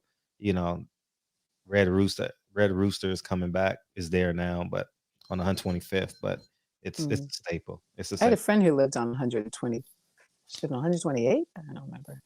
Yeah, in New York for a long time. Mm-hmm. And you know, Eddie, I was gonna tell you who else I played poker with. You're not gonna believe this. They know the story already. I done said it a few times. Oh, it's new to me. Ooh. Yeah, it's definitely new to you. Bruno Mars. Oh, love Bruno Mars. But he's a poker player? Oh my God, diehard poker player. That's how he paid his rent. What? I remember he used to be at the table. At Hollywood Park. He used to be at the table and was like, y'all gonna know my name one day. And I was like, and then I saw him, and then he told the story on that guy that has the accent, the late night show that has the accent. What's his name? Oh, the black guy? No, white dude. The chubby one that does the carpool? Yeah, him. What's his name? Oh, yeah. Yeah, he was in the car with James Corden. James Corden. Yeah, he told the story on James Corden. I thought that was cool. You know how he used to go gamble to make rent. You know, because he had and I set the poker. You got to be real good if you pay your rent like that. I mean, he had no choice. You know, he was. Yeah. I guess he was auditioning, making music. He was wearing big clothes and stuff like that. Yeah. Necessity is the mother of invention. Isn't it? And survival. Man, the truest thing ever said. Do you know who those people are? You said Porter and and Thurman. You know, well, I think they're boxers, right? Okay. She said that because she know I only travel for boxing. That was good though. That was a good pickup. I'm a good listener. I'm smart. Yeah, Sean. Fred, Fred, I know you guys are Hawthorns, but what's the other last name? I didn't know it was Pseudo. Fred? Oh, you got me on that one. Pseudo what? So I don't know. You said you had a pseudo family reunion. Oh, pseudo family reunion, meaning it was just a spontaneous thing. Yeah, like a spontaneous shift. Yeah, because I was in pseudo New York. Actually means fake, which is why he's asking you the question. Oh yeah, it was just misusage of the word.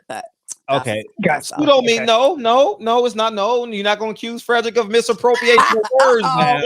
No. What's it mean? No, no. Pseudo, like it wasn't like the official one. It wasn't the official. It was just 20 to 30 family members that got which still means fake. Not official means like an inaccurate one. Okay, it wasn't an inaccurate family reunion, but he took it as like pseudo last name, like y'all had fake last names. Is that right, DB? Yes, ma'am. You took it as like pseudo, yeah. I love words, though. I love Me words. too. Yeah, I love. Yeah. Oh, Word Doc. Yeah, they charge you for Word though. Like if you, I think they charge like $120 a year for Word. The program. Yeah. What you talking about? No. How you like LA compared to the software program? Are you serious? Go ahead. Yeah, dude. Right. Pseudo, not genuine, spurious, or sham. Oh, so it was like so what would be a better word? So next time I tell the story, you would say makeshift. It was like, or spontaneous. It was a makeshift family reunion. Yeah, sure. Makeshift. It's like y'all kind of it came together at the last minute. It was just kind of like spontaneous. We're like, let's go down there. It ended up being all these people that were your family. So it was like a makeshift family reunion. Yeah, facts. Yeah, but not a fake family reunion. Semi-family reunion? Not as accurate, but still acceptable. Yeah, semi, like partial, halfway family reunion, maybe. True that. Okay. Makeshift is more accurate for what you intended to say, anyway. Okay. How did you go about correcting your guests when you in interviews live? Very delicately, depending on who the guest was. I remember doing Off the Hook with Teen Summit. I don't remember who the rapper was, but my sister reminds me of this all the time. We laugh about it. It was Off the Hook, and you know how rappers, I mean, not just rappers. I know plenty of people who do this, but a lot of rappers do it. They go, you know what I'm saying. You know what I'm saying. You know what I'm saying. You know what I'm saying. So this guy was like explaining something, and he constantly was saying, you know what I'm saying. So I went down to, you know what I'm saying. I went down to the store, you know what I'm saying. And I had asked the dude, you know what I'm saying, what he was talking about, you know what I'm saying. And like he did this, it was over and over. Like I'm very tolerant as an interviewer, but I was like, oh my gosh, like, I was counting in my head how many times he said it. And he got to a point where he was like, so, that was it. You know what I'm saying? And then he paused, and I was like, took that as my cue to jump in. I said, I actually have no idea what you're saying, because all you said was, you know what I'm saying? And I actually did not intentionally, I wasn't consciously trying to clown him, but I could understand how it came off as me clowning him. But I was just so like, I have no idea what you're saying. I honestly didn't understand. I was like, I don't know what you said, because all you said was, I know what I'm saying. And then we kind of laughed, and I think he was like, damn, this broad tried to clown me. I really wasn't trying to clown him, but I don't know. I am not that eloquent with it sometimes, because I don't feel like it's being rude. I just feel like I'm being myself. Like I'm being real. Like I actually have a question. Like, wait a minute, that's not right. Like kind of how that just happened. It wasn't like, no, that wasn't, you said the wrong word. I wasn't trying to like out you real quick, but it was actually the wrong word. So eventually if it comes up, I'm gonna be like, no, you probably meant this. But I've learned to try to do things like that more gently. Impromptu, spontaneous. Right. Impromptu is a great word. Yeah. They're giving you in the chat. Yeah, in the chat. There you go. Spontaneous. They're helping me out. Yeah. Oh, asked if she's ever interviewed Kanye. I did interview Kanye. I would love to interview Kanye again. I think someone like me, I'm not saying it needs to be me, needs to interview Kanye, because Kanye needs a lot of compassion and understanding and a safe space to kind of get some stuff out right now. And I don't think he's really getting that in the world. And I think, there's that borderline crazy genius thing. I do think Kanye, he's been very upfront with telling us how high his IQ is. And when you have an IQ that high, I think it's like full circle, and you come back to like crazy ends here and genius begins here, and you have this whole, you run the gamut, and then you come back, and those two things are very close. And I think we've seen that to be true for a lot of people throughout history. And yet some people can get much more into the crazy part, than others. And I would love to sit down with him and talk to him again. Probably won't happen, but I did interview Kanye at MTV, and it was a one-on-one. I forget what it was for. I don't think it was a whole special, but it was like definitely not just in like a crowd TRL kind of interview where we were all standing in front of people. It was just us in the studio, a private moment kind of interview style. And I remember pieces of it. I don't remember any of my interviews very well. It's funny because one, I don't have a great memory. I have a very specific memory and for specific things, but I also worked so nonstop then that everything became like the same. You know, it's like you come in, you're on this kind of routine. You come in, the producers, you talk to them, they have cards for you. You look at this, you look at that, you read the prompter. I never really used the prompter, but I would read it because I would want to know, you know, what was expected for me to do, what the video was that was coming up next or whatever. But it was so bam, bam, bam, bam, bam, bam, and then boom, that person's gone and the next person's coming in. It was so, I don't want to call it, the right words aren't coming to me, and as a word person that's really frustrating, but it was very nonstop, you know, assembly line in that sense, not in the sense that everything was the same, but in the sense that it was running really fast and then you were on to the next thing. And so it was hard for me to have, you know, if you're not fully experiencing something, you're not creating a full memory of it. That's how memory works. Like the things that most of us remember the most are things that had emotional highs, right? Or emotional lows. Like these extremes on the scale of emotion for human beings is where our memory gets triggered in. And none of that had that for me because I was on this machine, you know, it was this treadmill of like, go, go, go, go, go, go, go. You know, you're going to have an interview come in and somebody's going to go out. And then, so I never had a chance to stop and have these expanded emotional highs or lows in those moments with those people. And so they became very like, normal, right? There was no peaks or lows, highs or lows to it. It was very normal. And so I have a hard time remembering a lot of that, even though I interviewed every amazing person who was alive at the time. I pretty much interviewed, and yet they were all very normal experiences for me, which it's really weird. Like I wish I could remember some of those moments a little better because I remember the feeling of the moment. Like I said before, I might not remember details, but I remember the feeling of the moment. And I remember feeling like as I was talking to Kanye, this man is really smart. And at that time, we didn't know the extent of his brain or his personality, right? Or what he was dealing with in terms of whatever challenges, you know, he's faced in the balance of his emotions and his mental state. So we were just discovering Kanye, and I remember being struck by how intelligent he was and the depth of his answers, and just you could look in his eyes and see something was different, you know, in a good way, in a special way. So I don't know. I think everybody has their stuff. Kanye definitely has his, but he's like the rest of us. And I think when we look at other people and only look at them and go, oh, well, he's different from me because he's weird like this or this, we don't give ourselves the opportunity to embrace how we're very odd and different and weird in other people's eyes. You know, we're all still very much the same in that sense. Like somebody looks at you and thinks you weird too, you know, so you look at him and think that, but it's true about you too. I've always enjoyed my interactions with Kanye. He seems like a cool person to me. I don't know him like on that level, but the few interactions I've had with him that were all very kind of professional and, you know, work-based were always very good. Yeah, I was listening to Unplugged right today, and I was thinking about Kanye. That was really because of Lauren's challenges. 1000%. And the reason why I said is because we've allowed other media outlets to tell us they're crazy. And I said they did it to Michael Jackson. Oh yeah, they definitely did it to Mike. They did it to Prince, and the list goes on and on.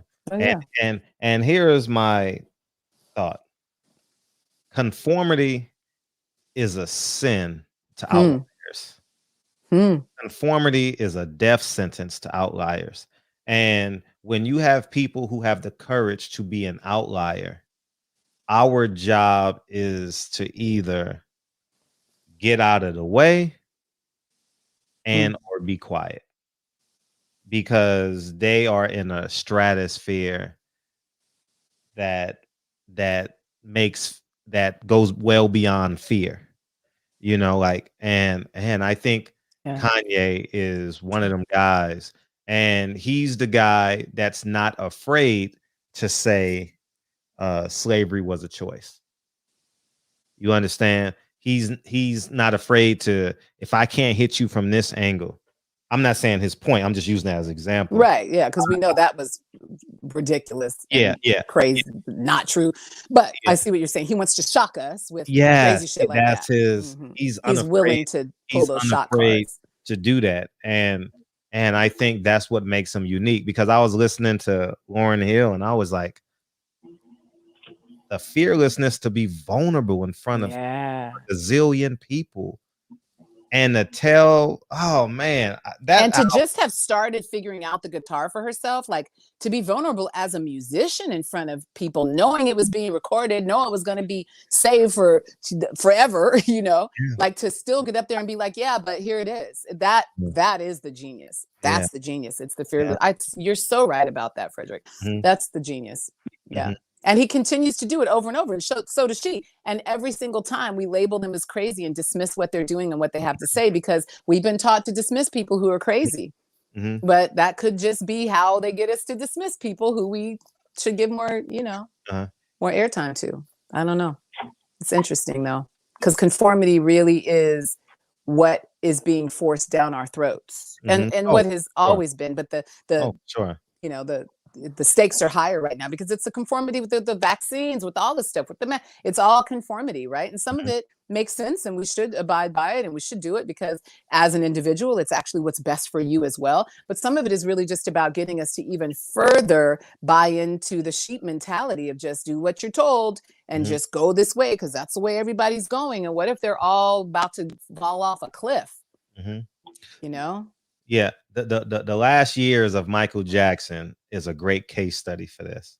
You know, like he was light. I mean, he was what they call him, light years. Light years ahead. Yeah. Oh, he was light years ahead of us. He was light. Oh, you talk about people say, see, I laugh when people say, oh, Tupac was this. I'm like, y'all ain't listen to Mike. Right. Y'all ain't listen to Mike. How about first song? How about Scream? Like y'all go stop Off the Wall. Don't even go as far ahead as yes, all that. But he gave it to us early with Off the Wall. Wow, y'all. Mike was that nigga for real. But and I think that we as Black people didn't protect him. Now I'm saying hindsight is 2020. Of course. We should have protected Michael Jackson with our lives. And we failed Michael Jackson. I have no doubt in my mind we failed Michael Jackson. He shouldn't have been he shouldn't have been on trial. I mean, he can go on trial, but we shouldn't have been sensationalizing his trial. But you know what? I can agree with you on some level, but Mike failed us too. And I think we got our feelings hurt by Mike. And we got sensitive about it. And we said, yeah, man, forget Mike. And that's why we didn't protect him. Elaborate on failed us. I just feel like, you know, he rejected his Blackness in a lot of physical ways. And we saw it unfold. And it was painful for us collectively, I think, you know, to watch him try to get as far away from looking like us as he could. And I know he had his reasons, and everybody's reasons are valid, in my opinion. Like I've said before, your reasons are yours, and I'm not going to disrespect them, but they all have consequences and they all have fallout. And part of the fallout of what happened to Mike, again, childhood trauma of what happened to Mike, this is all just speculation, in my opinion. I have no, you know, facts to depend on, but this is my observation. I believe that it took its toll on him, and then how it affected him took its toll on us. And it became harder to defend him, especially with the kind of allegations that were coming up against him when we didn't feel like he even loved us. And you can say that. Or loved himself when he looked like us. Let me not say what feelings were about us. You know what I'm saying? And that's the scary part, because his father wasn't even on his frequency. I know. His brothers wasn't even on his frequency. Nobody was. Mike was on a whole different level. Like Janet light years ahead. Janet tried. Yeah, but Mike was an alien. Like he was alien thoughts. You know. And that could be from. We'll never know. This is pure speculation, speculatory conversation. But this could have been from the pain from the childhood, the beatings. Maybe it was some molestation. He's traveling with random white people we don't know, Black people he'll never get in, you know. So and that pain is identity issues. You know, that pain. My father hurt me. My brothers disowned me. The people who are supposed to be the ones there for you have hurt me. Right. You understand? Yes, I do understand. And so I will never know because he never gave us that conversation. No one let him in, you know? Right. And so that duality, yeah, there was tons of jokes. You interviewed Chris Rock. There's tons. That was a great interview, by the way. We'll never know, but that storyline has that duality because we don't have the answers. That's right. So all we have is our own speculation, and that's never accurate, but it's ours. Yeah. We can speculate all day. Yeah, I had so much depth of empathy, well, sympathy really for Mike, because he was stuck in such a painful place. And I don't know if, you know, stuff was true or not. Listen, you don't know what goes on. You have no idea. So I can't say what was true or not, but I can understand how much pain he must have been in. And then to be in that pain anyway and go into something like what he was accused of over and over and over again, you know, if it was true, then, you know, I don't know. I can't comment on that either way because I have no idea what was true or not. And I can't say that the victims who spoke against him, their reality was theirs too. So again, like everybody's reality is their own. And if that was their reality, then I feel horrible for them as well. But there's just no winners to anything like that. Yeah, true that. D? No, y'all. Yeah. You know, you got it's tough to talk about Mike, man. Talking about Mike, it's and those are just difficult conversations. Yeah, they are. And I know people say, but we have to have the conversation. Yeah, y'all can. Yeah, and you know what? For me, it's like we can't even having the conversation without them being alive on the planet is now a vacuum. Like you can never have any closure on it for real because you'll never know the truth. So it's, you know, moot point now. Yeah. So, and I'll feel the same when Stevie leaves too. You know what I mean? So those three right there, just in a class by themselves. So, dude, anyway,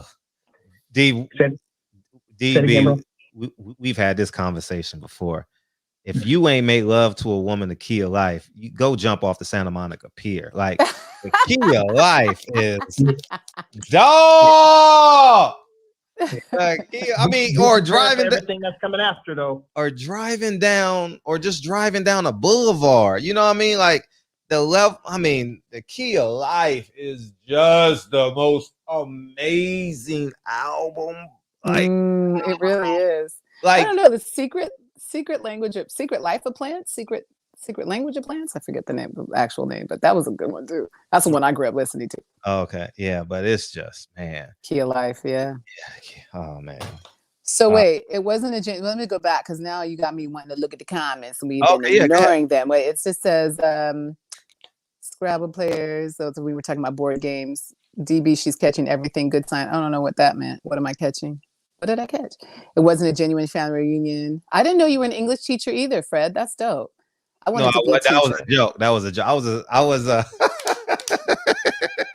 I was a special ed teacher for 7 years. That's why there's laughing emojis behind it. Yeah, because I fucked up the special ed is really. My mom was a special ed TA. She was.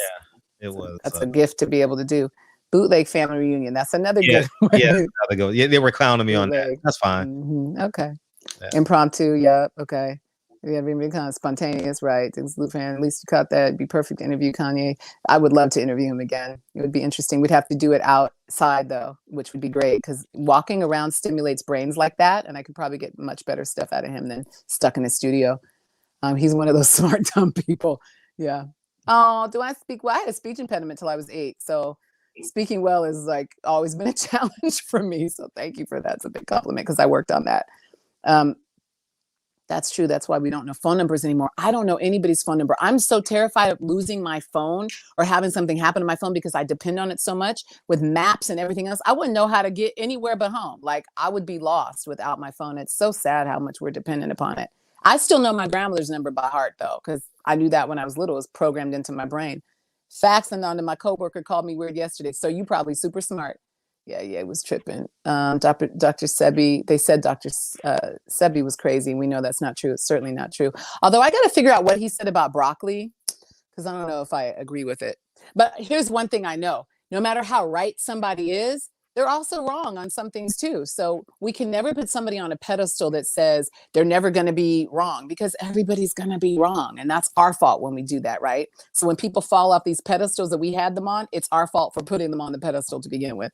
When he said slavery was a choice, he was saying that people who revolted chose not to be, and you had a choice to be a slave or die. I guess, I mean, yeah, the choice was death. So I don't feel like a choice, but I hear that.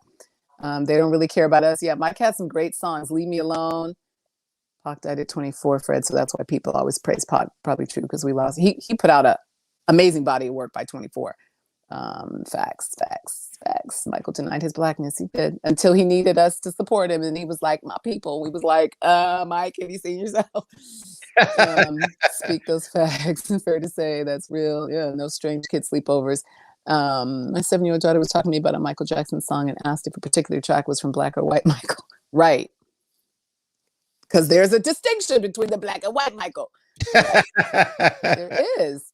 Yeah. He didn't believe in enough his people marry his own and produce. Wait, and he didn't believe enough in his people to marry his own and produce a true prince to carry his name. My daughter was saying the most hilarious stuff. Reggie, what did you tell her? Michael was very misunderstood. Most like weird, like freakishly smart people are. Okay, good. I got through all those. Wow, I saw all the comments. And I love your feedback, y'all. Yeah, Mike Weary the Great said Fred wasn't a teacher; he was a student every damn day. Every damn day. Let's hope so. I'm trying to be a student every day too. I got so much to learn, but I'm all on the way. So I would just like to say formally that in 20 minutes I will have beat the record, and I would like to get the record breaker trophy, whatever it is, whatever the hell I've earned. Let me look at it. I want what I've earned. I'm gonna make it too. And now I'm gonna be the record holder. Somebody have to beat my record. They're not gonna be able to do it.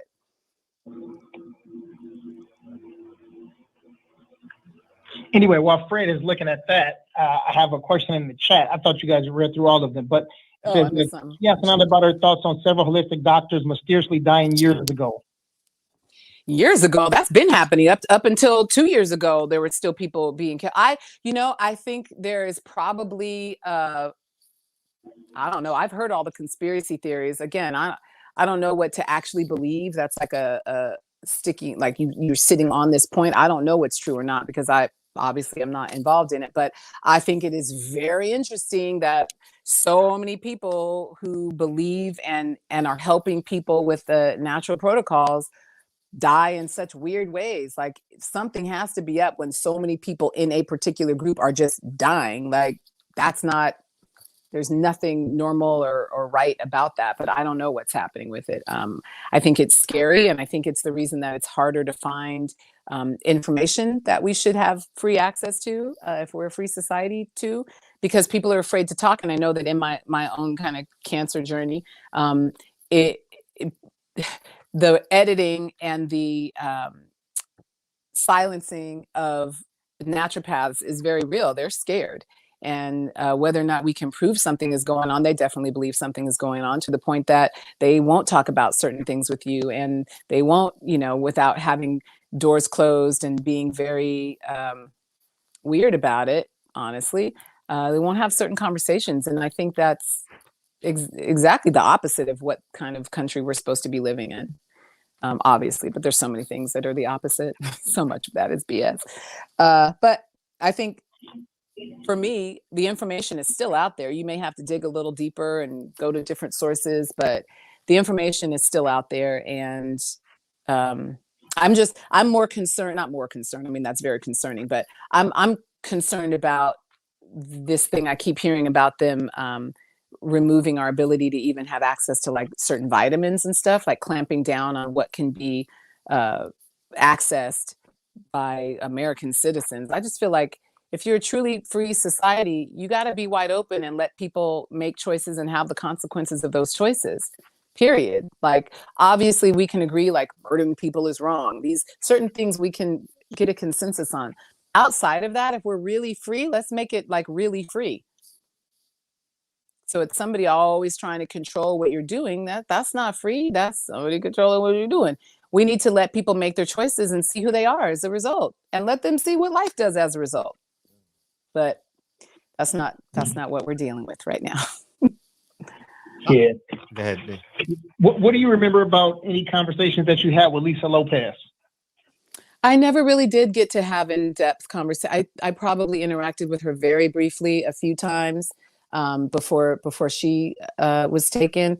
I don't remember any of those. I remember her energy, like, you know, from a distance. But I never had one-on-ones that I recall with her. I always had great admiration for her, though. She was one of those people who just changed the dynamics in a room when she walked into it. Who commanded the room? Who would you say was just powerful without words or showing of physical strength? I can't think of, I mean, you know, the reason and the way that people become, in our minds as observers, superstars in that status is because they do that, is because they exude that energy, is because they command a room. I can't think of anybody who didn't, but I can remember being in rooms where there was just bright light everywhere, like rooms full of people where everybody was commanding the room, right? But I can't think of anybody that stands out as doing that, because everybody did that. That is how you got to that status. You separate. Okay, I thought DB was about to jump in. You yeah, no, I was. Go ahead. I've worked with I trained Seth Rogen before, and him and one of his other buddies, and they said that they were in the room, and I asked a similar question what Fred just asked, and they said Eddie Murphy was that guy. Oh, like, different actors in the room, and they said Eddie Murphy was like, everybody that was in the room was just like, oh shit, Eddie isn't here. that makes sense, because their perception of him probably created and elevated that for them, because they're all comedians. So that's who they looked at growing up. That's who they had in their minds as being on, you know, they pedestalized him, rightfully so. He's a genius. But yeah, I could see where that's true. Eddie is incredible. How did you? It seemed like you had an uncanny way of separating yourself from your interview, from your subject. I'm cold-hearted. No. Like even post interview, separate myself. No, I'm listening to you now. Like how like I didn't know him too well. You know, knowing that I'd be neutralizing stuff. Yeah. I think neutral is important. I don't know why I do that. I guess I'm just telling the truth. Like, I'm not going to make something out to be something it's not. Some people, that whole Hollywood thing, oh my God, they're amazing. They were my best friend. We're so cool. Half of that's not true. Like, I'm not going to do that. I don't really, you know, I worked with people, and then I didn't work with people, you know. Yeah. That's just what it is. I don't have any reason to sugarcoat or undercoat, if that's a thing. You know, like, I'm just going to tell like how it is. And it's wrong. I think people have perceptions. 3 points.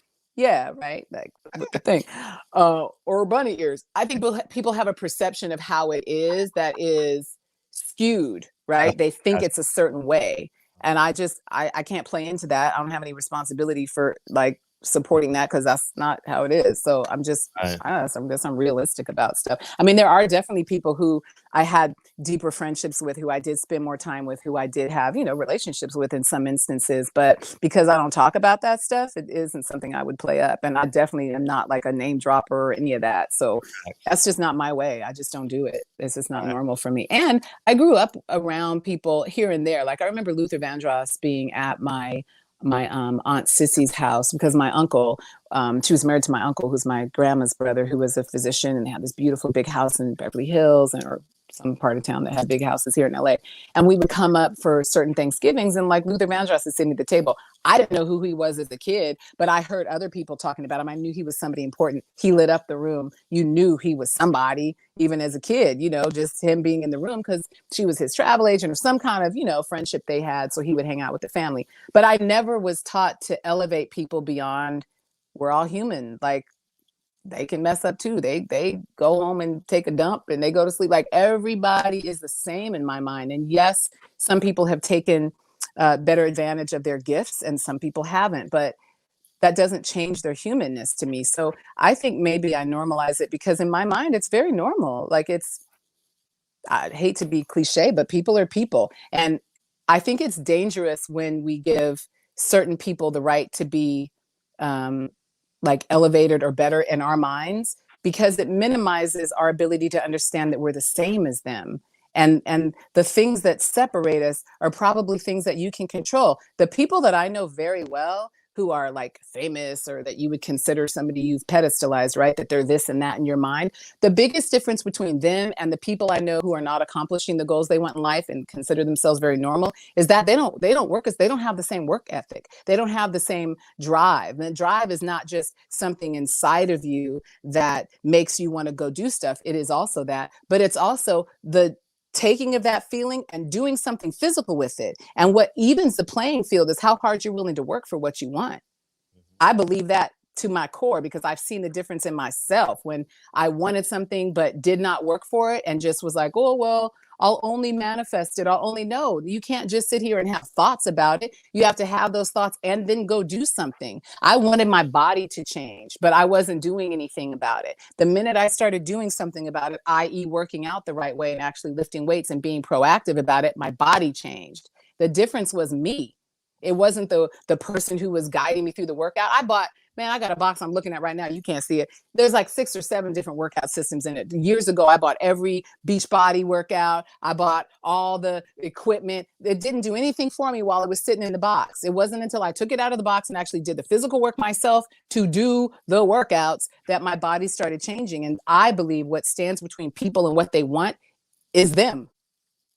And the people who we look at and pedestalize have somehow gotten out of their own way. Yes, they have gifts and talents and all that, but we all do. Right. Everybody is gifted and talented in some way. Those people are not special. We've made them special. But when you break it down, they're not special. They're doing something different than you doing, but they're not special.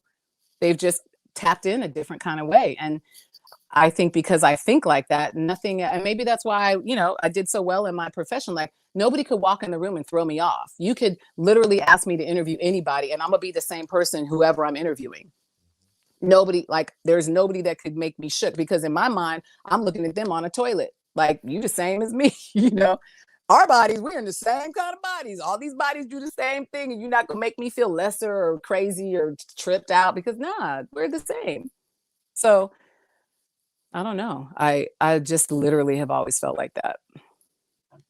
Yeah, I think a part of the reason why we revere people like that, because they spend so much time perfecting one thing. You know what I mean? I think it's that work ethic, like them being so absorbed and like they so get up and do it in one thing. Mm-hmm. Like Tiger Woods to lose out on your childhood by playing golf all day, or Kobe by shooting baskets all day. You know what I mean? And not having a social life. Michael Jackson, right? All these. Michael Jackson. I think we see that right there, and we're like, damn, somebody can be so committed to one thing. Like that discipline is what we revere probably more than the person. Yeah, because it's so hard to do. Because when you try to do it, you really see what they must have sacrificed. No. Yeah. But they're still the same as you. You could have that discipline. You could get up and do that every day, but you're going to see how hard it is. So yeah, I could agree with that. Like, they actually did it. We all had the potential to do it, but they actually did it. But they're still the same as you. Yeah.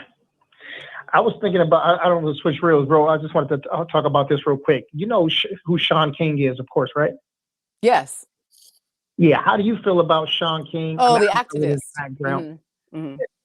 Yeah. I don't really know what his ethnicity and his background is. I mean, there's speculations of him being, white or semi-melanated or whatever the case may be. But let's just say that he's a white semi-melanated, like advocating for Black causes and like championing Black issues. Well, I think it's interesting that we deal with the world of people who we call white people who just happen to have less melanin than us, and what the hierarchy that's been created around them having less melanin is. And we want to be seen and perceived a certain way. We want these things changed, right? We're fighting to have these things changed. And the reality is that we're talking about individuals, like I said yesterday. And if we can get individuals to see things our way and be kinder and more human to us, things start to really change. We have to have the help of the people who are against us in order for the shift towards us to really be fully actualized, right? It's not just enough for us to change. So then if we can accept that and we know that to be true, we need the help of the people who we perceive and who are in most instances or many instances against us to shift and turn in our favor. Then when you look at somebody who has shifted and has turned in our favor, who is less melanated and in that category of people we would think normally would be against us, but we know we need to have at least some advocacy from, how do we criticize that? It's almost like it seems to be in some instances you just can't please people. You want things to change. We can't change things by ourselves. But then the people who look like the people who we need to really in their hearts have a big change happen. Because again, we're talking racism and it looks like a big issue, but it's individuals. The hearts of individuals who are racist need to change. And we know the majority of people who we consider racist look the same way. Right. So when we have that, and one of those people who looks that way, whatever he is, he looks a certain way, we perceive it a certain way. That's what we accept it as. Right. So then that's what it is. When he is actually advocating for us and being an activist and doing things for us, I say just appreciate that someone was able to shift their heart who didn't have to. So I don't know, to me, it's like we spend too much time criticizing people when it doesn't serve us. Like, what are we doing? What are we doing? If you got all this time to talk shit about somebody else, you got a lot of time on your hands. You could be doing something really great with that time. Because who cares? Like, I don't care. If he's doing good work, let him do good work. Like, why break down people who are doing good work? That doesn't really make sense. Now, I don't know. I just feel like we gotta mind our business sometimes too, and let people do what they do. If he's not hurting anybody, I think he's done, from what I've seen anyway, he's done a decent amount of work. Because he made mistakes, yeah, but so have you, so have I, so has everybody. That's not a reason to try to down somebody. I tend to not speak against people or issues or things that I don't like. I tend to not give it more energy by talking about it. I tend to put my energy toward the direction of things going where I want them to go. So I think if we all do more of that, the things we don't like are going to naturally disappear because they're not getting energy. The things we do want are going to naturally increase because we are pouring into them. That is how energy works. But we don't know that well enough. We aren't educated around that. We put our children in school for 12 years and all they learn is bullshit. They don't learn anything useful. They don't learn how to buy stocks or options. They don't really learn how to run a business. They don't learn how to grow food. They don't learn anything useful for the actual life they're going to live. And so no wonder we don't know what we need to know. They don't know how energy works. They don't learn any of that. And it's up to us to teach it to them, and half of us don't know. So now what? You know what I'm saying? Like, it's ridiculous. So much wasted time. And then we die. We've wasted all this time. That's why things are so slow to change, in my opinion. It's like we waste a lot of time doing nothing. Yeah, he's got a cousin named Rachel Dolezal, and that's Sean King's cousin. Yeah, well, in the barbershop she is, but she was, obviously imitating a black woman. And he was an English teacher. We actually had her on as a guest too. Well, listen, we can't be this amazing and expect people not to want to imitate us. Like, come on. Damn. I'm not saying it's right. I'm just saying it's on some little crazy, stupid level. It's a compliment. Like, you want to be me so bad. What does that say? It says I'm amazing. Well, thank you. It's not going to work out for you, but thank you. It's just too much energy to do anything else. You know how that took me that long, and I feel fabulous coming out of it. If I spent time going, well, she did this and she did that, and that. First of all, that makes me feel bad to be critical towards somebody else, because now I have to have an energy of criticism. I have to carry an energy that's a negative energy of criticizing. It takes less energy to ignore people, and it takes less energy to say, oh, poor little soul, God bless her, and move on. I'm not living my life criticizing people. Life is too short. And mine has definitely been tested and shown to me that it might be shorter than I expected to be. So let me not waste no energy doing that. Let me just say, well, whatever. It don't affect my life. She ain't hurting me. She ain't my house. Let me worry about what's in front of me. So I tend to not put a lot of energy into those folks.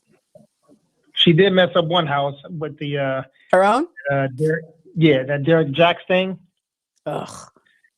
Yeah, with her being one of the women that he had an affair with. Oh, crazy.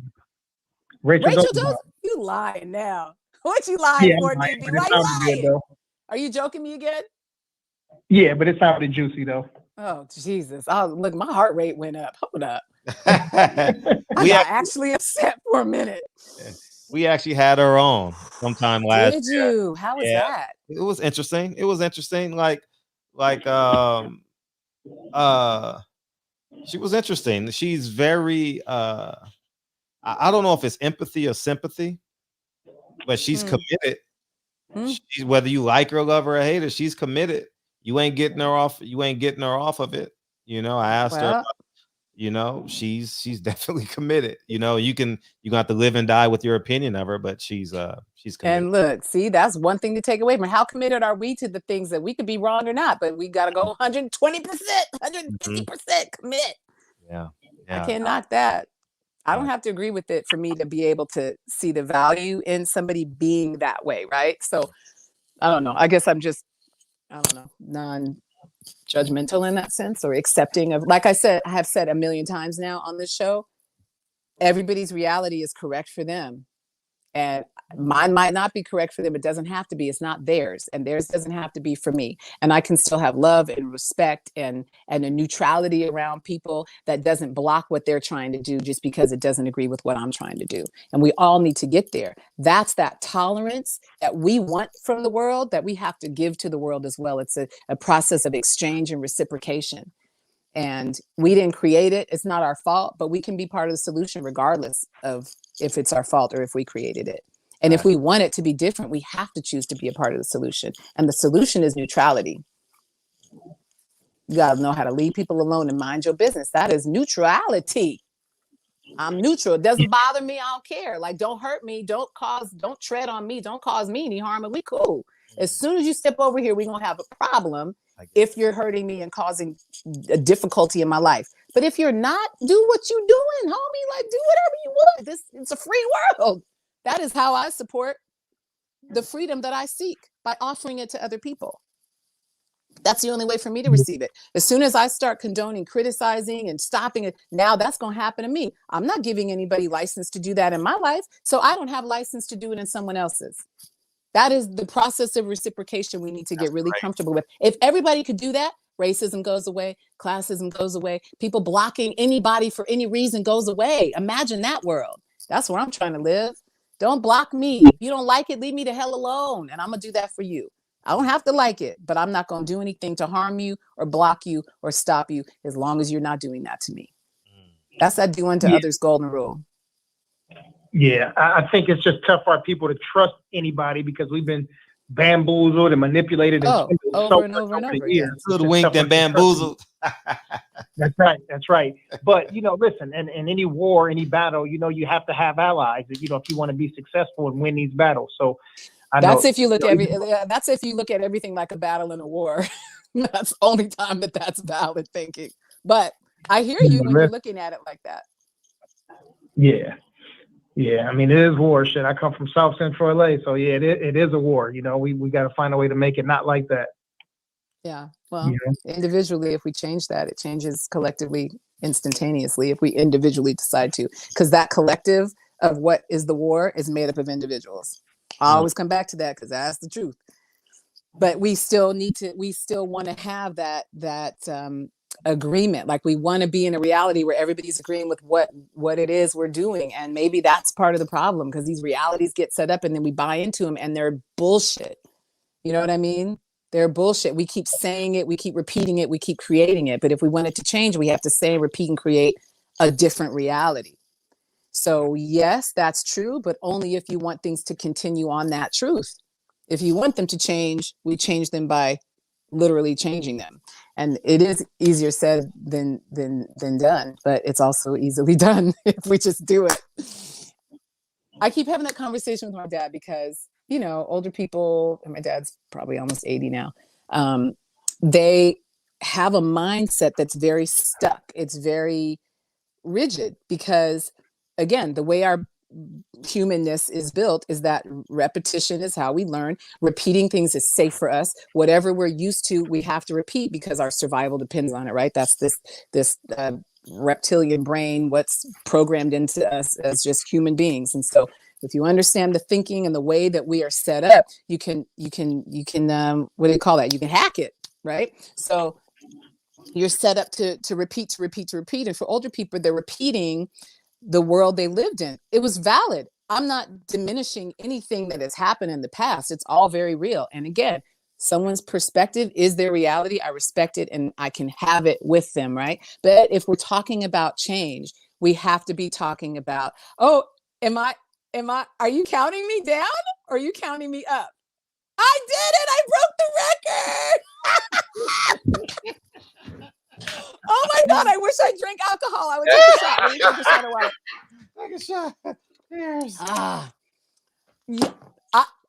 Okay, I would like to thank DB. I would like to thank Frederick.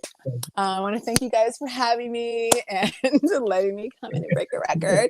I want to thank my mom and dad and my son for not disturbing me because he's at his dad's. And I wouldn't have been able to do it without you guys. This is true. Yeah. Listen, we've been. Oh my God, I can't believe it. We need at least 5 more minutes, so we can't let you go just yet. I know, but I broke the record. Like, I won't jump right off, but that is amazing. I literally just said yesterday I wanted to do it. It's the little things, y'all. It's the little things. Man, we appreciate it. Thank you for choosing us. I mean, it was. I wish I could take credit for that. You chose yourselves somehow. The universe chose us to do it together. Facts. You sitting on my sofa. You know what I mean? Chopping it up. They're trying to say it didn't count. I shared it with Flip. That don't matter. It's the longest time You shared it with being Flip. on the show. Nah, Flip was a part of the show, so that means we can't do it because Reggie came in. Right. Nah, it absolutely counts. I do have an answer for everything. That was my problem as a child. My teachers hated that.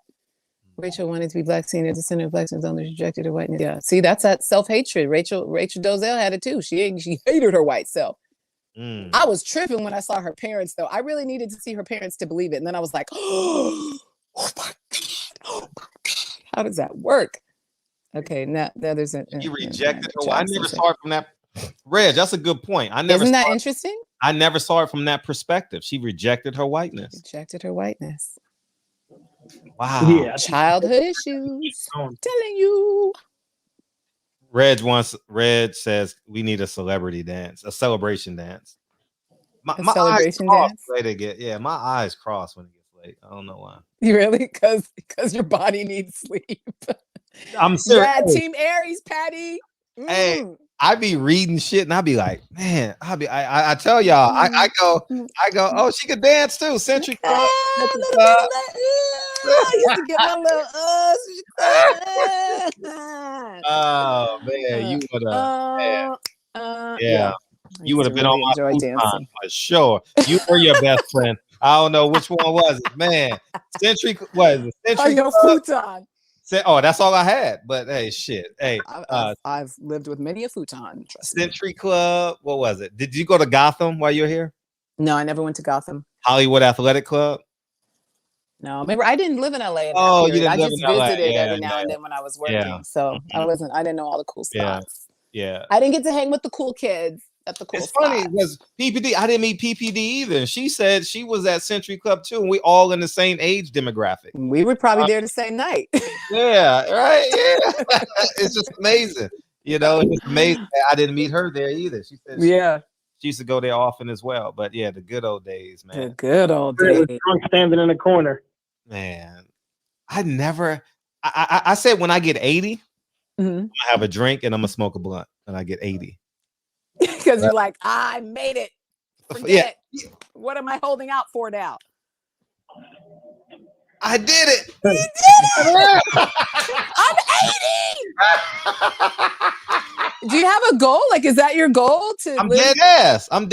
So, but you want to live to 80. 80. I'm gonna smoke a blunt and I don't know what drink is gonna be popping when I'm 80, but that's when you'll be able to close your eyes and do a 3D machine or something, and the drink will be right there when you open. It's gonna be some crazy world when you're 80. Well, I don't know. We're supposed to be in flying cars already. If you trust the Flint. 80. Go ahead, DB. What'd you say? What? I said, shit, close your eyes. You ain't gonna open them back having a fucking cognac and a blunt at 80 years old for the first time. You'll be like, oh, he's gone. He died right when he turned 80. Oh well. Close your eyes and never open them again. You know what you should do, Frederick? This Yeah. is actually a pretty smart idea I'm coming up with right now by the top of my head. You should go get the liquor you want, get a bottle of your favorite liquor, and put roll an actual blunt. I don't even know how. Seal it. I'll roll it for you. I'm really good. Okay, thank you. I used to roll blunts to pay for stuff in college. People would bring me their weed and bring me blunts, and I roll them because I, real good in my hands. So, you should do that. Put it in like in case of emergency, glass like storage thing, and then put it away like a time machine, and then break it when you're 8. Like have it all set up for when you're 80. Show your grandkids and everything. Like this is where this is gonna be when I'm 80. Make sure you bring this to get, do the whole thing. Bury it or something. I will do that. Yeah, make a plan for it. We did the time capsule things in elementary school. Remember, we did the time capsule, and then we. I don't remember doing it. Remember that we put something that we cared about, and we buried. I'm older than you. I don't think they had me do that. I'm 43, so you're I'm 48. Yeah, so we're in this. I was in 8th grade. You was in the 12th. So yeah, pretty much. I Yeah. definitely wasn't doing it in 12th grade. I wasn't doing it wasn't happening in 12th grade. Yeah, it's going, but at that time, it's gonna be like in the store. Like be weed, everything. That's a really good business, though. Get people to do a little time capsule, and they have to pay to have you hold on to it every month. Like that's a great way to make money. Yeah, damn, that's actually a really good idea.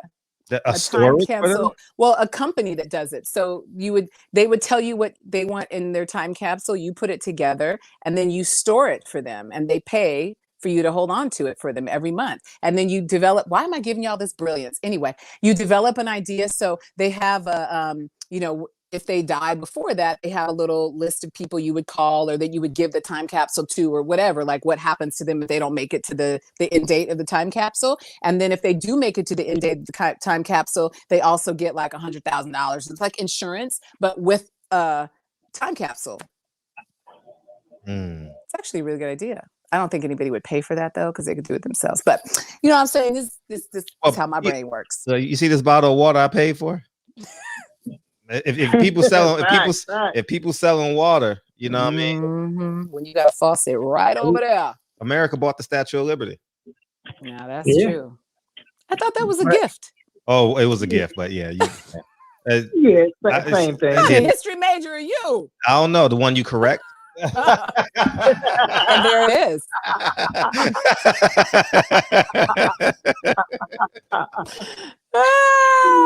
Y'all funny. We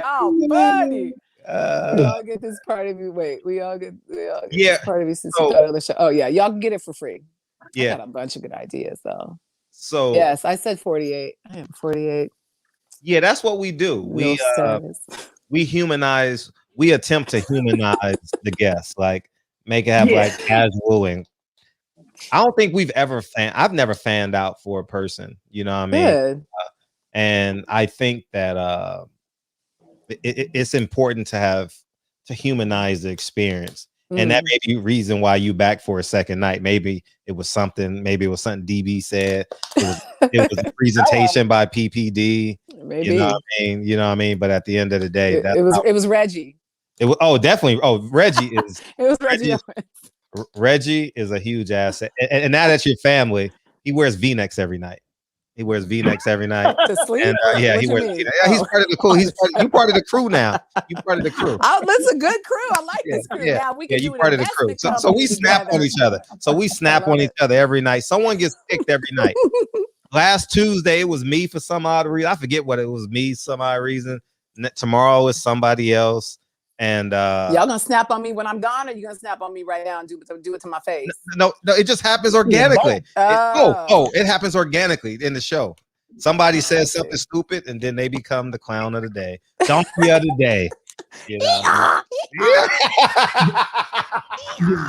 know, the easiest way to avoid it though is to embrace whatever your insecurities are. By the way, that's absolutely what you're self-conscious about.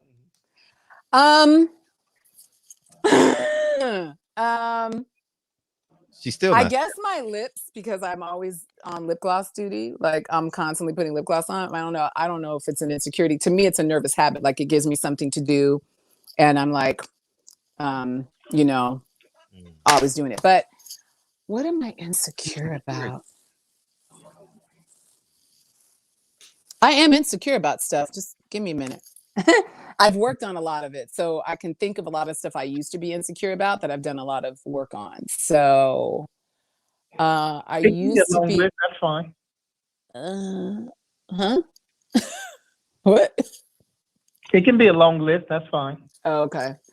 I'm insecure about stinking. I'm always like, do I smell? Do I need to put on oil? I'm always carrying essential oil because I just don't want to smell. And it's not that I don't wear perfume because I think perfume is very toxic, a lot of chemicals in perfume, but I do wear essential oils. And I just feel like when I smell other people, when they stink, it makes me think really bad things about them. Like I judge them very heavily. So I don't ever want to be judged by me smelling. I don't know. That's a very strange one, but I do put a lot of essential oils on. So you smell like 43rd and Crenshaw. Yes. I smell like I dumped an oil booth on, like Egyptian musk. Her 25th and Linux. That's right. Egyptian musk. But I do not burn incense. So it's oils. I smell like oils all day long. People can tell you like I smell really good and I pride myself in that, but it's not a chemical smell. Also very weird about people washing my dishes because I want them clean and I don't trust anybody else to clean them as good as I clean them. So I don't really want you to do that. I'm insecure about. Hold on. So let me just ask about that. So if we're roommates, then I don't have to wash dishes? You need to wash your dishes, but I don't want you washing my dishes. I don't want you washing dishes I have to use. So typically I would have my dishes and your dishes would be separate. Yeah. I am. What else? You know, it's so funny. I've worked through so much of the stuff that's used to be a really long list, and now I'm like, I don't care about that. I don't like my knees. My knees are really like fat, and I have like, you know, some people have more fat around their knees than others. That's me. I can't even see them. I think my screen is no, they're being hidden. I didn't see. Yeah, I never show my legs a lot, and I used to never show them at all. But now that I'm more working out, more weightlifting, I'm shaping things up. I might do skirts a little shorter now, but I've always been insecure about my knees. And I actually have to eventually get some kind of fat grafting because my breasts are lopsided. There's the thing. I'm not really insecure about it because it happened because the tumor in my right breast got so big that even though they got the cancer out of it, God willing, I still have tests to confirm that, but I think they got it all out. It's not growing anymore anyway. There's still scar tissue because of the damage to the tissue that the tumor did. So now this side is smaller just because it never had a tumor in it. And I have to have some fat grafting done probably in the next year. So I'm going to have them take it out of my knees. And then I'm like, 2 birds, 1 stone. Y'all need some fat, and I got extra fat down there that I don't want.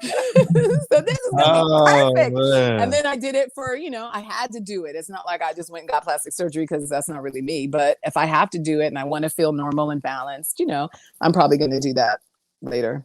But I was always been very insecure about my knees. So your family call you Nini? That's it. I'm sorry. Your family nickname, they call you Nini? Call me Nini. Nini? Nini. No one's ever called me that because I've never really told anybody about that insecurity. But go ahead, use it against me. I have tough skin now. They used to call me Scar back in school before Lion King because I had really bad acne in high school and I would pick it. So I had all these really dark marks all over my face. I was insecure about my skin for a long time because of that, but I figure I worked that part out. I used to be insecure about my speech impediment. When I'm talking too fast or I'm nervous, it still trips up and I'll hear it and be like, oh my God. But, I love being imperfect. I love being perfectly imperfect. There is nothing perfect that was created by our creator. And I think that's on purpose. And so over the years, I think with age has come some wisdom, thank God, because I needed it. I just have learned to accept it and embrace it all. Like, yeah, that's all true, but it's also all me. And I like it. I love myself. So it's okay. Whatever I want to change, I know I have the authority over myself and the power over myself to change. So when I don't like something, I just try to adjust it. Interesting. I got one more kind of long question. Uh-oh. No, I mean it's easy. It's just you. So it's just me. Somebody in the comments said she got to answer for everything. I know, because I used to have to, because I tried to get away with a lot as a kid. So I was that kid who'd be like, my mom would say something like, no, that was just blah, blah, blah, blah. I would just automatically answer it and be like, that's pretty good. So I learned from being young, always have an answer. Yeah. So I was thinking, I just saw this photo of the Last Supper. And Jesus and the disciples. Was Mary Magdalene in there? Say it again. Was Mary Magdalene in there? Mary is in the kitchen.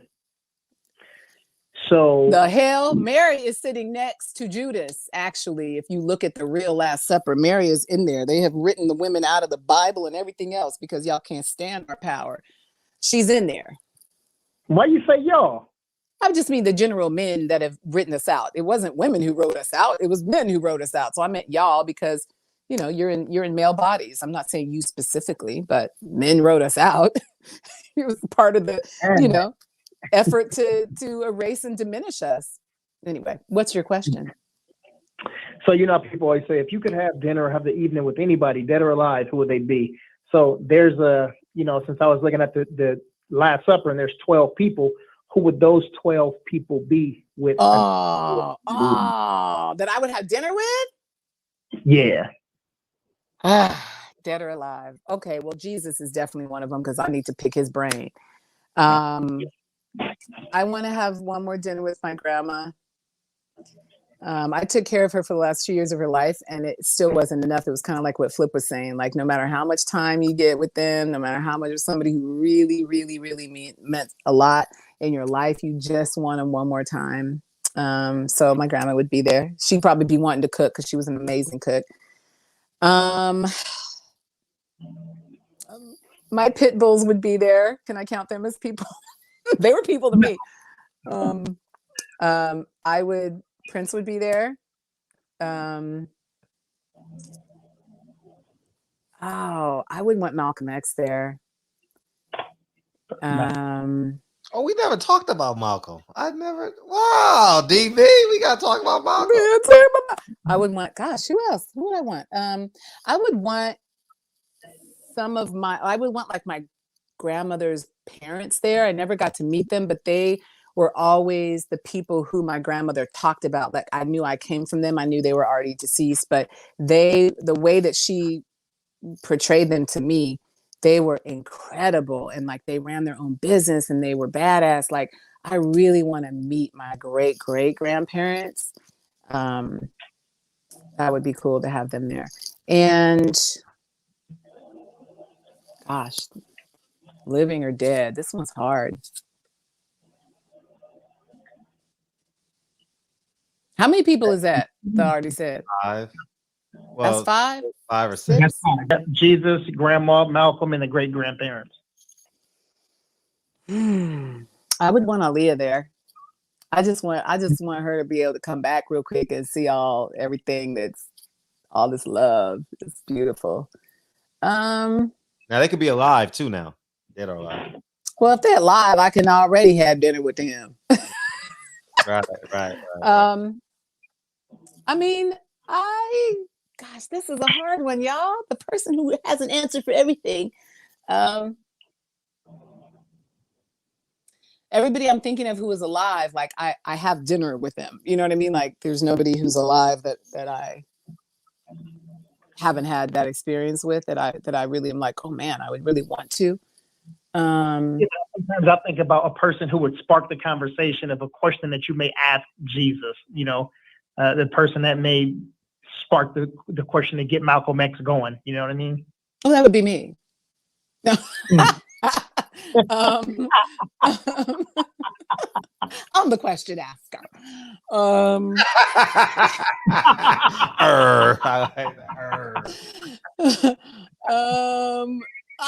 Okay. So then I would want, not Hippocrates, the real father of medicine, the African. What's his name? Say it again? Was he he's the African father of medicine? Well, I guess Egyptian. I didn't say it again. Was he the Egyptian father of medicine? I don't think I'm thinking Imhotep. Anyway, I guess my memory for names is failing me, but gosh, that's hard. 12. I mean, I guess that's my top 6. I don't know who else I would have there. Imhotep. I would have Imhotep there.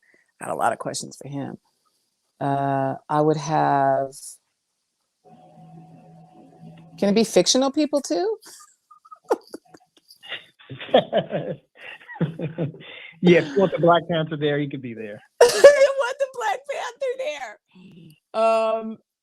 I want Panthero from Thundercats. Oh! By the power of Grayskull.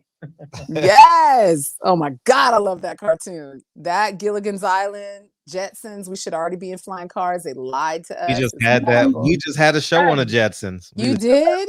Talk about that and check this out. I swear to God, I just watched the other day You when I said Fred, you did. the Jetsons. You did. You That said night the I watched the Jetsons, 2 episodes, the Smurfs and a He-Man The episode. Smurfs and He-Man. Oh my God, that's my whole childhood laid out.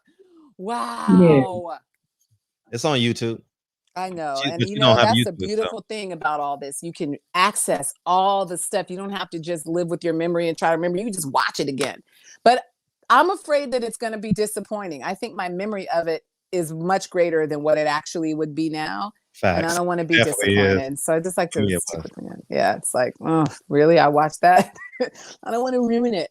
I don't know who else. I would say my grandfather. I have a bunch of questions for him.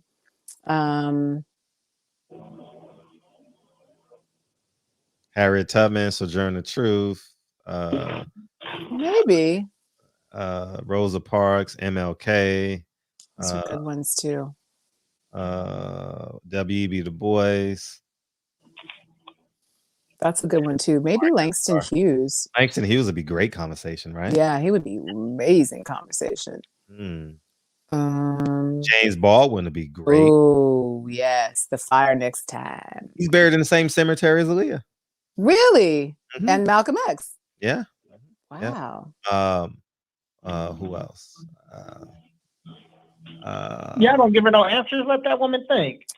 That woman ain't thinking too good. I came up with no more. Abraham Lincoln. He's allegedly my great granduncle. And I don't know I don't know. I don't know that he would be someone I need to have a conversation with. I mean, no disrespect to Abraham Lincoln, but I think what are you gonna talk to me about? Hitler. I could bring him there and poison his food. That would be great. I would like to get inside his brain. That's horrible. Like to get inside his brain, like just to see what made him. Yeah. That would be fascinating. I would want to talk to Cleopatra. Oh, that would be great. Yeah, that'd be great. Cleopatra would be amazing. And King Tut's mother. What was her name? Who? King Tut's mother. Tutankhamun's mother. Forget her name. Holshepper. Maya Angelou. Oh, Maya. Well, I feel like being in the lifetime of Maya Angelou, I got a lot of, I don't know. She'd be great to have a conversation with, though. Yeah. I might put Oprah at the table. She'd be a great person to start the conversations if I didn't feel like it. Yeah, she's an expert at interviewing. Yeah, she's amazing. There's more drama involved, maybe not. It depends on who she's interviewing. Oh,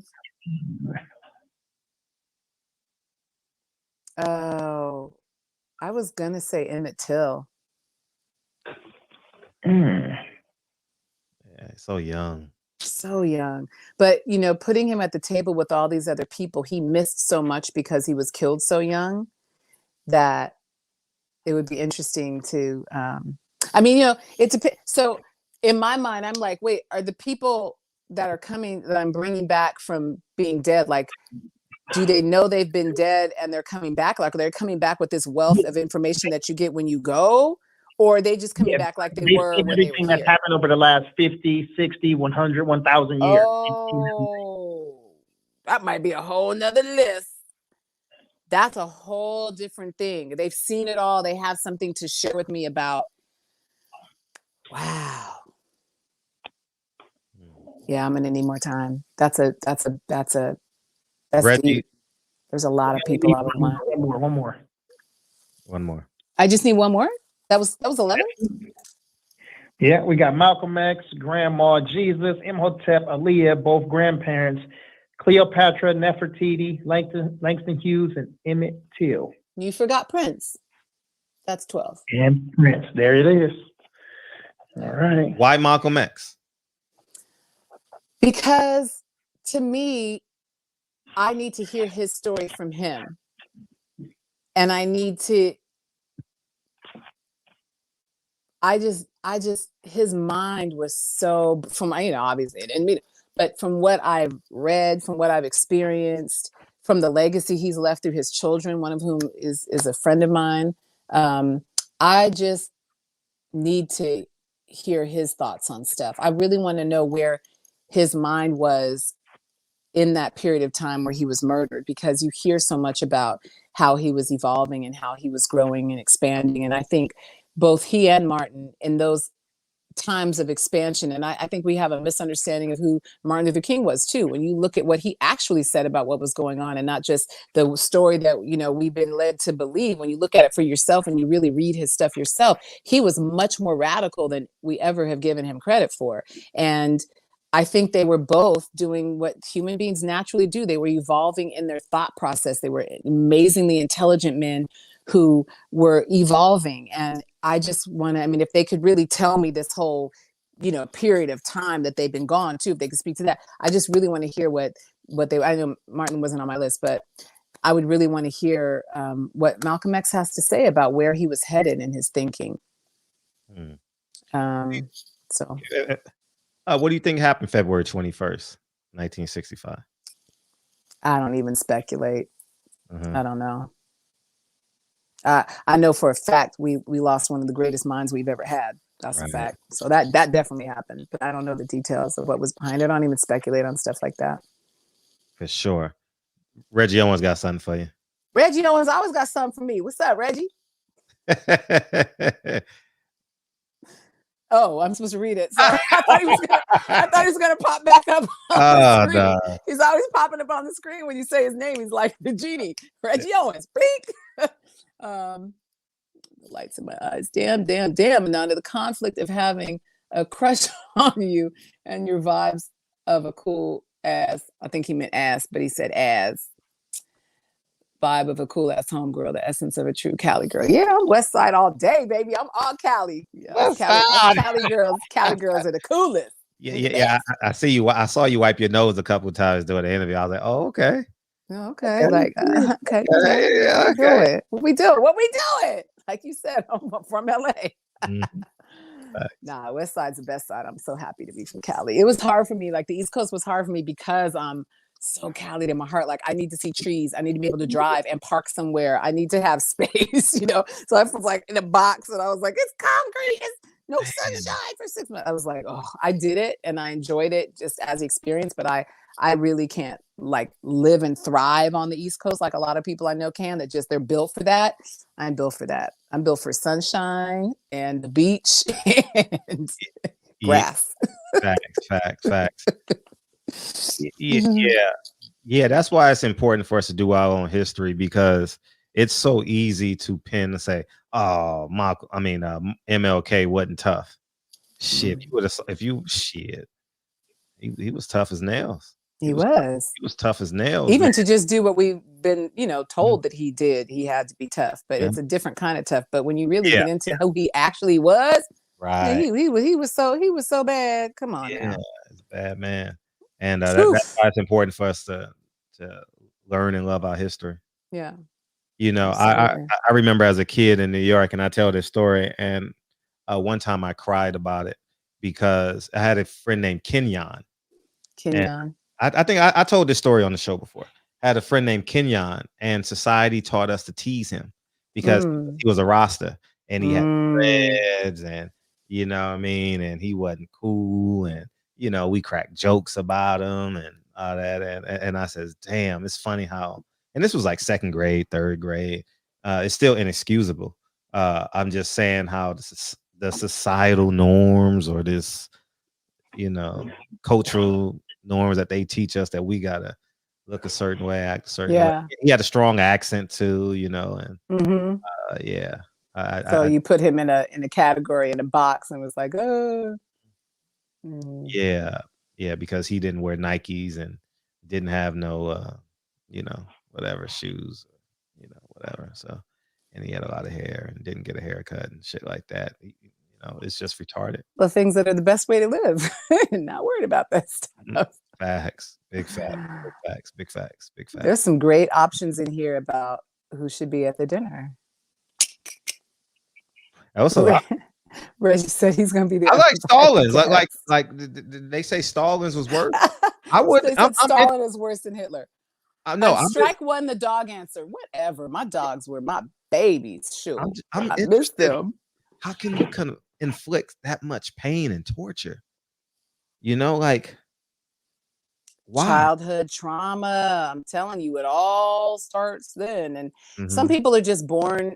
I don't think anybody's born bad. I'm not going to say that. But, you know, when you, I'm really into crime stories and stuff and like figuring out all these, you know, different crimes and stuff. And it makes me not sleep well at night sometimes. But I'm also weird in that I blockade whatever door I'm sleeping behind. And I don't care if my doors are locked in my house. If I'm home in my own house, I have a door blocker that I put on every door that I sleep behind. So you can get in the house, you might rob the house, you ain't getting in my room. I'm gonna tell you that much. And if you do, I got something for you.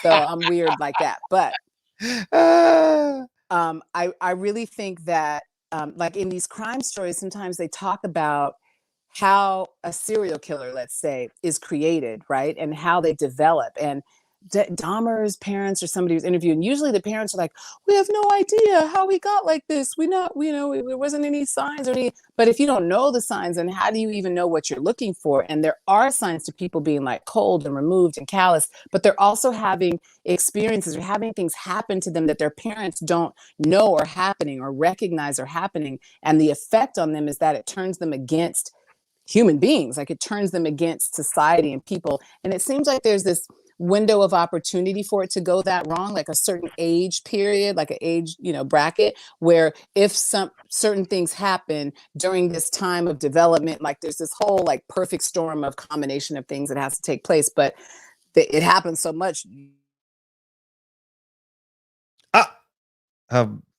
Everything died. Everything that DB, who's this? You just text me. Yeah, that's my boy. That's crazy because I turned around and I was looking at the obituary. That's one of my boys, like a mentor, you know what I mean? And he passed from cancer about a year and a half ago. And I just turned and I looked at it and you said Kenyon and I was like, whoa, it just blew my mind. Oh, okay. Wow, blessings. Yeah, crazy. Yeah, blessings. Yeah, everything died. Her phone died, everything died. I don't think she's coming back. Oh shit, she is coming. I thought everything died. Yeah, well, my other phone, the battery now died. Y'all have gone through 2 phone batteries. How long? 5 hours and 11 minutes to do that to you. How long? 5 hours and 11 minutes. Jeez. I've never killed both my phone batteries. That's amazing, y'all. Anyway, childhood trauma creates serial killers. So I just feel like all of that goes back. And I can imagine how someone like Stalin or Hitler, like we don't know what happened to them as kids. And when in their era, people weren't watching kids at all. You know what I'm saying? Like a lot of bad stuff happened to kids we'll never know about. I don't know. That's why I've been the kind of mother I've been like, my son can't do sleepovers. My son can't do a lot because listen, during this window of time, I'm gonna protect you. After this, it's going to be up to you. But while it's up to me, I'm protecting you like you would not believe. And if you're going to have a slumber party, it's going to be them coming over here because I know what my household has going on in it. But I don't trust nobody else's. Wow. 5 hours, 12 minutes is good enough? I think that's a good record. I don't think anybody's going to beat it. Somebody said as long as Dr. Inke is alive, the record's not safe. But I think that's the record of how long it takes to answer a question, right? I know Dr. Inke can go. What up, my skin is my sin. Oh, my Dr. Inke can go as long as we want to go. We kicked him out and he came back. Well, how long was that? No, I don't know, but like we laughed so man. Oh, we cried. I think everyone in the chat cried because we literally couldn't get a question the whole show. Really? No, dead ass. The nigga just kept talking and talking and talking, and then see, it's so like normal here. Like I give you a scenario. Last week we had a fighter. Which one? Last week we had a fighter on Freddie Pendleton, right? Oh. And Freddie, I mean, we've had everybody in here, you know. And he said, I want to start the conversation off. He says, man, I could beat Floyd Mayweather. He's not a top 10 fighter. Oh, he's not this, he's not that. And then like 45 minutes into the interview, because he had a mask on the whole interview, right? He had a mask on the whole interview. And even though he was on video? He was in a home. Yeah, he was in a home. It's gonna make sense. Okay. So I'll just listen then. And 45, 50 minutes into the interview, someone says, "Hey, I'm trying to sleep."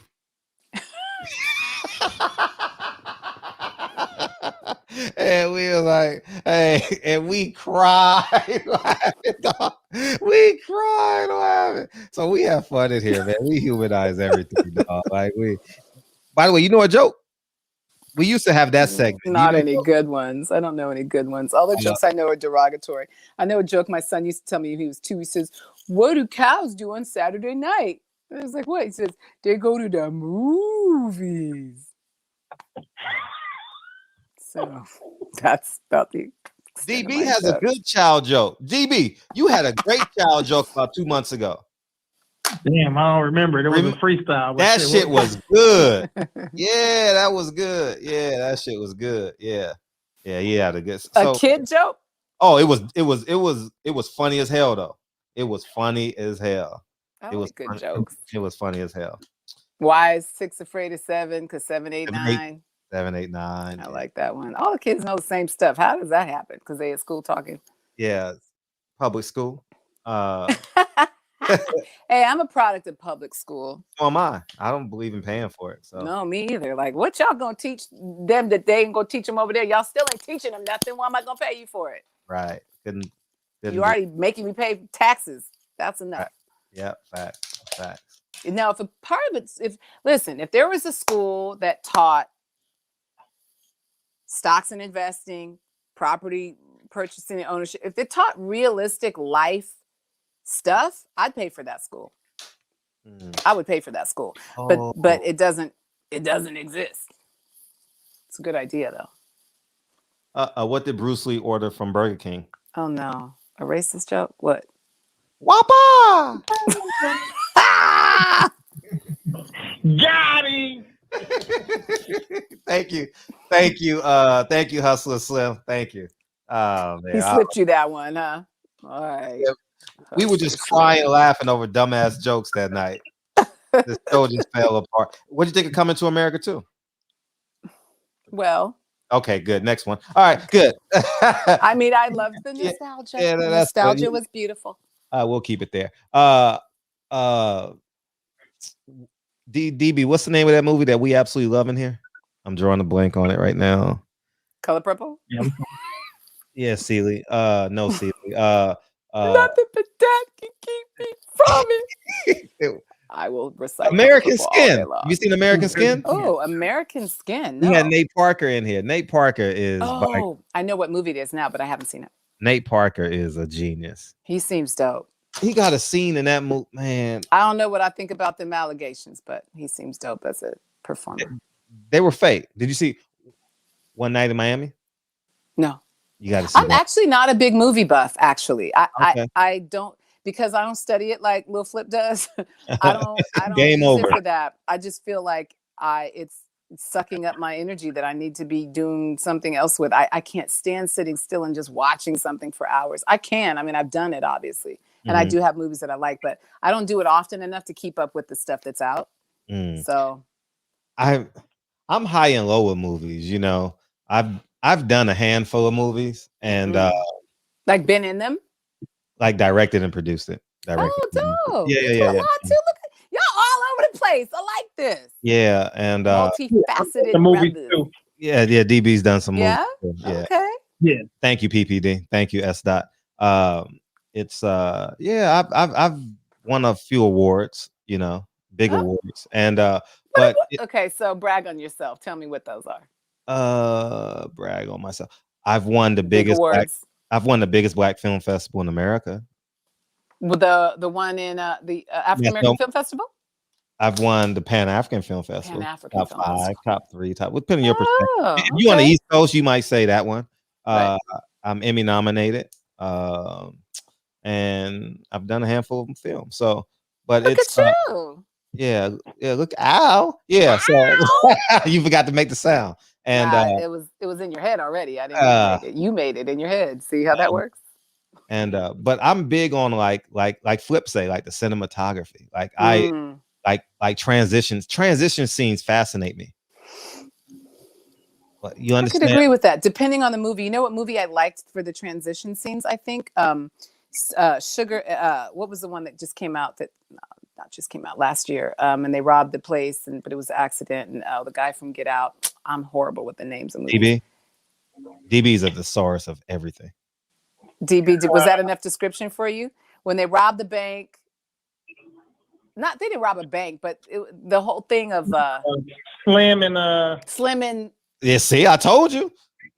I mean, DB. Oh God, I would love to play Taboo with him as my partner. That's like peanut butter. I swear. Like, yes. No, DB is people, man. He's like psychic. Hats off. Like not. I love that. Wait, and he's young. He's 29, and he knows. Who's 29?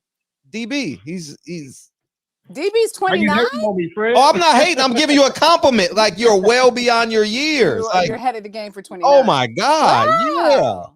Yeah. That's what I'm saying. Like Ananda may not be a cougar though, man. Oh, she ain't. Somebody asked me about my cougar. I thought it was Is it a cougar or I guess it's not a jaguar. Is it a leopard? Yeah. Is it a leopard or Black Panther? Yeah. I don't know how much his wealth of information. See how it happened. See, like his information is so great. I did the show by myself for like 6 months. Oh. And he would be in the chat and something happened. I don't know how this, it's like the Big Bang Theory happened in the show. And something happened. Somebody said something in the chat. And I was like, DB, you should come on the show, like, and just thing. So, and that's how it happened. Wow. The same way you said, I love that. The same way you said you coming back. Yeah. I was like, everybody say they coming back. Everybody say they coming back, and I don't pressure them. So I'm like, yeah, you're more than welcome to come back anytime. I don't mind having 2 people on the show at the same time. It's cool. It's cool conversation, dialogue, whatever. Yeah, and it flows nicely. Yeah, and it flows. Yeah. And so, and then you came back. So, and then DB came back and PPD came back. Wow. Only person I don't want to come back is Mike Weary the Great. That's it. Outside of him, everybody else is welcome. Why was he a bad guest? You didn't enjoy that at all? It was horrible. Oh, he's a curse of the chat. It's a. You're joking. It's a year-long joke. Yeah, but yeah, it's I take things so seriously. Why? What did you have we had a bad guest, DB? Have we had a bad guest? No, we make them all good. No, I'm dead ass. I don't know if we had a bad guest. Let's see who was a tough interview that I had, and I was like, man, I'm struggling. Oh my God, I miss barbecue. Who was? Guys, who in the chat was a tough interview here? Do y'all remember? Interview? Like a tough I don't know. Jason Welk was fun to me. I just couldn't land. It took me 30 minutes to land the plane though. The first time, it took me 30. You know who Jason Whitlock is, right? Sports personality. He goes against the grain to get reactions out of people. I don't know. I watch a lot of sports stuff, but yeah. Yeah. And it took me about 30 minutes the first time he was on to land the plane. And once he landed the plane, I was comfortable with him because I figured him out, you know, per se. Charleston White that would be fun. Us and Charleston White, that would be fun. That would be fun. Ananda, you would. Oh yeah, I you would love Charleston White. I mean, he's That's very. what you guys were talking about before, No, right? you wouldn't love him not in an endearing way. Like, Oh, yeah, he's a weird dude. I like weird people, but is he weird in like a? He's very opinionated. He's very opinionated. Like he has an opinion on everything. Like he says, and he takes it to the extreme. He takes his opinion to the extreme. Oh, that could be interesting. Like he said. What did he say? He said, "Fuck George Floyd." Oh, why? What was his reasoning behind that? Yeah, because we didn't ride out for Tamir Rice. That's not George Floyd's fault. Yeah, that's a great answer. And then he said, well, so many things. Like he said, fuck Malcolm. And then people got on. See, I don't interrupt people. I just ask the question. Mm-hmm. I don't think it's my responsibility to put my personal things on people. Yeah, not as an interviewer. Yeah, and then it clams everything up. And so he was like, fuck Malcolm. And everybody knows I love Malcolm. Like every interview I ask a Malcolm question, right? Just because it's, you know what I mean? And and then what it's just but he's very opinionated, man. Shock value, great shock value. Yeah. But we're gonna produce a show once a month and we're gonna have a guest on, and it's gonna be fun. And I'm excited about that. Me, you, and DB. That's gonna be fun. That would be fun. And the next see if you can hold me to it. Yeah, we'll go to a fight. We'll go to a fight. Oh man, I wish well, eventually all that stuff will come back. That'd be fun. Yeah, in LA. No, they opening up LA. For box? Wait, what boxing happens in LA? May 1st. Staples Center. May 1st. May 1st. Oh, right. Okay. See, I just don't get out like that, so I don't know all that stuff. May 1st. Yeah, May 1st. That could be fun. Yeah, so that'll be cool. And but yeah, that'll be fun. That'll be fun. You guys are dope. I like y'all. Thank you. And Patty's amazing. I like her too. I'm right. Yeah, everything starts with Patty. Mm-hmm. Everything starts and ends. And listen, starts and ends with a woman. You can say that about everything. Everything. You know what I mean? Everything. You know what I mean, Rufus? With a woman. You got to put Uncle Rufus in there if you're gonna talk. Rufus. Yeah. Rufus. Yeah, Rufus. What you doing? Oh, hey, what was that book I read in the 6th grade that had Rufus in it? What was that book? Tales of a 4th Grade Nothing. No. DB would know. I don't know, but there is one I think called Rufus in the Magic Box. But I think that's what was that Rufus book, man? He was a middle-aged. He was a kid. Was it called Rufus? Rufus book. Oh, that's a good Google. What's the book called Rufus? What's the kid's book with the character Rufus? Oh man, I don't know. It'll come to me. But anyways, Rufus M. Rufus and Rita. Rufus and Rita. The Wondrous World of Rufus. Rufus M. Those are the only ones coming up. It was, and this one's old enough to be the one you're talking about. Yeah, it'll come to me. It'll come to me like in 3 days. Yeah. Was it a little boy or a dog? I just remember reading like one of them. I don't know this. Was it that one? Oh, there's a bunch of them. Rufus Goes to School. It was too many. Those look more recent though. This one looks old. Yeah, but it was a good book. It was like that great requirement. Patty Dean said, "We love you, Ananda," with a purple heart. Aw, love you too, Patty. Thank you. Oh, you were in the military? Who, me? Ananda. Yeah.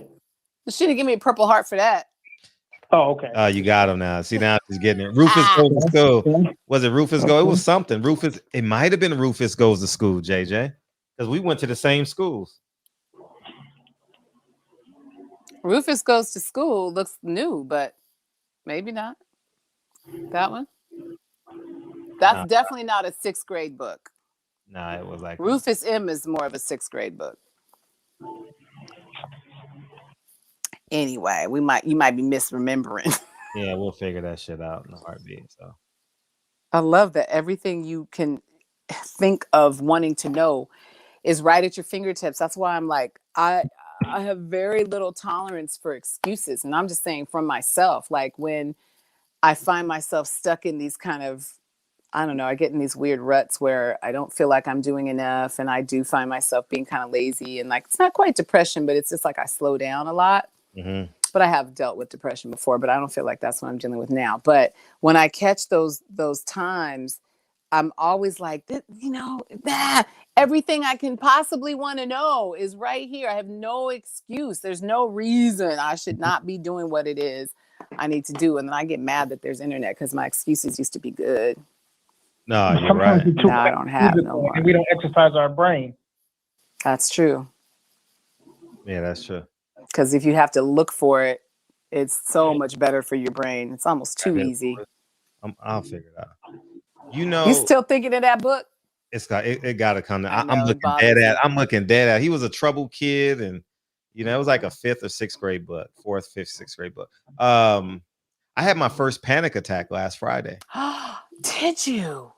Yes. What triggered it? I was in bed. I was asleep, and I woke up and I was palpitating, and That's been terrifying. But I couldn't breathe. I was like,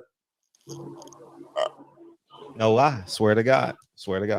Wow. And I've never had one before ever in my life. Right? Rufus goes to jail. Yeah, that might. That's it. There you go, Rufus. And LA version. Oh man. and so, but check this out. Okay. And this is just a story of go do it, go get it done, right? Yes. So there was a man that's 94 years old that I wanted to interview, right? And I was thinking about, I actually dreamed about him. I actually dreamed about it. Oh, it was just insane. It was just insane. And so I got up Saturday and I was just thinking, like, because my license is expired and because of COVID and your driver's license? Yeah, my driver's license is expired. I'm riding dirty, Ooh, and yes, you are. So yeah. and so I said, I said, I got to go interview this man because I was going to interview him in April. I was going to interview him with Muhammad Ali's second wife, right? She was going to fly up from Florida and we was going to go to, and I said, I can't wait that long. Like I was like, if he dies, I'm going to truly regret this for the rest of my life. So I book a flight to go to Chicago on Saturday. So I go to Chicago. I get there first thing Sunday morning. I catch a red eye, get there. And it was the secretary of John Ali of the Nation of Islam. I'm on this project thing that I'm working on. And so I'll tell you offline what it is. And so, yeah. And, but the fact that I had that type of urgency with my panic attack, you understand what I'm saying? I ain't never woke up and couldn't breathe before ever in my life. That's terrifying for real. Yeah. Oh, it was. No lie. But you got to put an action to that. You got to put action to that. Right. And that's what it was. So, and I went to Chicago, came back Sunday night, Monday morning. So, but I got the interview done. Good. So, and it's just cool. But those things I ain't never had it. So when you talk about depression and panic attacks, just never. Do you know who Al Heyman is, by the way? Because I do. He's a concert promoter, right? Yeah. I do. Have I met Al Heyman? I have such a horrible memory, and I've literally, no exaggeration, met everybody.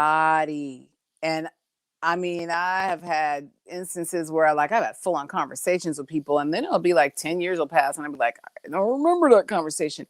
I feel like I know Al Heyman. Yeah, and I've had great experiences with Al Heyman. I'm sure. And that could be not true. Oh fuck! No, Al Heyman is very beloved by all the people who work with him. I know. Mhm. I don't know. Great I don't think reputation. I know any one person that has anything bad to say about Al Heyman. I know people that had relationships that separated with him, but wanted the relationship back after they separated. Wow. Yeah. That says a lot about somebody. But I mean, hey, listen, I know. Oh, I hate my brain for that. Because I should remember certain stuff and I just don't. If it's been too long, it's almost like I've always believed our brains are what computers are modeled after, right? And you look at a computer and say, oh, well, backtrack it to my brain. I think it's my my hard drive storage that gets full and then it gets backed up on like an external hard drive. And it just takes me a minute to cycle through all them files to try to find it again because I'm not using it right now. So after however many years, it gets put on that other system and that's harder for me to access. So it's not like right there, it doesn't pop back up. But I know people who can pop up things from 20 years ago, remember people's names and what they had on and what their kids. And I'm like, how do you do that? I've never been able to do that. I've never been able to do that. Do you know? I remember old things, but I cannot remember something. Like if I'm, and Fred knows this, if I'm talking about something and somebody cuts me off and do you know who Clarence Avon is? And you forget. Yes, I do. So you've met him a few times, Clarence Avon? You talking me? Yeah. No, I know his son Alex, who's awesome. Okay, good. Yeah, but I don't think I've ever met Clarence. I mean, obviously I know him at the same level everybody else does, but not on a personal level. So I guess technically I haven't met everybody. Okay, thanks. Just had to prove me wrong. Let me see. You know them? What'd you say? You ain't even listening to me. I tune people out like okay, I talk to myself often. I tune people out all the time. Listen.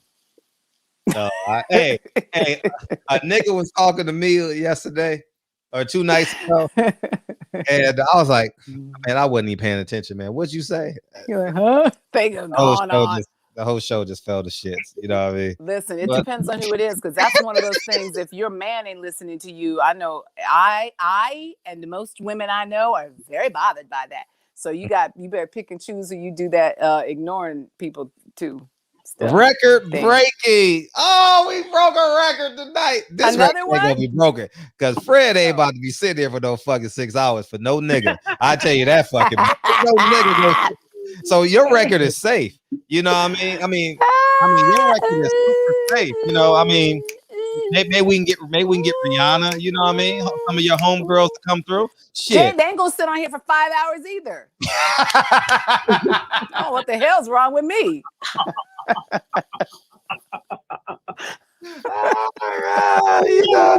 you know, imagine Ananda and Free on one show. Oh, I love Free. Imagine Free, that. that's my girl. I love Free. We just did this thing last night with BT. We're going to have to do like Reggie did one time. We're going to have to get about 6 or 7 different women all on and just have a, girls' night, women's ladies' night. What about you do that and I come off? I don't do the show. You do that.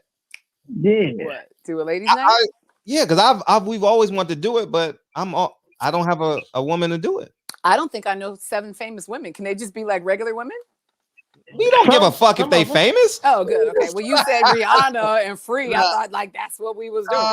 No, I don't care about that. And, but yeah, that'll be cool. I'll beam out and shit, have my pistachios and my orange juice.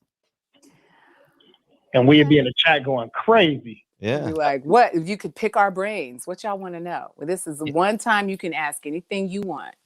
Oh yeah, Bill Haney and Batman. Women who will be honest. Yeah, that'll be great. That could be fun. And I'll beam in that night. Yeah. Yeah, I can just manage. I can just produce the show. Oh, someone said Maya. I love Maya too. She was on. Do you know Maya was a Teen Summit Posse member? What? She was. I remember her audition. Wow. She tap danced at our audition. At her audition too. She was amazing. So talented. Always. She was like 15 when she auditioned. Maya's dope. Yeah, she's. So we like tap dancers too, and Charleston White. Oh, really?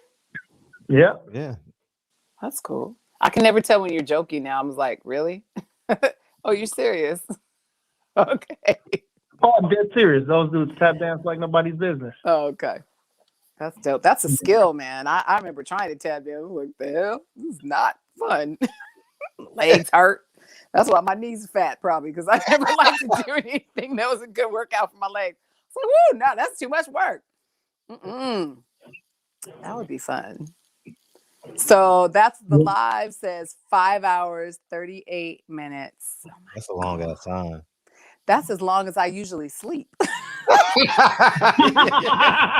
know, like I don't really get the 8 hours. I get like 5.5. Nah, you're right. You dead ass. Sleep time with y'all. You dead ass right. Man, long ass show. It was fun though. This has been a really good time. Like I don't really get to hang out, just hang out, you know? So thank you. It's been fun. Hey, my brother in the chat, my brother said my knees fat too. Are they?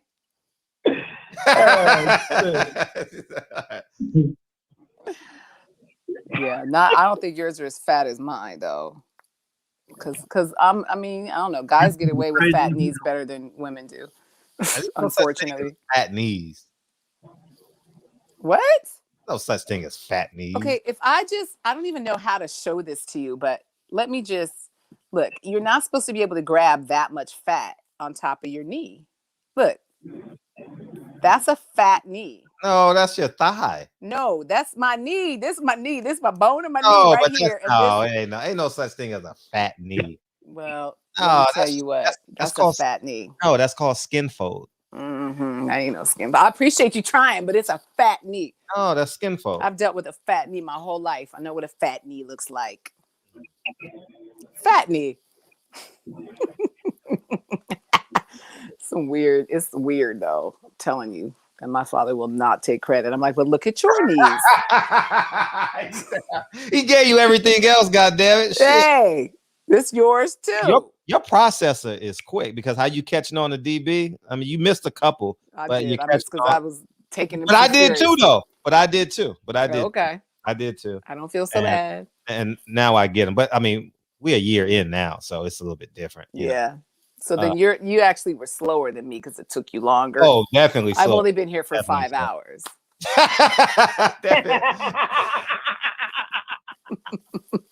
No, actually, you did 2 yesterday. Oh, okay. But he wasn't even trying me yesterday. He just started trying me tonight. You had your orientation. I was like an orientation. He was easy. He was kind to me. You know, he was soft on me. He went easy on me yesterday. Now this is my real acclimation to the situation.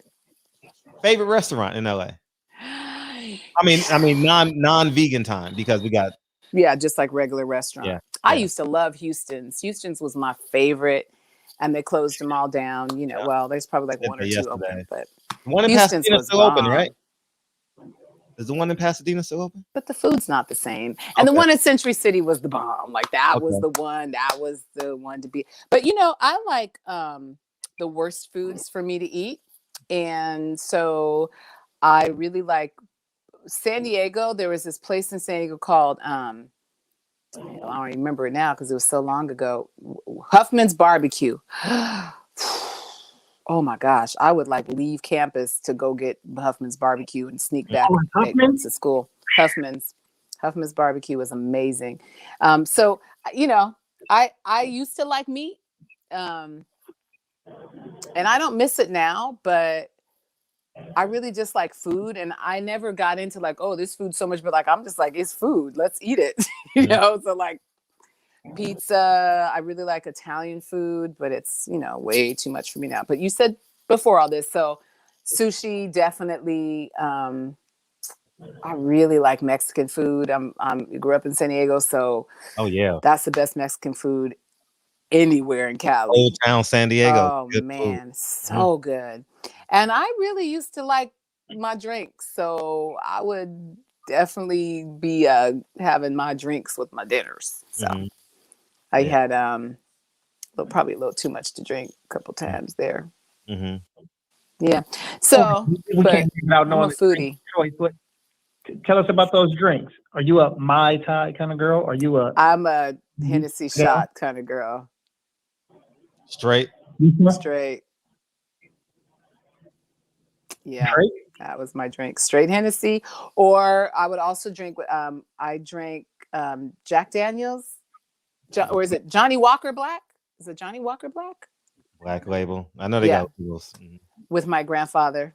Well, I was old enough to drink. It wasn't when I was little, but my dad's dad, he died of liver cancer, or he had liver problems, but because he drank a lot. And I would bring him shots. He knew he was on his way out, and he was like, just please get me. And I got him some liquor to go and took shots with him. So that was a really good liquor though. And vodka shots and tequila shots. I was just like, I was always kind of conscious of my body, my weight, because I spent so much time on TV, and the camera added 10 pounds and you had to fit the clothes, and like there was all this pressure, right? I was smoking also, so it was easy for me to stay skinny because that kept the weight off. But I would not want to drink all the fruity, sugary, fattening drinks with the juice and all that stuff. So I would just be like, look, I'm drinking in order to feel the drink. So just give me a shot. And I got really used to taking shots, probably a little younger than I should have been in college at some point. And it just lasted. And I used to really enjoy shots and drink people under tables and all that. So there you go. Shot. Yeah, that was a great song. I'm not used to be, but I'm scaling down. Burgers, like I'm a burger guy. Fuck, I love burgers. And I used to love burgers and fries. I used to go on like burger tours and like who got the best. So how do you rank them? Umami, stout? Like who do you like now? Umami is not even top 10. Fuck no. Really? Okay. Fuck no. Who is top 10? Hawkins Burgers. Never been there. Fred's Burgers on Slauson and 4th Ave. Okay. Fresh and Meaty, DB. That's correct. Fresh and Meaty, thank you. Fresh and Meaty. What you call it on Slauson and Crenshaw? What's it called? Fat Burger on Slauson. Ooh, love Fat Burger. Fat Burgers is the shit, isn't it? I can still go to Fat Burger because they have plant-based burgers now. They got relish. They put relish on their shit. Relish is like real relish, not pickles. Yes, relish. I love pickles, but real relish is good. Those are a handful. We can keep going, but those are a handful. And I'm just a burger guy. But I never found the perfect burger fry combination. Because you got to get fries from one place and the burger from another. Yeah. Okay, top 5 fries. Oh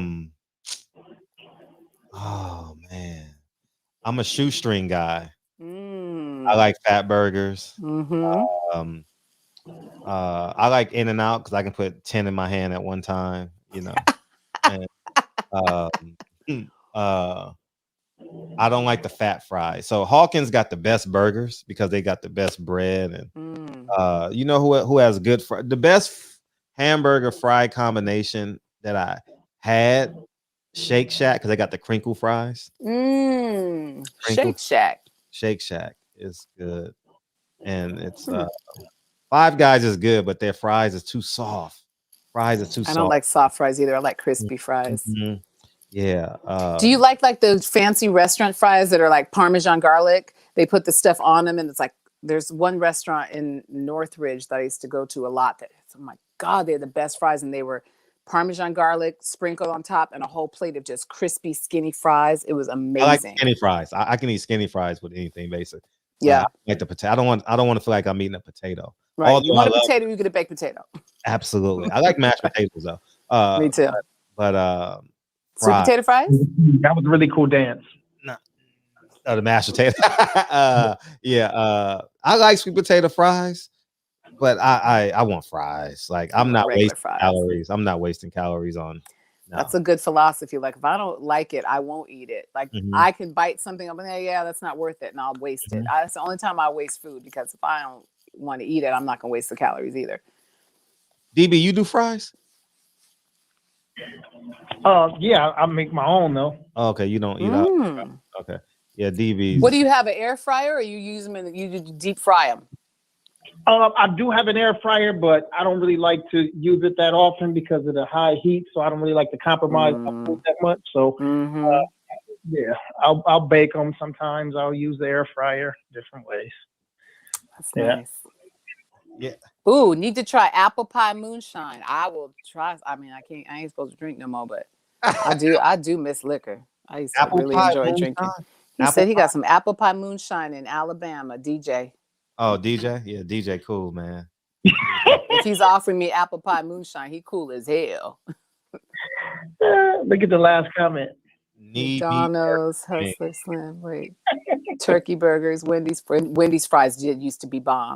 I used to like Burger King fries at some point too, and they changed that shit. Man, Burger King used to be bomb. I used to want Burger King fries with a Big Mac, but McDonald's had good fries too, but it's just such fake food. Did you see that thing where they left the McDonald's in the bag for like 8 years and it still looked exactly the same when they took it out? And these brothers was trying to burn McDonald's food that had been sitting around for a while, and they couldn't even light fire to it. Actually, they're the ones that bought it fresh. Yeah, nothing would melt, nothing would. I was like, oh, I'm done. You ain't gonna have me eating Legos. That's plastic. Knee meat. And then it got real. All of a sudden. I homemade diced up fries. I've never heard of diced up fries. Was that hash browns? Shit, right? Hash browns. Fat Burger's fries, though. They don't have the thin fries. They don't have enough potato in them, right? Yeah, they don't have enough salt either. Like, yeah, they don't have enough. I guess I can add salt, but they don't. When they add the salt right after the frying and it like sits in the oil and that kind of melts into that's when it's good. I don't want to add the salt after, because then I just got salt sitting on top of fries. I want to like just do it right. Yeah, I've never been to Arby's. Right. I've never been to Arby's, so I don't know. Arby's. Arby's had Checkers. good. Checkers and Rally's got good fries. The seasoned fries. The seasoned fries. Rally's does have good fries. I don't like their burgers. They put mustard on them. Oh, well, you can ask one without mustard. Yeah, but I can. But you did you like White Castle? Poncho's the first one that said need meat burgers. Okay, no, I can take a joke. Plus, I'm gonna get the fat sucked out, so it's gonna be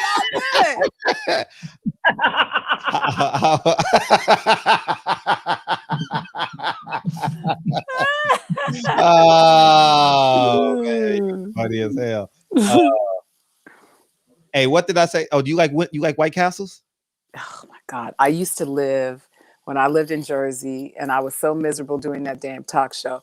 I probably gained like 20 pounds at at a White Castle, because there was one like literally 8 minutes from my house. And every time I would come home, I would, after like the third week of going to White Castle straight every night and like pigging out, like I would get like 10 things, because I don't have a lot of good self-control. I have to work on that. So I would get like 5 burgers. I would get the onion rings, the fries. Like I would get a little bit of everything. Like I would some of everything, and then have it all laid out and just like literally pig out. And then the next night I would do the same thing. I started gaining weight. And it was all White Castle's fault, because it was so good. And then damn chicken and cheese sandwiches. And they so easy to eat. So they fool you. Like, it's just a little burger. But I ate 20. So now it's a plate of burgers. And it was horrible. My gosh. It was almost like the weight was like all of a sudden, because I ate. And then all of a sudden the weight went boom. Couldn't fit my clothes. I would come in there to fittings and be like, literally looking like a sausage. It was horrible. It was all White Castle's fault. They should not be that good. Yeah. See how men don't know that they really look in the mirror. Mike Weaver the Great is back. The guy said that second just go to hell. So he said, So he said Fred stayed up for her because he's a simp. He wrote the comment. Oh my God, I see it. He's the guy that gives Fred shit every day. But he stayed up to write that. Just to write that. He stayed up till 2:50 in the morning just to write so you that stayed comment. up too. You on the East Coast, right? He got Philadelphia aggression. Where you from? Is it 8 a.m. out there? No. It's 6 o'clock. 6 o'clock. I said 8 o'clock. I can't count for shit, huh? What I say? 8 o'clock. Oh, 8 o'clock in London. Mike, where we at? Right? Damn, Fred, you wonder. Wow. Hey, so are you a Drake fan? Actually, I'm not. I don't really know any Drake music. I think I know his. My son used to love Highline Bling when he was like 2. He did his cute little dance to it, and that was the first time I ever heard Drake. But what I hear of his, I like, but I can't say I'm a fan because I don't listen to it enough. Same here. Yeah, that's what everybody was saying. Because I get a lot of shit because I'm a Drake fan. Oh, are you? I go to his concerts and shit. Yeah. You go to his concerts. How old you say you were? Hey, dog. Hey, Ananda. Hey, it gets worse. It gets worse, Ananda. So anyways, yesterday after you left, oh no, it was the second show. So the second show, we were after talking. I left. All the it was a 9 o'clock show. It was this show. Okay, right. Yeah. I came on the 6 and this was a 9, right? Yeah. No, we came on at 4. Okay, whatever. I told you I don't remember nothing. Yeah, so anyways, at the end of the show, we was talking about like moments that like made us feel gangster and shit, right? Because everybody know I'm a cornball and shit, right? So, anyways. So they had names, right? They had names like C-Bone. Like if a nigga named C-Bone, right? You just leave the nigga alone, right? If the nigga name is One Punch, you just leave the nigga alone. Or Poncho. You don't fuck with a nigga name that got a punch in his name, right? You know. So, anyways, yeah, I call him Arbery. Yeah. So, anyways, I said the last time I felt gangster was when I listened to 50 Cent's first album. And they said, the nigga said, what the nigga say? Niggerdom. What he say? Who said that shit? Hustle said, who said that yesterday? Either Eli Zachary or Big Tank. Yeah, that shit was hilarious, man. That first 50 Cent album was gold. That was my option. I was gonna either listen to that this morning or I was gonna listen to Lauryn Hill, and I chose Lauryn Hill. That was a good choice. Yeah, it was a great choice. It's always a good choice. You're gonna have me listening to that tomorrow. I gotta put that back in my thing because I had her in my iPod. It's an iPod, and it finally broke. So you don't need it now. You gotta keep your phone charged.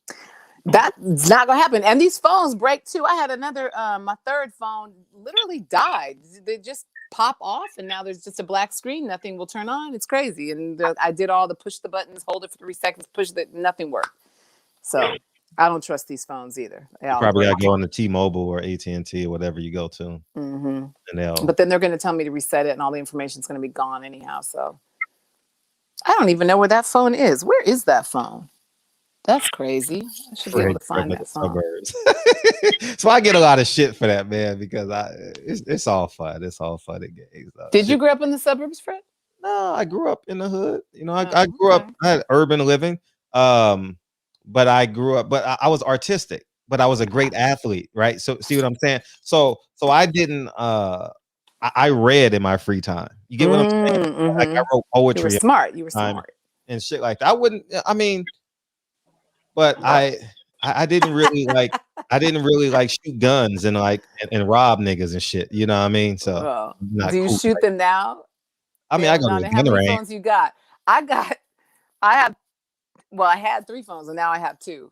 But that's because I shoot different things, so I need a lot of storage. Sorry to cut you off, Fred. I just read this. No worries. Important anyway. I don't have an Android. I do have an iPhone. I don't know why y'all think I have an Android. Listen. I haven't had an Android since my son was 4 months old. Yeah, Androids, because its storage is better than Androids. You can put a chip in it. You can put in it. I'm sorry, what'd you say?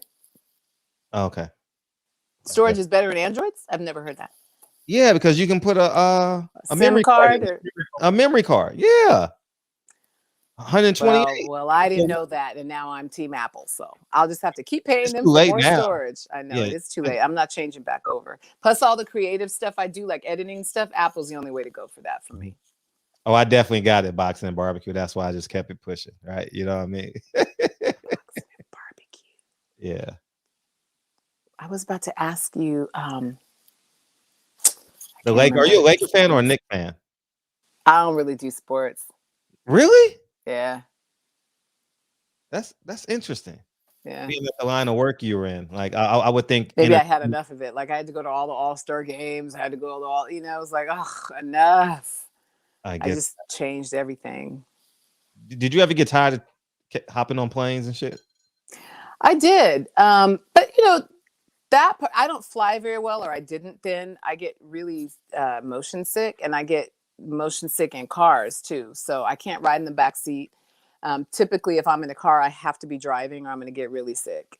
I've worked on that. I got the bands, did a little hypnotherapy on it. Didn't get rid of it like it did the smoking, but I've been that way since I was a little girl. So maybe that's just like my body. I don't know, the weird thing about looking out of windows, but I've literally thrown up from car sickness. So I don't really play with that. I go to different cities, and I will not let people drive me. I'll rent a car if I have to, because the only way I avoid it is driving. Plus I like how I drive, and I don't really like how anybody else drives. So that part. But I did get sick of the flying, but only I got sick of the working and flying. Right. Even though it made me sick a lot, it was just that I never got to stay anywhere long enough to really enjoy it or to really see it. So I could say, I've been to all these places, but I was there one night, or I was there 2 nights, or I was there and didn't get to do anything. I was there working. And as grateful as I am for my jobs at the time, it really bothered me. I was like, I just want to stay a little longer. I was right back off to the next place to do, whatever. So it was a lot of moving around and not a lot of enjoying where I was. What's your favorite city in America? San Diego. I like Austin a lot. And I loved New York. I couldn't live in New York anymore, but I loved New York. New York's energy is unmatched. And I love New York. So, yeah, I like Chicago a lot, too. I have family in Chicago. And are you? I got to go back. I didn't know it was that beautiful. Yeah, it's nice. Because I was right across. I was downtown at Grant Park. Oh yeah. So I was literally on the water, and I didn't know it was that, because New York, the buildings are so you can't see nothing. Yeah. Chicago the buildings are way more spacious. Mm-hmm. Chicago is a great medium kind of space between California and New York. You get a little bit of openness, you get that still big city feel. But it's too cold for me most of the time. I can't do the cold. I don't do the cold. Cold, tired, and hungry. My 3 least favorite things that I will stop and leave a place over. I can't do cold. Cold is the worst. I'd rather be tired and hungry. If I'm cold, I'm pissed off. I get really angry when I get cold. I hate cold. Hate it. Man. I'd rather be in 100 degrees. I'd rather be listen, sweat me out. Don't freeze me. Nah, that's horrible. Right. So Chicago in the wintertime, which is always when I'm there, because I spend Christmases with my family there a lot. It's the worst, but I love it, but it's the worst. So love and hate. See, I knew Mike was from Philly. I didn't even know the nigga was from Philly. He said, come to Philly, I'll keep you warm. But I'm like, this nigga got a Philly attitude. You know what I mean? Real sharp and shit. Nigga from Philly. You know what I mean? But my skin is my skin. Yeah, yesterday he got a dope podcast too. I said it wrong. I know, I was on his podcast. Oh, you were? Yeah, you sure were. Yeah. I saw you on his podcast. Yeah. I saw you on his podcast. Yeah, I damn sure did. A good time. That's what gave me the idea of having me here. No. Yeah. Really? Yeah. Oh, so okay. Well, we have him to thank for our record. Yeah. Yeah. In 5 minutes, the record's going to be 6 hours. Mine says 6:01. What does yours say, DB? DB can't hear you. DB fell asleep. Where you go, DB? No, it says mine says 5:51. Oh, 5:51? Mine say 6:01:50. What? Okay, wait. Mine says 6:01:57. Yeah, see, I don't know what yeah, because you had 2 devices and shit. You know? Oh, maybe went off on one and came back on another. Oh, but remember I had to jump in. So I've probably actually been on longer. The clock started over, didn't it? No, because the clock is based on how long you've been on. Never mind. Ignore that thinking. I'm delirious. Yeah. Yeah. So does the clock restart on me? Right. Okay. Yeah. Hey, everybody coming in. Y'all still on? Y'all still like on? It's 6 o'clock. Y'all live? Yeah, we've been here since 9. Damn, 9 o'clock. Because we've been having fun. So yeah, for sure. Who's gonna tap out first is the question. It ain't gonna be me. I'm a night owl. Shit. I got the button, nigga. I got the red and the blue pill, niggas.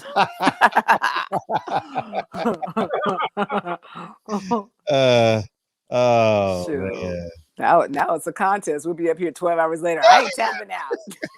I think the stream only goes 8 hours anyway. So it's gonna tap us out. Okay. Well, then that's fair. Neither one of us did it. Oh man, shit! How far can you go? Right, that limbo thing. Do you like 3rd Street Promenade and City Walk and all that? Did you do a lot of that? At that time, unfortunately, I was so well known for being on TV, like every single day, all day long for probably 8 years at that point. I actually couldn't really go a lot of places and have it be cool for me. One of the things I really love about having kind of stepped away from it for so long and coming back was getting the normalcy back and like being able to just do stuff and not feel like I didn't know it until I went out in the public and would be like chased by people and scream. I'm like, what is happening? It's crazy. Yeah, he was popping. Yeah, DB. Same with you, DB. You was It's That's 10 a.m. Salute to you guys. Where is it 10 a.m.? He's in the UK. Oh. Remember you said you can read money signs? Well, I didn't even look at that. I was looking at that. Oh yeah. Hi, DOG 215. He was here yesterday too. Yeah, and that's when I saw the pound sign. I exactly. Now. Exactly. Yeah, man. Well, good morning to you, 10 a.m. Favorite international city? Ooh, I'll give Djibouti. You asked me that yesterday. Oh, that's yeah, country, right but on the Horn of Africa. Yeah, it was beautiful.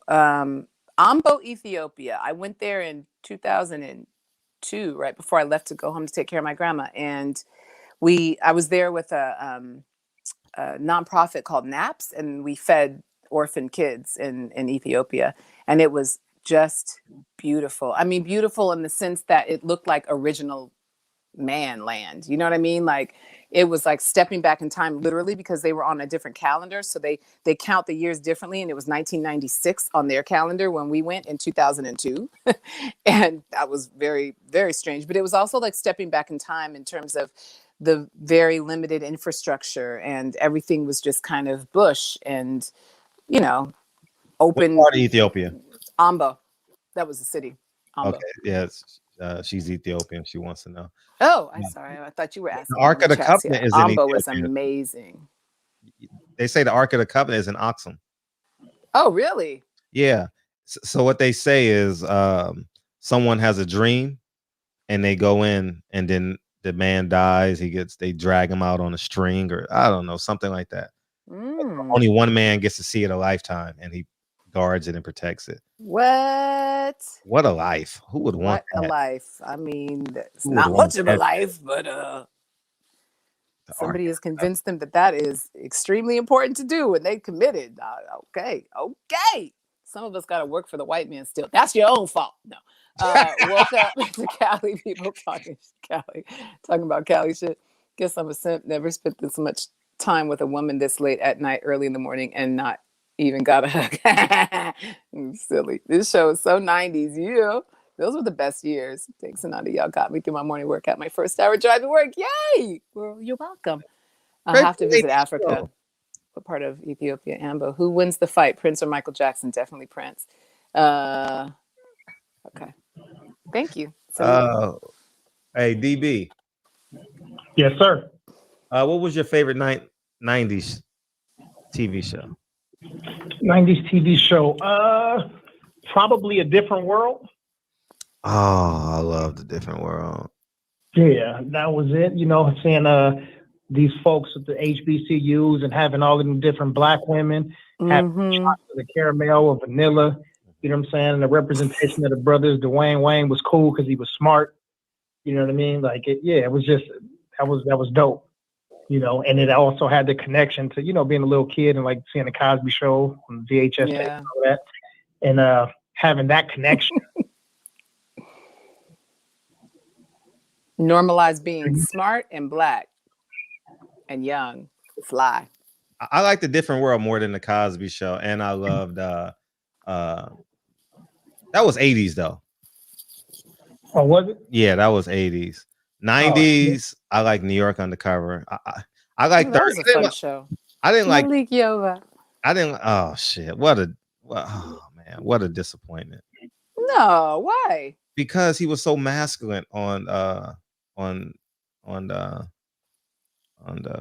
New York Undercover. New York Undercover. So he's not masculine? What do you mean? Oh, you don't know?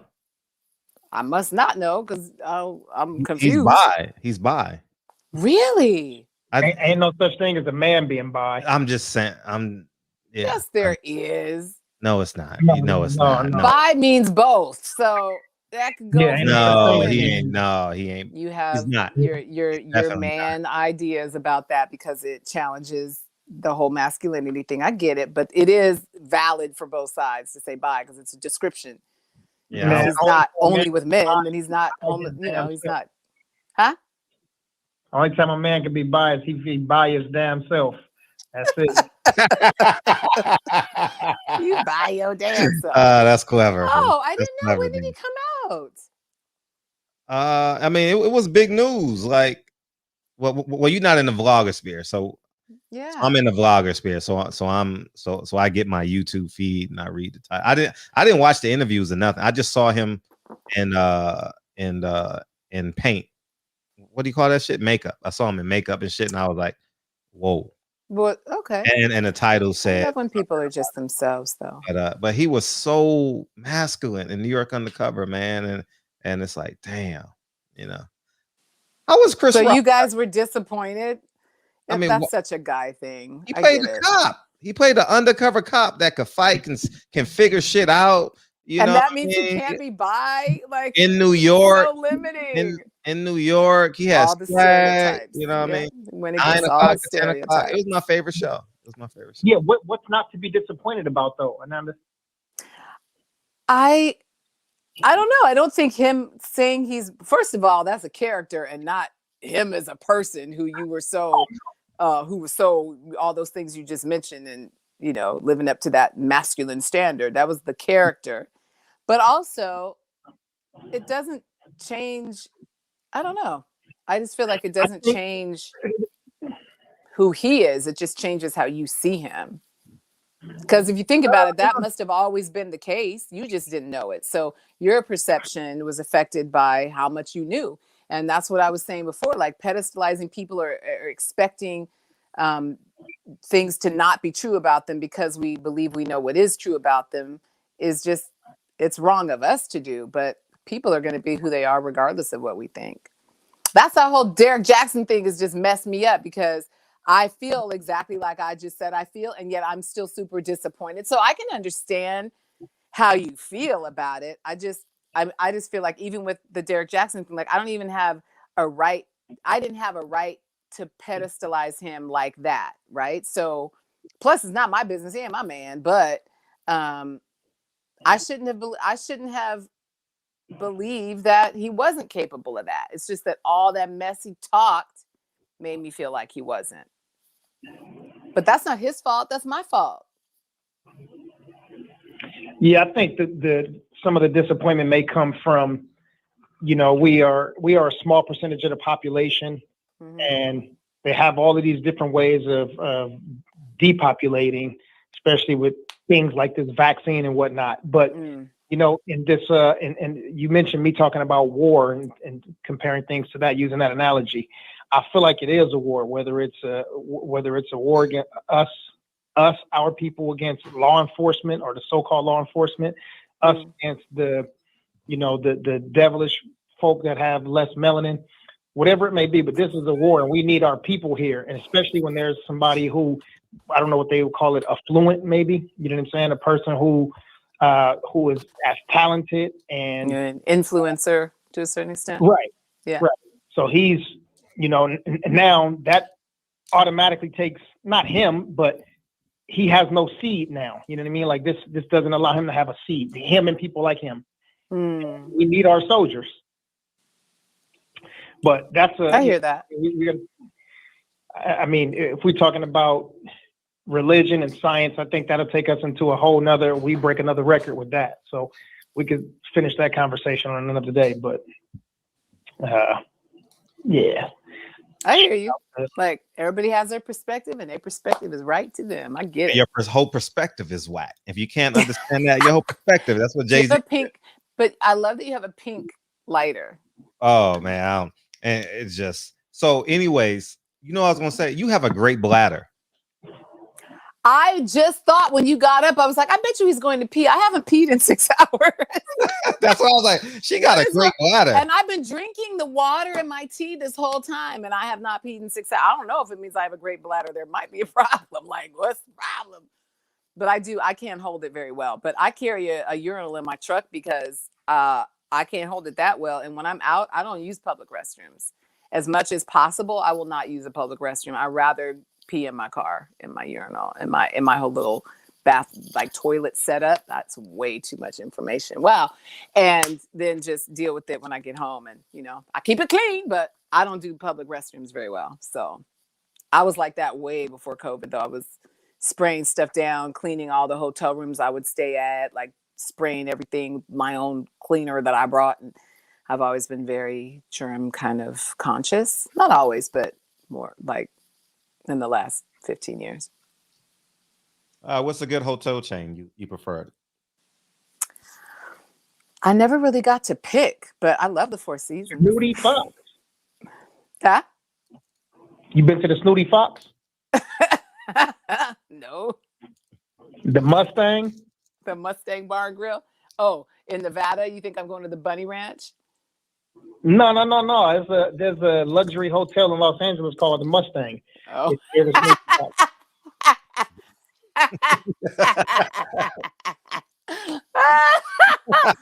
I really told some things about myself. Oh, in the Bunny Ranch in Vegas? What you know about that? Shut up. No, I haven't been to that one. I didn't. What hotels did I stay? Oh God, I can't remember. Mondrian. Did I stay in the Mondrian in LA? I don't know where I stayed because it was never important. I was like, I'm here for 2 seconds to sleep and I'll be right back up working. I never cared where I sang. Stayed. I was reading this comment talking about a lead singer and I said sang. Snooty Fox. Snooty Fox. Yeah, you got to Google it. 5-star. Really? That's an interesting 5-star name.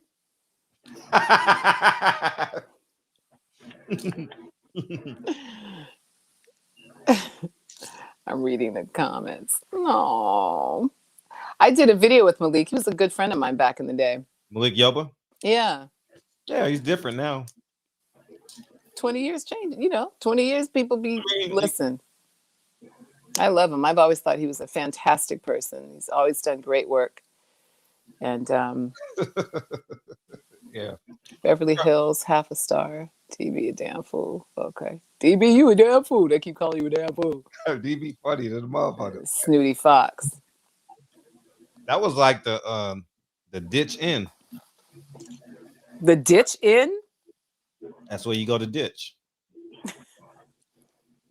Okay, like what's ditching? I'll fall for it. What's ditching? Like high school, when you ditch. Oh, ditch school.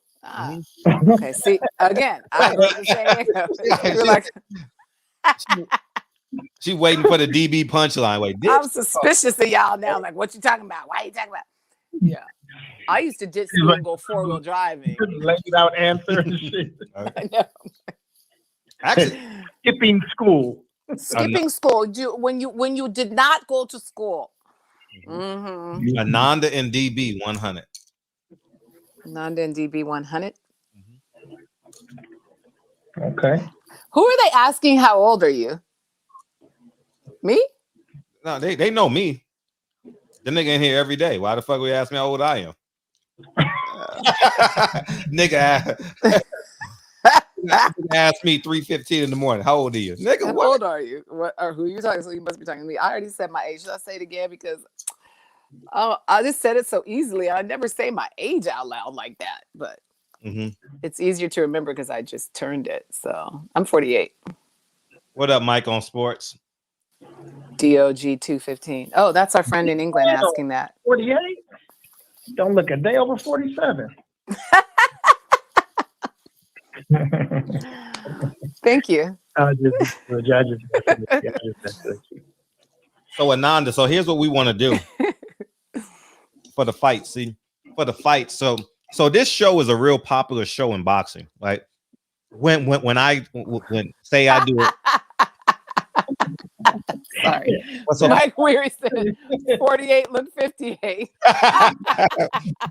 Looking like Freddie Jackson. That's funny. I usually tell people I'm 96, then they can't say nothing. Like, how old are you? 97? Facts. Holding up good. So go ahead. Boxing. Yeah, so if I do a boxing event, I'll get like anywhere between 150 and 300 people to show up, right? Wow. And so we're gonna take this show on the road. So next big fight, that's what we do. So, but we haven't done it together yet because we just created this during COVID, right? Yeah. Like this whole like. Oh, you did? Yes, this is new. You started doing barbershop during. Oh, wait, I think Patty told me that that you used to do it in person, and then with COVID, you've just adjusted. And okay, nice. And so we're gonna take the show on the road. And that's gonna be fun. Yeah, so we'll take it on the road, and you'll have gonna be cracking. Yeah, you have an open invitation. You come, and we'll hang out and go to a fight and do all that stuff, and that'll be good. I can definitely do that. That'll be fun. We do a community event Saturday, and typically we do a barbecue, and you're gonna get a chance to taste my plant burgers. Oh, I would love to do. Have you been to? Oh my gosh, I can't believe I remember this when you asked me restaurant. Huntington Beach. Yesterday, I went to it was the day before. I went to a restaurant, and I don't remember the name of it, but it was a vegan Mexican restaurant. And the nachos, and they have like asada, like everything was Mexican food, but it was vegan. So they had the asada version of meat. They had the chicken version of meat. They had the lengua, whatever, all the stuff version of meat. It was. Was it the grain? Nope. But you know what? The phone that is charging is where I looked up their menu. I'm just going to go find it right now because I thought of driving back down to Huntington Beach today because I wanted another burrito. I was like, this is ridiculous. This place has me thinking of their food. What the heck? It's crazy. I can't believe it's right here. El Zamorano. What the hell? What does it say? El Zamorano. Vegan by El Zamorano. Authentic Mexican food. Unbelievable. Send my invite. What's up, Mike on sports? You want to beam in? Yeah. Mike on sports want to beam in? Oh my God, beaming in at 3:15. What time is it where you at, Mike? He said send my invitation. I don't know if they wanted to beam in or anything. Anybody shit? You want to beam in? He bring me an invitation to the restaurant. Oh, invitation. Oh. Okay. Well, how do I again? El Zamorano? Vegan by El Zamorano. Zamorano. And that's the website, veganbyelzamorano.com. So good. On Harbor in Costa Mesa. So good. Yes. Harbor Boulevard, Costa Mesa. Oh my God. I've never had anything like it. And I really miss Mexican food. And that's why I was, oh my gosh, so good. They have carne asada fries. They have nachos. I still like some of this stuff. I still, really don't eat much, and I'm not really supposed to, but I'm human. I don't enjoy fake meat typically. Like I don't eat a lot of the fake meat, but every now and then I do. So. Yeah, you're gonna have fun. We had a barbecue because I'm gonna put all kind of stuff on there. I just learned how to make a carne asada. Like I literally just figured out. Like you with the fake meat. Awesome. Yeah. How you do it, D? For real? Oh, that's anytime. Mike on sports. What's up, Mike? Go ahead. Yeah. How you make it? I have the oh man, what is it called? Hold on, let me look at it. It's called the To the live event. Somebody laughing at vegan carne asada. It was amazing. Yeah. So the Impossible Burger, that's what it is. So it's impossible. And then I got it, and my cousin was standing there talking to me, and instead of just making like a patty for it, I pressed it down, and it became really thin. So I was like, you know, I wonder how it's gonna turn out. So as it was there, I'm like, this looks like a carne asada. So I got this Weber seasoning or Weber seasoning, whatever it is, smoky mesquite. Put that in there, and some I can't think of this. There's another seasoning though. It's like a pepper, black pepper, coriander, and paprika and garlic. Ooh, that sounds good. Those two on there. Yeah, I put those two on there, and put it on the Foreman grill. And the Foreman grill, I used to have one of those. I love those things. Yeah, but the big one, the one that doesn't like drain down, so it's still like the moisture stayed inside. Oh, okay. It was crazy. So you locked in the juiciness. Yeah, locked it in. But yeah, taking these off for 2 seconds because I do have to run. Yeah, DB a chef, Mel. By the way, yeah. So for all the homies that's here in the city, I'm gonna be cooking probably tomorrow and the next. I got too many damn groceries, so I gotta start cooking because you know all of this shit is organic and all of that. So yeah, slide through. Get a plate. All right, let's see. Let me hit this chat. What the chat looking like? My skin. Hello? Oh, okay. She got quiet for a second. Okay, let's see. Oh, I'm eating these fucking pistachios. Hustler Slam, Chef Paul, or DB. Hustler Slam he always got the cracks. Part 4 says vegan carne asada. Shit sound retarded, right? Shit, yeah. All right. Let's see. Like I said, plant burger. I think it said plant burger. You too old for that.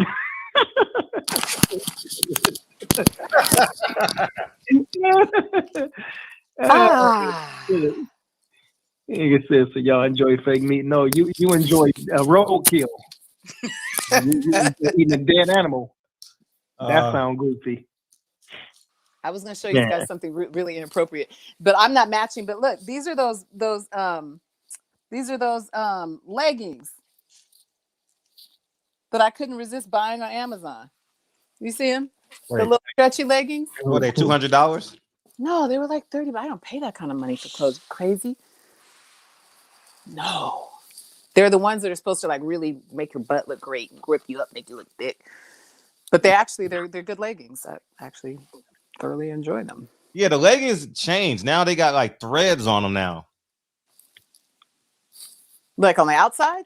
Like they got threads now. Like the new type of leggings that girls work out in.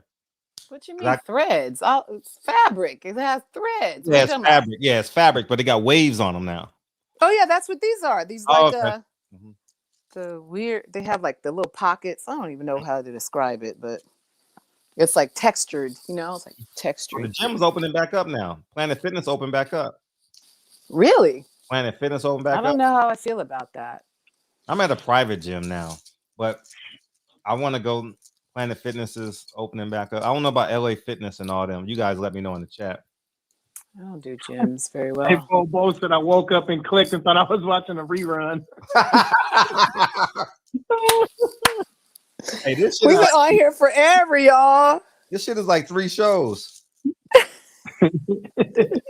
No that's what she said. Did you wash your hands, Nene? I did. What are you eating, Fred? Pistachios. Oh. It's my snack every night. Pistachios. Oh, you eat pistachios every night? Those are pretty good for you. Mm-hmm. Nice. Someone had a question. Oh, about your hair. Yeah. Do you make your own hair products? You know, I've been thinking of it, but I haven't done it yet. Did she just get up and go to the bathroom? Yeah. It took her 6 hours. I know. My bladder was like, did he just say it's been 6 hours? I gotta pee. Okay. Oh man, you sound like the nigga from that show on Channel 11 that they took off real quick. The PJs. Oh, Why the did you say I was gonna go get you? Cut it. Gone. Yeah. Reggie said, "Is lighting the joint considered vegan grilling?" What do you say? Let me think about that one. Considered vegan grilling. Huh. Yeah, funny. Reggie Is what? might be lighting a joint considered vegan grilling. You know, the green. Quite possibly the green and the grill. Yeah. Yeah. Green and the flame and the green and the flame. That's a good one, Reg. That's a good one. But that DJ done woke back up, huh? What's your favorite movie? I don't know. Think about it. Mine's Coming to America. Think about it too. Malcolm X is always my favorite because I watch it every Friday. I think mine is The Hills Have Eyes. I've never even seen that. I used to love horror movies. That's all I watched. The original one or the remake? Original. Oh, Years the original from like 2007 or something. No. That's the new one. The old one is from the 70s. Yeah, no. So it's the new one. Okay. Yeah, that shit was crazy. Yeah, that was crazy. It's a scary movie, yeah. Yeah. Oh yeah. That was crazy. I like scary movies. We done talk niggas through their whole shift. That's what they saying in the chat. Let me see. We talked somebody through their workout and breakfast. That's beautiful. Shout out to Brandon, the third shift, man. The third shift. Oh. The cutest platter in the world. It was getting late. I thought it was about to turn into something different when I Thank you, Patty. No, I was just trying to show you how you know. I really have been doing work. Wait, what movies did you say? I don't. Did I miss that? She didn't yet. She said The Hills Have Eyes. Yeah. Oh, Hills Have Eyes. Duh. That's not my favorite. I don't really. Superlatives are difficult for me because I like different things for different reasons. But it's among the movies that I used to watch over and over again. Typically, when I like something, I repeat it. Except relationships. So that's not true. If I liked it, I would repeat it. Denzel Washington or Jamie Foxx in their biopics? Denzel. Yeah, you can't compare nobody to Denzel. Shit. Ever. Jamie was pretty damn close, though. Y'all gotta give that nigga credit. You forgot. No, Jamie's amazing, but we're talking about who we compare him to Denzel Washington. You're right. So You're right. They're both amazing in their own right. Basketball player, Fred? Is who? Kyrie Irving. Yep. Like damn good, right? Yeah, for sure. Yeah, you can't compare him to Kobe. Kobe beat his ass in the motherfucking USA thing. Yeah. Yeah, man. He took his shoes or something. What was that? Yeah. Mm-hmm. Yeah, that was cool. Kobe has some great Menace stories. to Society. That is a good movie. Menace to Society. That's cool. Yeah. That was shot in my neighborhood. Menace to Society. Was it? Mm-hmm. All those black films are filmed in my neighborhood, like the Baldwin Hills, Adara Heights area, the Crenshaw area. Yeah, for sure. Me and DB live in the same neighborhood. Training Day was really good. I've watched a trillion times though. What's I've that? seen House Party and The Brothers. I've seen both of those. Andre 3000. What'd you say? Andre, do you think he's wasting talent or growing talent right now? Who's that? Andre 3000 was like doing the acting. Just he's not making no music and he's not drawing like but they say it's that Baduism because everybody she has a baby with don't come out with albums. Oh my gosh. I'm dead ass. People it's be a trying J to put that Electronica. on somebody, man. That's on them men. That ain't on Erykah Badu. Come on. It took J Electronica 14 years to come out with an album, and it was a classic. I wish it would have got more PR. Maybe she blessed him with a classic. Yeah. Oh, she did. A child. What's his name? Seven? I think she makes them go within and analyze themselves I and love do a Badu. restructuring and come back out with brilliance. I love Badu. She's magical. T-Town Cruz said, I literally left my phone on. I literally left my phone on to support the whole show. Oh, thank you, T-Town Cruz. That's sweet of you. Oh, that's love. That's love. That is love. I like that. But If you're, I am gonna read Earl B. Jr.'s comment. Y'all can read it. The Badu Wop. If you make your, because the incense she did. I see what you mean now. I didn't read it all the way. I made assumptions. Excuse me. Yeah. Like, hold on. It's dark around the corner. I ain't going. Right. Yeah, that's right. You making this whole own sense. She know what she working with. Yeah, Badu is. I love that Jill Scott and Erykah Badu versus. I recorded that, like screenshotted it. I'll just watch it over and over and over again. I will add Erykah Badu to one of my favorite concerts. She came to Howard University, HU. And I don't remember what year it was, but I was there. I was back there for homecoming, and she had a concert, and I was like, "Oh my God!" I recorded that too. I bet you I can't use any of it, but I have that on High 8 because I used to carry a High 8 camera around, so I got a lot of stuff. High 8 is the big camera with the VHS. It's a little High 8 tape.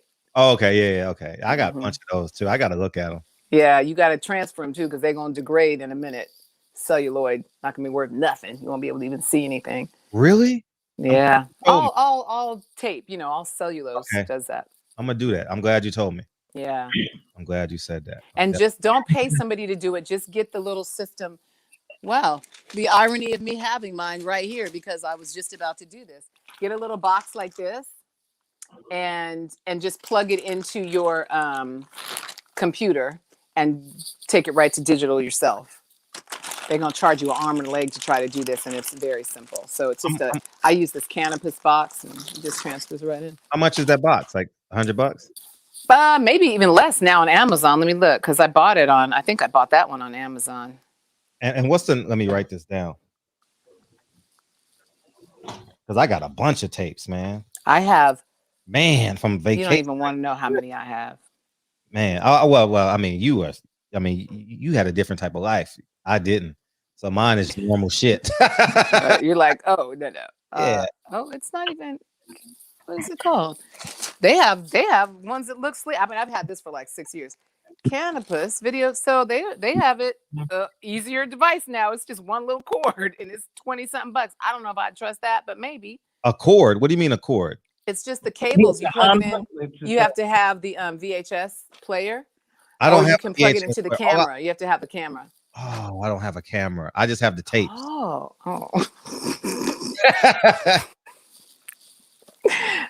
You don't have the camera that you tape the tapes with anymore? Oh, hell no. Damn, you are not a pack rat. That's good. Well, you're going to have to find a camera because you have to play the tape in order to transfer it. And you plug into the camera, and then you plug the camera into this, and then you plug this into the computer. But apparently now there's a smaller system that does it more efficiently. So that's fine. I might order that. It's only $20. Although I don't trust something that's $20. I want something efficient. But you can just plug it in and download it to your computer. Obviously, I would suggest you getting a backup drive. I can't fit nothing else on my computer, so mine's automatically going to the backup. But it's a really important thing to do. I started slowly doing it because I have probably 18 boxes full of VHS tapes, like trunks full of VHS tapes stacked up all the way to the top. I probably have maybe more like 24 trunks because there's some in storage still and the rest are. I mean, I just have so much stuff, and that's exactly why I made my app. But those aren't our High 8. That's all the shows I was ever on. Like my mother would record shows. I would get the copies from whatever network I was on. So we both just saved all the stuff. For what reason, I don't know. But now I'm going to use it all. Now, can't you on Elixir? Huh? Can you just get it to the network? Can I give the tapes to a network? No. Could you just get the recordings from the network? I don't know how long that would take. Why would they just give me recordings? And do they still have them? Is it that long ago? To get all the recordings I have, they would have to put like 2 or 3 PAs working all the time to record all the stuff. So no, I don't know that I would even think to do that. So I'm really glad I have everything because this far, late, this much later, I don't know that they would still have it. Maybe they've digitized it. How many years were you on BET? 2. And how many years were you on MTV? 5. That's it? Just 5? Yeah, it seems like a lot more, right? Wow. I was the only woman on the network for so many years. It seemed like my when I got whole there. fucking high school and college career you were there. That is probably, well, BET and MTV, that would have been your whole high school and college combined, 7 years or so. Yeah. I'm going to do a show where I'm critiquing my own interviews, like my old interviews with people. Oh, that'll be dope. And have that thing and be like, okay, what I was thinking right there, what I should have said was, or whatever. Like, I don't know how it's going to The bubble. I haven't seen any stuff. Yeah, like bubble thing. Yeah, I did that on MTV, right? I didn't do it myself, but I think I'm saying they had like the pop-up music video or something. Yeah. Do that. I think that's a great way to get around the copyright infringement piece that, I can't just like air their shows. But I caught it. My earpiece. Earpiece. I like hit my earpiece. And so I can, the fair usage run around for the copyright infringement stuff is like critiquing and parodying and history and educational. So all of that, I'm going to fit a bunch of those categories and put the little disclaimer before the thing. And you can only use like a certain amount of time in the video. You can't just air the whole thing, which is fine because I'll just use clips. So as soon as I can, so many things to shoot and edit. No, that's fun though. But you're shooting yourself. But how beautiful? Yeah, I'm shooting myself. That's beautiful though. Like you can take yourself down memory lane and it's you. Yeah, isn't that crazy? You know what I mean? Like I haven't seen anybody do that. So back down memory lane. So DB said I said a chord. A chord? Yeah, it said a record. Record. A record? Record. No, record is what is an action. Record is a verb. Record is a noun. No, when she was talking about you don't have a chord. Oh, a chord. We both got that wrong. What time is it?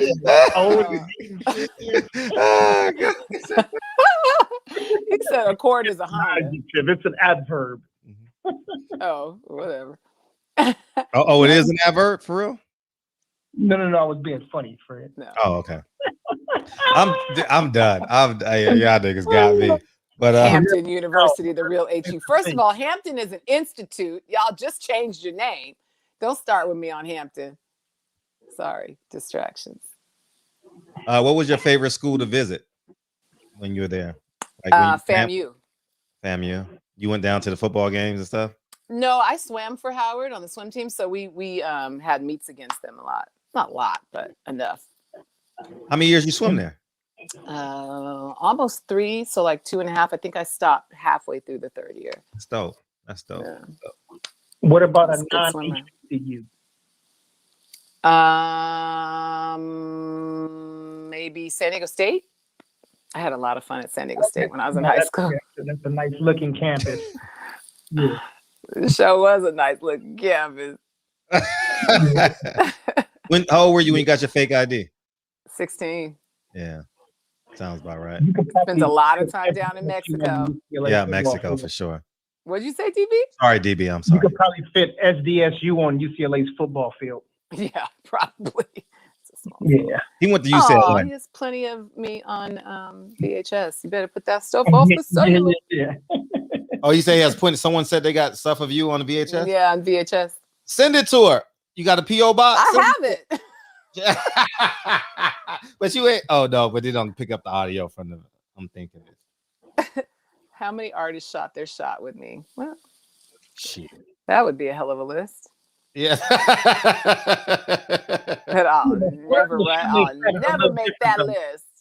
Flirting and that is a little bit different. Flirting and no, everybody flirted. That's just common. But actually, like tried, yeah. I mean, it was still pretty much supposed to though. But you're supposed to though. Yeah, you're supposed. But like, that's a bad training for men. You're not supposed to. You're not just because there's a pretty woman does not mean you're supposed to. No, like, that is. If you're attracted to the woman, you're supposed to be a conqueror. You're supposed to be like that. That alpha is supposed to come out. But what do I know? Because we had someone on here named Jamie Alexander, right? She's been on here 3 times. Like, great guest. Oh man, we love her. Jamie Alexander. Y'all would get along well. Y'all would get along. You should go on her podcast. Oh yeah, call her for me. I don't know. You can hook it up. I will. I damn sure will. I'll link her with. Oh, PPD got the information. Does she go for 6 hours though? Oh no. You know what I mean? That's a barbershop. This is rare. You know what I mean? Yeah, that's a.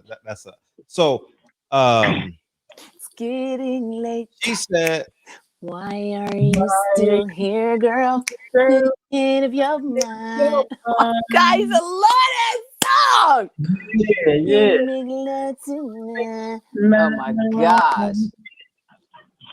You're more woman than I ever seen, Ananda. Oh, tonight.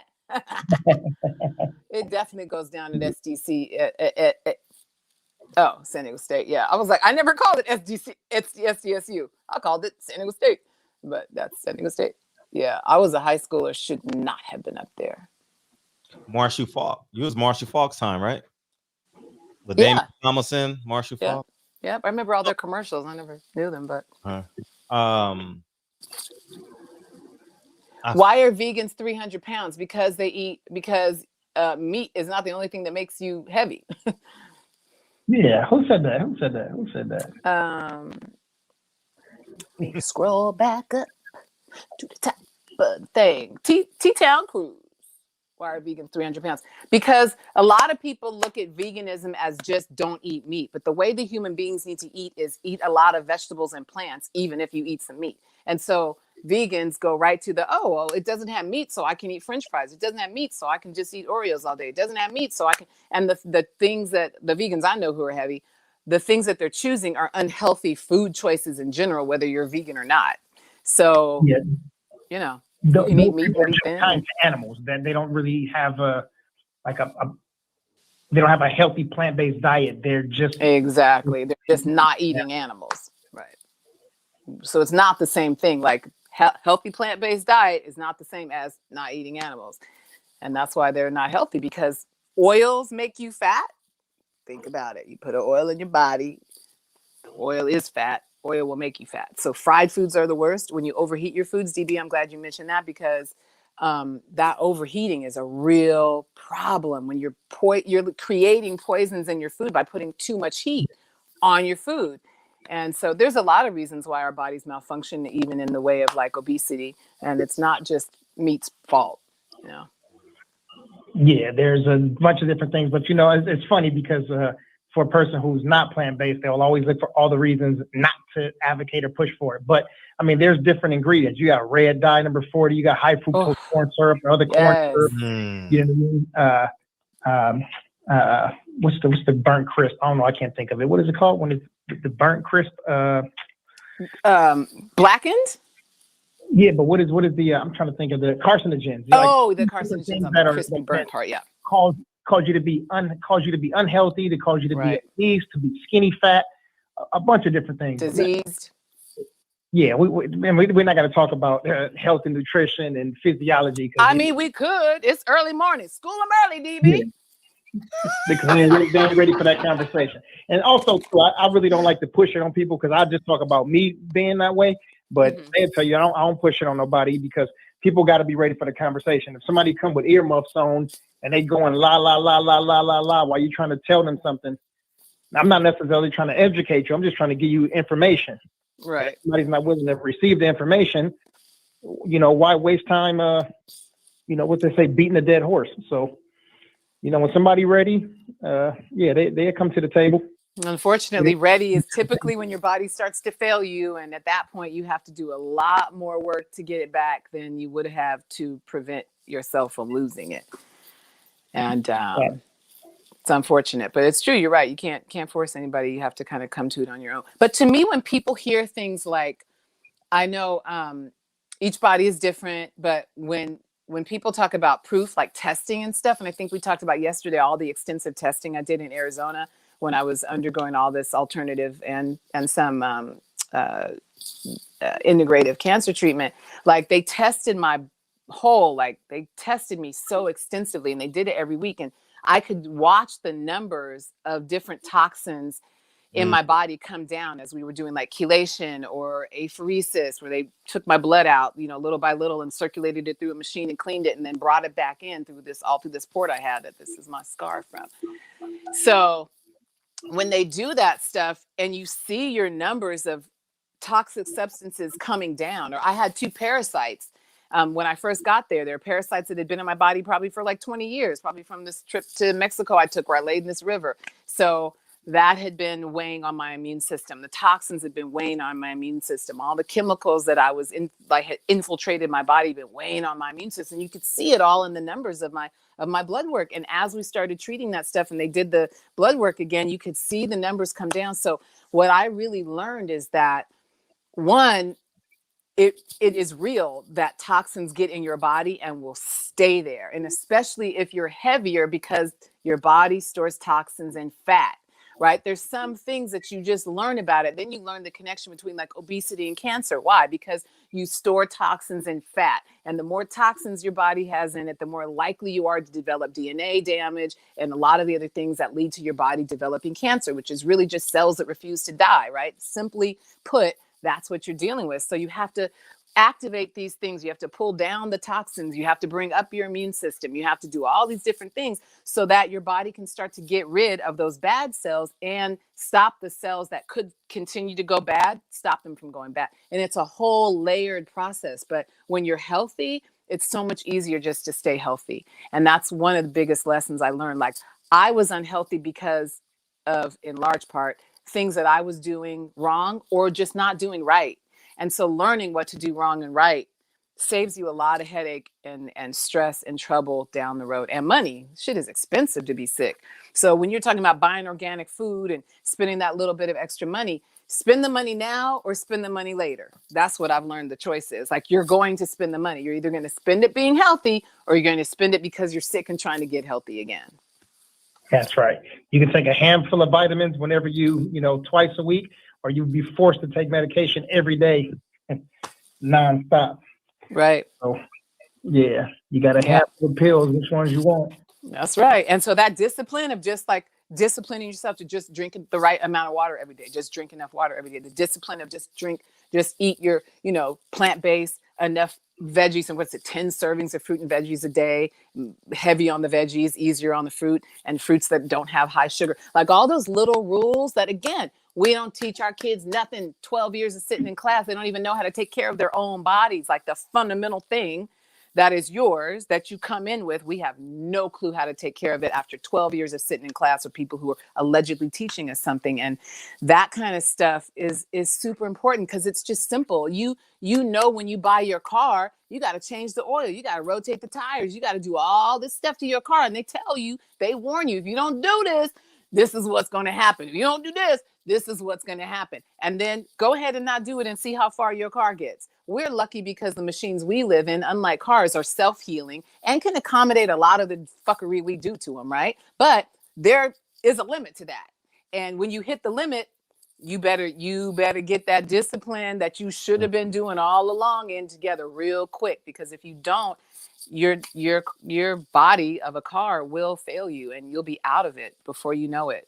And there does come a point where it's too late, unfortunately. If someone if you read during the show, ask her. Shay Blatt said, check your email, Fred. Yeah, what's the line? I'm so cold. I always keep a blanket on me. Well, listen, I can't do this because y'all will hear it, but I'm going to just show you my little trick and then I'll turn it back off. This saves my life. When I go to hotel rooms, typically hotel rooms are way too cold for me. The AC has been left on. Man, I turn this heater on and warm up real quick and blow before I get in my bed. If it's too cold, and it's also good for being cute and like having wind blowing, but if I get in my bed and it's too cold, I turn this thing on and let it warm my bed up. And when I get in that bed, it's like, it is like a warm hug. I'm telling you, I love my blow dryer. You can't block the back of it. You'll start a fire. But other than that, I get cold, so I keep a blow dryer. I got a on my leg from putting that underneath the cover and falling asleep because I was Oh, you're lucky you didn't burn your house down. Look, that's so funny. I got a picture of it somewhere, but I took a picture of the cover. The cover had a hole of a circle burned in the cover. Man, yeah. I burned my robe up. Yeah, that's the best. It's the best. I burned my robe up, and I have I didn't burn it up, but you know, it's one of those it's one of the bad materials, like has some polyester blend, so it's like there's plastic in it. And same thing. I left the thing on too long, and now there's like divots. You know how plastic melts and hardens. So I have all these hard plastic spots all over my really favorite robe. But that's funny, DB. You actually burned your leg. I bet that woke you up though, huh? Got a scar on my leg now from that, man. That was 10 years ago. Yeah, but yeah, that's still my thing though. I go to the hotels, I do the same thing. Oh my God, that's amazing. I literally don't know anybody else who does it. That's so cool. I've never even thought of anything like that. Ooh, honey. That is the best. Sometimes I do. I turn it on and see if it works when I first get in there. Yep. Yeah. Wow. And if it doesn't, I call for a new one. Listen, we could travel together. Facts. Hey, so, Jay. You know, since Fred is frugal, we're gonna be when we start traveling again. We probably gonna be in the same room and shit. So they for sure. Oh, for sure. Oh, we about to bring up that bed, that fold-out bed. We'll be in the room. Hey. By the way, Jay Blast said, wonder where they all. Oh, the Kanye line. Wonder where they all at like Ananda. Kanye has a line that says that? Hey, what song, Jay Blast? Wonder where they all at like Ananda. I never heard that. Really? Well, some other songs, but I never heard that. Well, I'm about to copy and paste that to Google. Yeah, sound familiar. That's cool. Yeah. I got an EKG. Everything came out good. Good for you, T-Town Cruz. Keep taking care of yourself. That testing for prevention and for knowing what's going on is really good. I definitely support that. Whoa, who was that? Who was that? Another? T-Town Cruz got an EKG. I can't copy and wonder where they all at like Ananda. I am doing holistic treatments. The ones I do on my own are all holistic, but I did go to a center in Arizona where I did integrative, and they gave me probably a 10% amount dose of fractionated, insulin potentiated, and genetically matched chemo. So, I wonder. He got a song called "I Wonder." You ever heard that song? Could you be? Yeah, I don't. But you made Kanye's song. You never knew that? I never knew that. I'm gonna pull up the lyrics. That's crazy. Prince shouted me out in some song too. Someone played me recently. I was like, I never heard that. That's so crazy. All the stuff I missed. I was too busy working my ass off, getting in trouble. On a serious note, Jarvis Johnson, I started eating more vegetables for the past 3 weeks. Good for you. I'm not supposed to heat them now? Well, you can heat them. You just don't want to overheat them. You don't want to overcook food because heat damages. Think about it. Heat damages everything, right? And so heat damages your food. When you cook food past, I think it's 120 degrees. I know that's true for when asparagine turns to acrylamide in potatoes and other vegetables, but potatoes are most harmful because we eat so much of them in the form of French fries. When that happens, the chemical acrylamide is created, and I found high amounts, or the doctors found high amounts of acrylamide in my blood when we did all that testing, which is where I learned all this. And so in general, heat does damage food and create bad side effects, especially when combined with oil. You don't want to be cooking in oil, all that sauteing and everything everybody's doing on high heat. It tastes good, but it is not good for you. Plus, you kill all the vitamins and minerals. Well, you reduce them anyhow, that the vegetables are offering your body. And so, yeah, I steam vegetables very lightly, 5 minutes at the most for things like broccoli.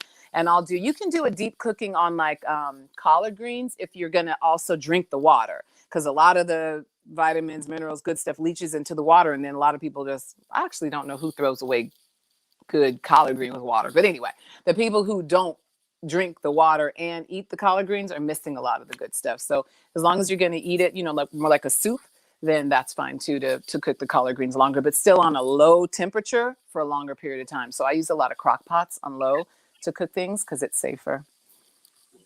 Yeah, and if for that same water, like when you have it there, you can use that for broth and And so you can put, tomatoes and put other stuff in there. Like when you cooking those, you just keep all of the what would you call the liquid, the broth, I guess.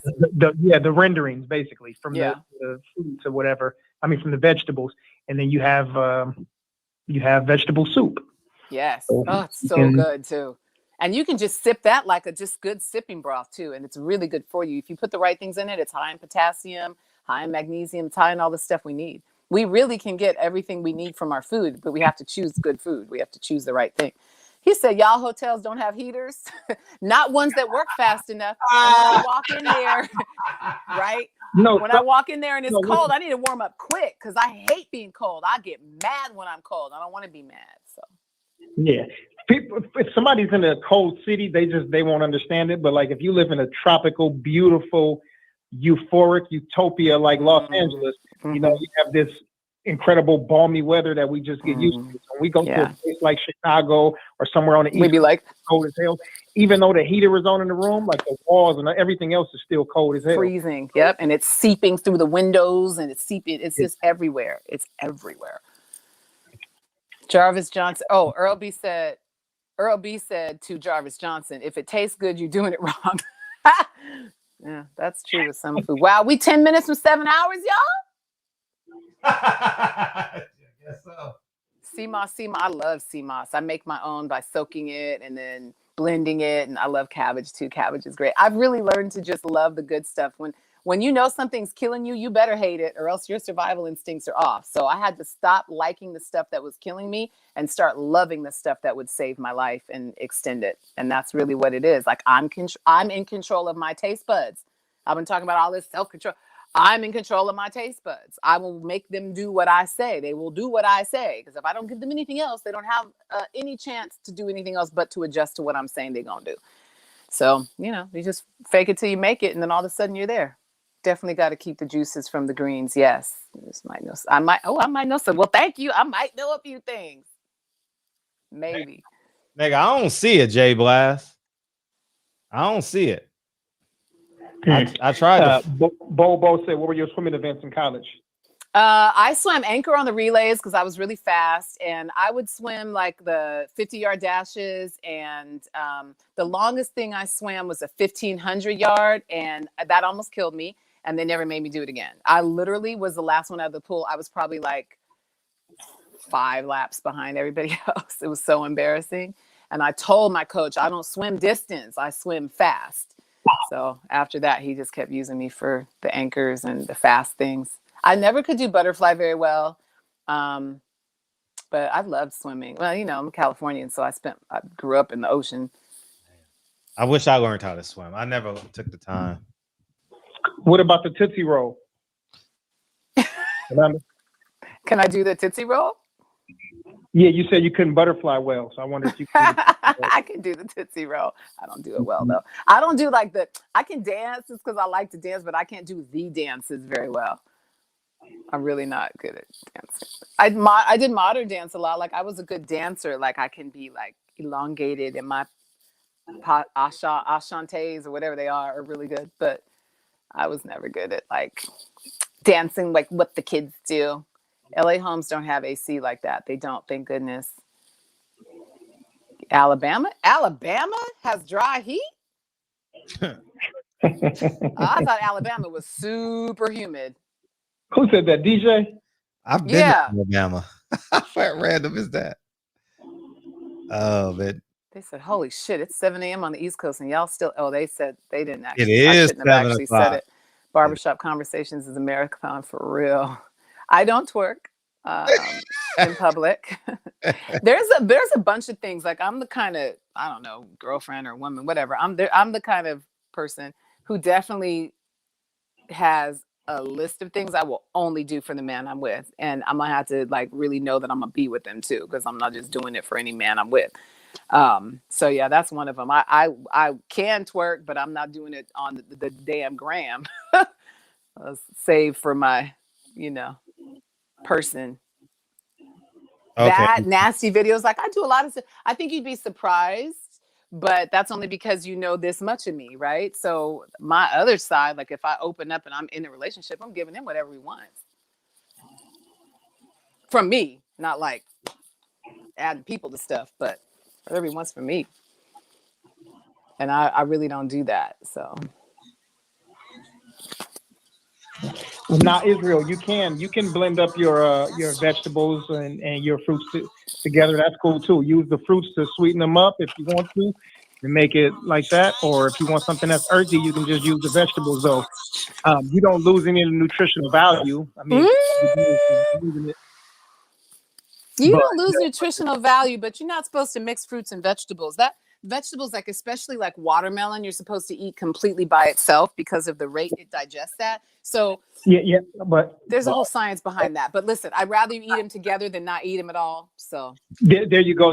So you know, preaching to the fire and to the choir. But when you are, I don't want to say recruiting, but when you're helping somebody to transition into something healthier, if you tell a person you just got to stop doing what you're doing and just do it this way, that person's not going to listen anymore. They're going to try it one time. That shit's it's going to taste like them eating a rubber shoe or tree. A rubber ducky. They got to make the transition. And I know that these people will be here in the shop, so I'll ask them in like 3 or 4 weeks, and I'll be like, oh yeah, you've been trying them. How they, how's it coming along? Cool. Oh, then so take the watermelon out and then add this coconut water. So we keep, we'll just keep switching it up a little bit at a time. But no, I get it 100%. That's smart. And I understand that process. That's good. With people, I'd rather people do the right thing a little bit the wrong way than to just keep doing the wrong thing and not be on the path to good health anyway. You're right. Yeah.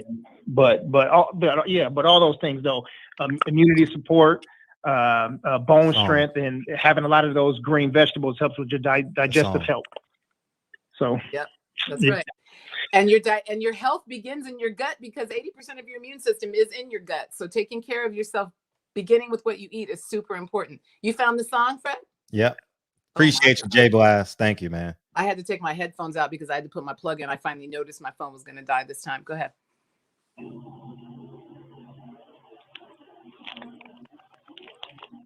Yeah, I hear it. Oh, I got to turn it up. I'm sorry. I got to turn it up on the damn program. All right. Sponsors, they was in Benzes, I in Hondas. Now I wonder where they all act like Ananda. That's funny.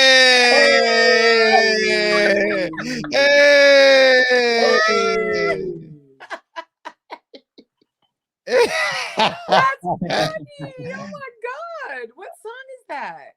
Oh, we about to blast this. You never knew that. I never heard you that. Never knew. You never. We can make this go viral right now.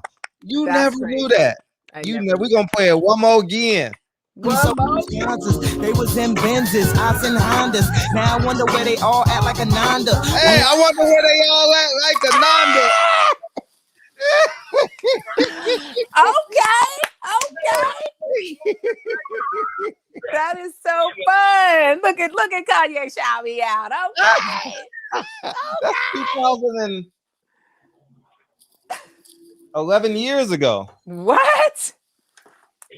Wow. Damn. You need to change your whole girlfriend. You got to change your whole. My girlfriends knew I wasn't into that stuff. I mean, I had so much going on in my life. They were like, let me not even bring this stuff to her. She got bigger things to deal with. So That's wasn't crazy. Stuff. Yeah. That's let me write that down. It's called Welcome Back remix, Mace and Kanye. Mace featuring Kanye. It's a Mace song. Kanye. Appreciate you, Jay Blast. That's dope. Yeah. Hey, you know the funniest shit ever was? It's a Mace song? Oh, but yes, Kanye Mace song with it. Kanye. Yeah. I heard about some songs I was in, but I never actually heard them and definitely didn't know who they were. So that's sweet. Oh, and I got shout out. That's respect. Where they all act like Ananda. He respected your brain. That was a great interview. Because you interviewed him like 99, 2000, 99. Probably 2000. Yeah. Yeah. So that's respect. That is. That's awesome. He respects you beyond your beauty. Maybe he'll do an interview now. We can clear the air for Kanye. Yeah. I'm not doing them interviews no more. There's a few people I would go back and interview, and I love I think today was the 25th anniversary of Busta Rhymes' first album being put out. And I remember that 25 years ago. Was it The Coming? I think so. Mm-hmm. And like that would be a good interview, like, because I interviewed him a lot back in the day, and to interview him now about this full circle kind of moment, right, would be amazing. And he just put out a banger. So and then Kanye would be someone who definitely I would want to interview for all the reasons I talked about before, you know, just like, wow, I think I'm the right person to interview him. So we'll be in full support. You know, Kanye divorcing Kim. I'm just saying. Yeah, he is. That would not be the case. You know, that would not be what the interview was about. But I would. I'm sure it would come up. Dig in. I would. I'm waiting for the day for someone to get to Kanye, and not have, no, like to get in him, like to get to What's pull it out of him, like to get in, help him out. Not necessarily, but just have him, because he's always in defense mode. Yeah, I think that's because people are always attacking him, or he always feels attacked anyway. Mm-hmm. That's what I mean. Like, he needs to have an environment set up that he's comfortable in, and bring in somebody who he's comfortable talking to, who will create a safe space for him so he can reveal himself and not be ridiculed in the moment for it. I mean, the ridicule is going to come after, because that's what people are used to responding to him like, right? But and he says stuff that's really challenging for people to hear. But in the moment of the interview, I think he should be granted the same safe space everybody deserves when they're speaking their truth. It's his truth to him, and that's what counts, you know. So I've always been good at doing that for people. So I always thought that these people were trying to get those viral moments, because people didn't really go crazy on Kanye until he was on Sway in the Morning, and he had the "How, Sway? You don't got the answers." Once that became viral, after that, people kept trying to kind of poke at him. Yeah. I mean, he is crazy, a motherfucker, though. But yeah, but doesn't deserve to be poked at just because of that. And in fact, you wouldn't poke a bear, right? If you know it's a bear, stop poking it. But I think the social media whole thing, the internet whole thing, has turned into an ugly, you know, I guess the ugly side shows sometimes too, because there's benefits to it as well. But one of them is that whole wanting to go viral and just waiting for the thing that it's like you lose so much with that being your goal. You lose all the nuance. You lose all the calm and the softness that really allows people to reveal themselves, because you're on the hunt now, right? Now this is your target, as opposed to a human being, as opposed to someone who actually has something to say that maybe people should hear, you know. But oh no, what do I know? I'm just Chicago here. Bear. Get it? Chicago Bear. Poke the bear. Chicago. Kanye. Chicago. Yeah, get it. Yeah. That was pretty good. You had one and you didn't even know you had one. I got one. Oh, you don't have like applause or anything for that? No, I'm good. I get you don't have an applause button? I'm going to need that next time I'm here for 7 hours. Hey, yo, we got Ananda Lewis in the shop for 7 hours, man. How cool is this? This is longer than some of my relationships. That's 7 episodes of Teen Summit. 7? That's a whole week. That's a whole week. I've been here for a whole week, y'all. That's crazy. How long did it take to shoot them? A day? They were live.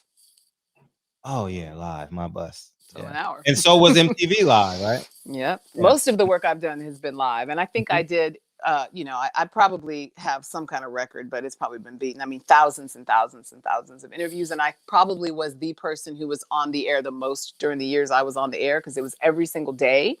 At MTV, it was every single day. Teen Summit started weekly, and then it went to every single day about 6 months before I left. And then MTV, once I got there, it was every single day, and then multiple shows a day. And then some of those shows would be re-aired. So literally you would see me from like 6 a.m. doing the countdown all through the day to the TRL to the, you know, all the way. So I was on TV nonstop. So given that, I can understand. The other side and shit. They had the little picture, the square and shit, or them TV and shit. They did. You remember it? Classic. Oh man, that was damn. Wow. Ananda Lewis in the shop. How cool is that, man? That's so cool. Yeah. Oh wait, 2. I went to sleep and woke up to you guys. Who said that? Who said that? Akinetic. Oh yeah. What's up? Oh man, what a show. I think I would like to take Kanye. Well, maybe that's actually. Hold on. Before I say that, let me think. I was gonna say I want to take Kanye to the gun range because I love going to the gun range, but I don't think I want to do that. Yeah, no, my friend, you got to go on your own. World Combat Sports. Thank you. Hi. Yeah. What do you use when you go to the gun range? Sometimes I'll take my 38 because I just need to, work her out. That's funny you say that. Because me and DB and the shop was having a conversation. I was gonna go last Friday because I want to upgrade mine because I want to train my son to start shooting one, and the shells stay in. So I want to I'm gonna use that because it has a beam on it. Like what do you call it? A sight, the laser sight. Yeah, laser sight. Oh, scope. No, I think it's a laser. No, it's a laser. It's a laser. Laser. I have that 38 with the laser. And I love it because it's a revolver and for all those reasons. And because, which thumb is it now? It must be this one because I'm right-handed. This scar, you probably can't see it, but that's from a 9mm. What we call that? Like, the ricochet, not the ricochet, what's called the slider that cuts your hand. If you holding it wrong, I was holding it wrong and my hand got jacked up. So I'm like, yeah, how about no? Yeah. So, but I like guns. I think guns are important. I think, safety is important too, but I'm down for self-protection, please. And I will not hesitate to shoot somebody's ass if they in my house. Yeah. Yeah. And I got a good, that laser will run them off can you imagine just having a laser shining on you? I'll be out. I'm not robbing this crazy lady. So 38 special for you clever niggas. Yeah. Jay-Z said, right? Who said that? Who said what? Jay-Z said that 38 special for you clever niggas. Now, who was that? It's somebody, big rapper that said that. Because I used to say that shit all the time. I think it was who was that? Sean Carter. I think it was Sean. It was Jay-Z, right? Yeah. Sean Carter. I know it was a big. Elixir. Somebody shouted out my app. Thank you, TB. Y'all having a marathon. I wake up on the East and y'all going hard. Shit. Oh no, that was Nip.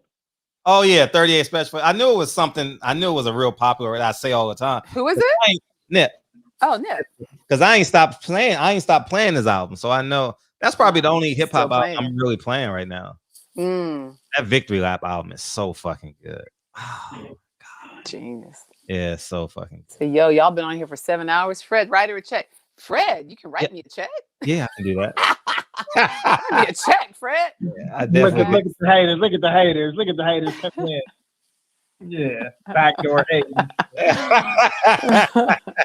Oh man. Oh, this is interesting. My worst contract and my best deal. Oof. Unfortunately, I hate to say it because it was my favorite job. BT was my worst contract. And that's because it wasn't a contract. They hired me as a producer / host and never paid me like a host should be paid. They just paid me as a producer, and that's how they got around it.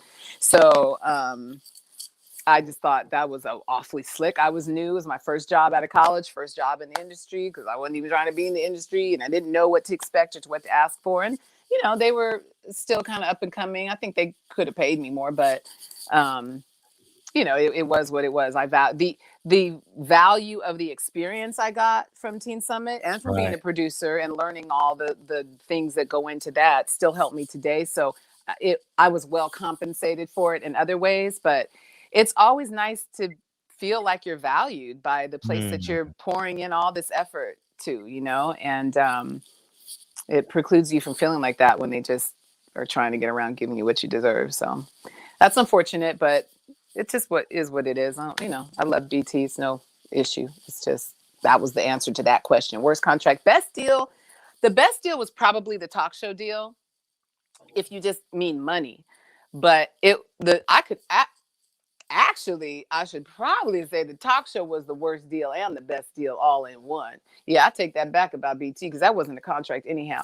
But the talk show was the best contract financially and the worst contract in terms of what it allowed me to do and the way that it locked me down and prevented me from really being myself and doing what I do. And I couldn't understand that because I felt like they knew me when they hired me. Like, there was a reason they came after me to do a show. Why don't you just let me be her? Like, why are you trying to turn me into this completely opposite thing? But the contract had me locked up in so many ways that I didn't even, I wasn't aware of, which again I had representatives who should have told me, but ultimately it doesn't matter who works for you. It's your fault if you sign something and you haven't read it all and you don't understand it all. And I didn't. I trusted them to make it a good deal, and that was my fault. I shouldn't have signed it. I should have read it. I should have been through everything, but I was 26, so stupid.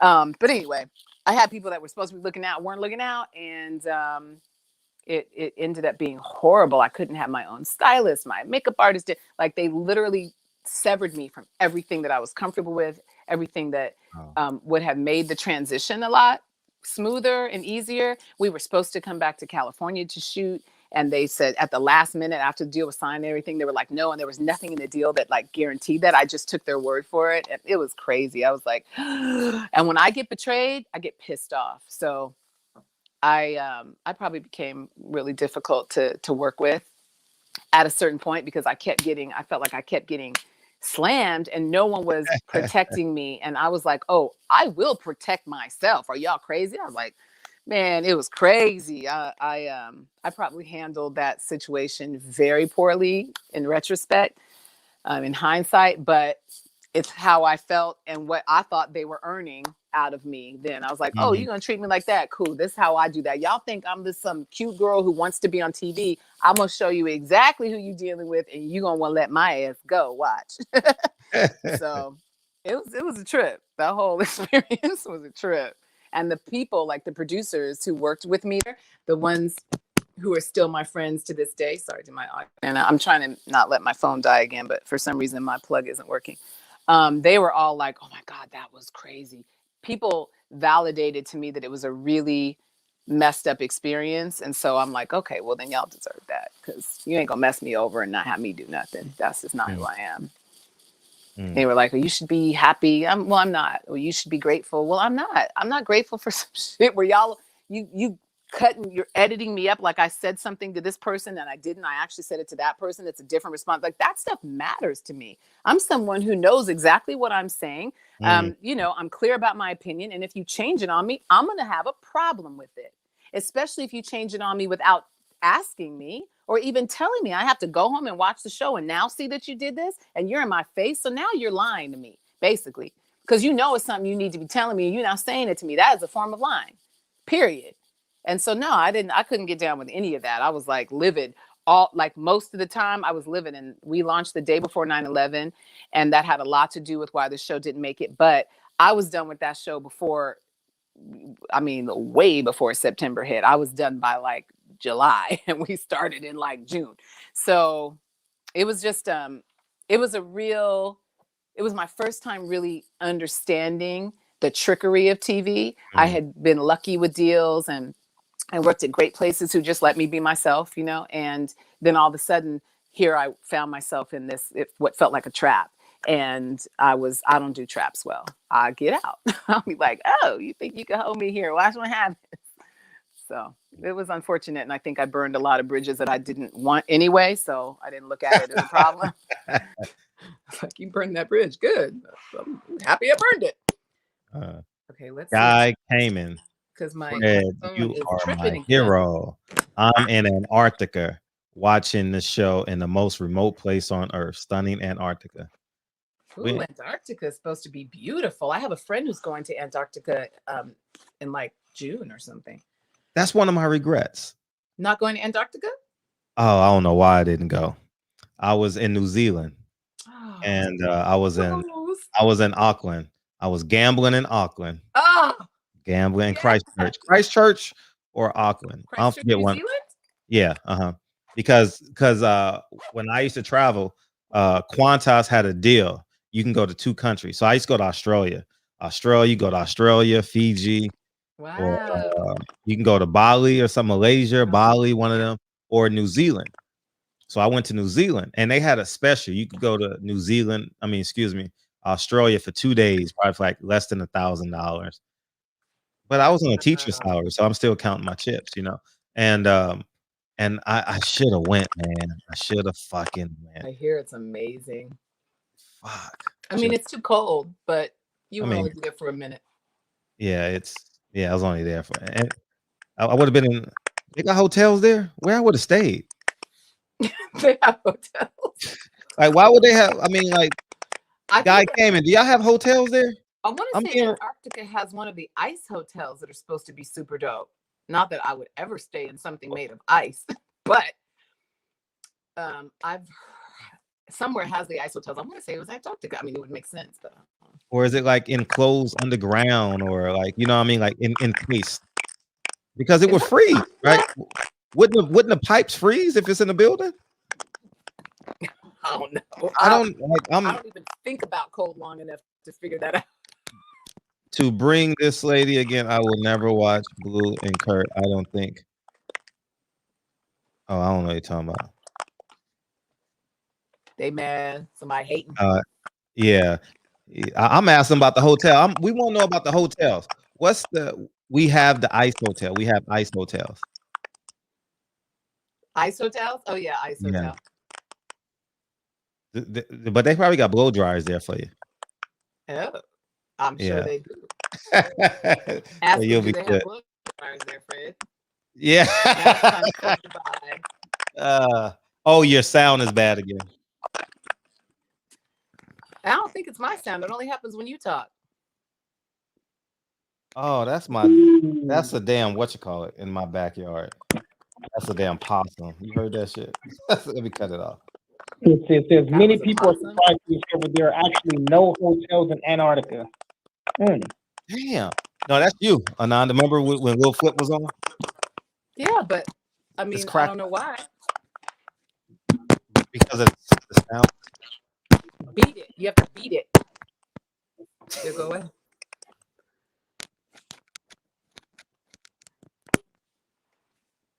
How's that? Okay, it's good. See, it only happens when you start talking. No, it's you. It's you. It's still going. But it only happens when you start talking. Yeah, because I would think our sounds conflict. Do you have your headphones plugged in, Ananda, or no? Yeah, but my battery ears hurt. So I had to. It's only one port. That's the stupidest thing about these new iPhones. You have the headphones going in where the charger goes in. Really? Oh yeah, same plug, and there's only one. That's and so you have to choose. You can either wear your headphones or you can charge your phone. Like, what kind of sense does this make? I knew they didn't have hotels. So where are you supposed to stay? Like, how do they do the plumbing in Antarctica? So many questions. If Dallas froze, how do they do the plumbing? That's interesting. If Dallas right. So how do they? Well, no. If they expect it, then they're prepared for it. Texas wasn't what prepared do they use, though? What do they use? They probably insulate the pipes. I know, but I mean, like, I'm very interested in the material that they use. Yeah, or maybe they keep the areas that how would they do that? Huh. Interesting. Yeah, I don't know. I'm gonna Google that tomorrow. That's my job. That's gonna bother you. Yeah, because I really want to know. You mean today? Yeah, today. Yeah, facts. Yeah, we got Dewey Cooper on tomorrow. Dewey Cooper is DB. He's tracking coach for the new UFC heavyweight champion Francis Ngannou. He's also coaching Kevin Lee and a couple of other fighters in boxing, kickboxing, and MMA. Yeah, and he's a former fighter himself. Yeah, so Dewey is a very knowledgeable guy, high-spirited. So this should be some fun. And comfortable campsites. The fuck? Luxury lodges. He's joking. This nigga joking. He must be. Antifreeze. Oh, man. That's funny. All right. Well, I'm satisfied with my record, and if my phone is tripping, then we appreciate. We have fun, man. Thank you so much. This was good, you guys. This I've record will literally never never be done broken. this in my life. It will Never. never. Nobody stays 7 hours 26 minutes. No man will ever sit 7 hours across from me at the barbershop. I mean, it would have to be like, I say this respectfully. It would have to be something like 9/11 or something for us to be on like a big deal. Yeah. It would have to be a big deal, like, you know what I mean? But where we just in this, everyone has the same emotion or something like that. Yeah, I understand that. So we're all all on one accord talking about. I hope we never have anything like that again. So yay, my record's safe. Yeah, very safe. Very, very, very, very safe. So let's go have burgers. Let's go have some vegan burgers. In the show. Yeah. Huh? I said, this is how we will end the show, so you can stand with us. It's going to take us about 1.5 minutes, 2 minutes. Okay. But we'll just go through and give this family some love that went to sleep with us or. Funny as fuck. Yeah. I'm excited, dog. I'm so grateful, man. Like, I'm grateful. I'm really grateful that someone would spend 7 hours with us, and let alone it's Ananda Lewis. So you are so welcome. It was a lot of fun. Because we together every night. We together every night. We have a ball. That's special. Yeah, I don't know who I could be with every night and have a ball. Oh, you the GOAT. Oh, you the GOAT. Ain't nobody coming close to this shit. I guarantee you that. I guarantee you. I mean, now the president get assassinated. You know what I mean? Like, I mean, you can say what you want. Like, I mean, I'm just saying, like, don't put that. I don't want that. I mean, I'm just saying, no, you probably would, because guess what? Howard gets their first president. Hey, now that's some incentive. Hey, chill out, man. Chill out. Go get the FBI coming and listening to y'all. What they say? Hey, Ananda, just so you know, Reggie is obviously, you know how Reggie is, boisterous, very opinionated. Yeah. His channel gets shut down like once a month. Oh God. Really? On what, YouTube? Yeah, YouTube. Yeah. He's got a Reggie get an app. Where he says fuck Donald Trump. Oh yeah, he was. Yeah, Reg is that dude. He was on one, huh? Yeah, Reg. Yeah, Reg is great. Hey, that's not on his Instagram, he goes from like We Are the World to Drop It Like It's Hot. Oh yeah, he's just, you don't know what's next. Like, I'm consistently the agitator on Instagram, right? Wow. Like 8 out of 10 of my posts is just to agitate people, right? Basically. And poke at him. There we go. Reg is, I don't know where Reg's going. Like, I mean, we are the world. Drop it like it's hot. Drop it like it's hot. Like, move, bitch. Get out the way. How about Ludacris flying his own airplane? How about what? When did that happen? Amazing. I just saw a 15-second meme. He got a pilot's license? Yeah, I just saw a 15-second meme. Like, I was love that. That's beautiful. Yeah, you know. He and his wife look like they've been spending a lot of time in Ghana too, which is beautiful. He said Reggie did football numbers in jail. I spent 2 days in jail. How many days have you spent in jail? A night, overnight. Yeah, I spent 2 nights in jail. 2 nights, 2 days. Yeah, that was crazy. No fun. You never went back. It's enough to keep you away. No, I'll tell you what happened to me. I went to the local place in Carson. You know, I stayed there. And my phone's gonna die again. All right, peace. I just want to warn you this time. It has 1%. I'm sorry. It literally gave me that thing. We appreciate you. Thank you. We're gonna do it. Fred, can I run through it so we can get out of here? Yeah, go ahead. All right. Shout out to the brother Hustler Slam, K Thompson slid in, Matrix R, Brother Code 10, Warren Richards, Dave Jack, Detroit 313, Mr. Tennessee himself, Hustler Slam, my brother, Boxing Conversations with Reggie Owens, the Queen Patricia Shelton, J.A. Dixon, salute for staying in with us. Jarvis Johnson, South Central Zone, Dr. Professor at work, my big bro, Puncho Estrada in the building. Let's see. MXE, David the Real Thomas, Boxing and Barbecue. Salute, brother. Thanks for coming out. Jaquan Pickett. My bad. JQ in the building. Let's see. Who else? Ball, Matrix R. Otis McHale, Guy Kamen, Isaiah Strover, Anna Israel, King Vonnie 86. 1%. It's gonna cut off. It's okay. 1%. Earl B, and shout out to the Queen, Ananda, and shout out to PPD for making it all happen. Play the song, Fred! We did it! Ananda, you the best. You the best, man. You guys You are the awesome. best. Thank you Wow. for having me. How can this be top? It I don't can't know. be. It can't. It literally can't. I'm saying something. I mean, if something catastrophic happened, I guess we'll just call you, right? Right. Just call me. I'll carry you through it. Yeah. Ananda Lewis in the shop, man. Hey, imagine you tell this story on the basketball court. You know what I mean? Or you in the gym. What you know? People's Hernandez. Oh, so People Hernandez, he gives us 5 mics at the end of every show. This nigga been waiting all night. Like, I'm about to shock these niggas. So every night he comes in and gives us 5 mics at the end of every show. I never would have thought he'll be up tonight. We appreciate you, big dog. Yeah, that's love, man. Appreciate you, People Hernandez. J.A. Dixon, appreciate it. Download her app. I'll promote it all next week too, for sure. Oh, she's gone. Appreciate you, Ananda. All kind of fun stuff on there. I'll promote it all week. Appreciate you, Ananda. Bye, Nanda. Thank you. Thank you. Beautiful. Love you guys. Bye, DB. Bye. Bye. See you next See you time. later. Yeah.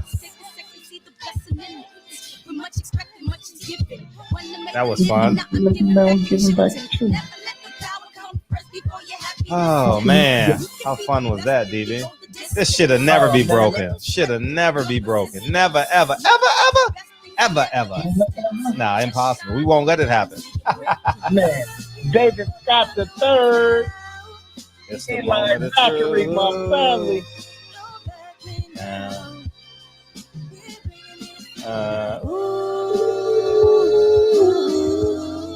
For the children. And we had Little Flip on the show. How crazy is that? That's crazy.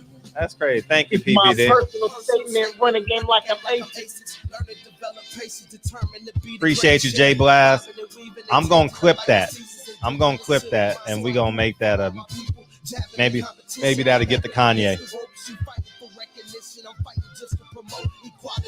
Oh man, I wrote the time. 7 hours and 8 minutes. Is classic. Yeah. The beautiful Patricia Shelton. Iron man and woman. Shout out to the people that's, man, PPD from the beginning. Jarvis fell asleep, huh? No, Jarvis still in there. A minute ago he was. Okay. What's up, Jarvis? I ain't hear the helicopter tonight. Because the devil is alive. Hey. Ananda's a crime stopper. Oh, Jarvis, you still up, my nigga? Well, appreciate you, big dog. My nigga. Hey. I love y'all, man. Thank you, man. What a show, man. All we do is... remember, early show. Oh, go ahead, D. Friday, early show. In a couple of hours, 4 p.m. 12 hours. Time. Yeah, there you go. Triple OG was in here. What the hell going on? Nigga, we were celebrating your birthday, nigga. You wasn't here. We was waiting on you all night. Man, Earl B. Hey, shout out to Earl B for making that connect earlier, making it happen. Earl B. Jr., shout out to my brother Gump 88, man. Sports Big Goat that slid in the building, man. And yeah, we still celebrate your birthday all month, Triple OG. You just gonna have to accept that. But yeah, love y'all. 4 o'clock Pacific Standard Time. Love y'all. We got Dewey Cooper coming in tomorrow at 4 p.m. So be on the. I'll make a video, but a schedule for it. All right, love y'all. Yeah. All right, love you, bro. Peace. Yep.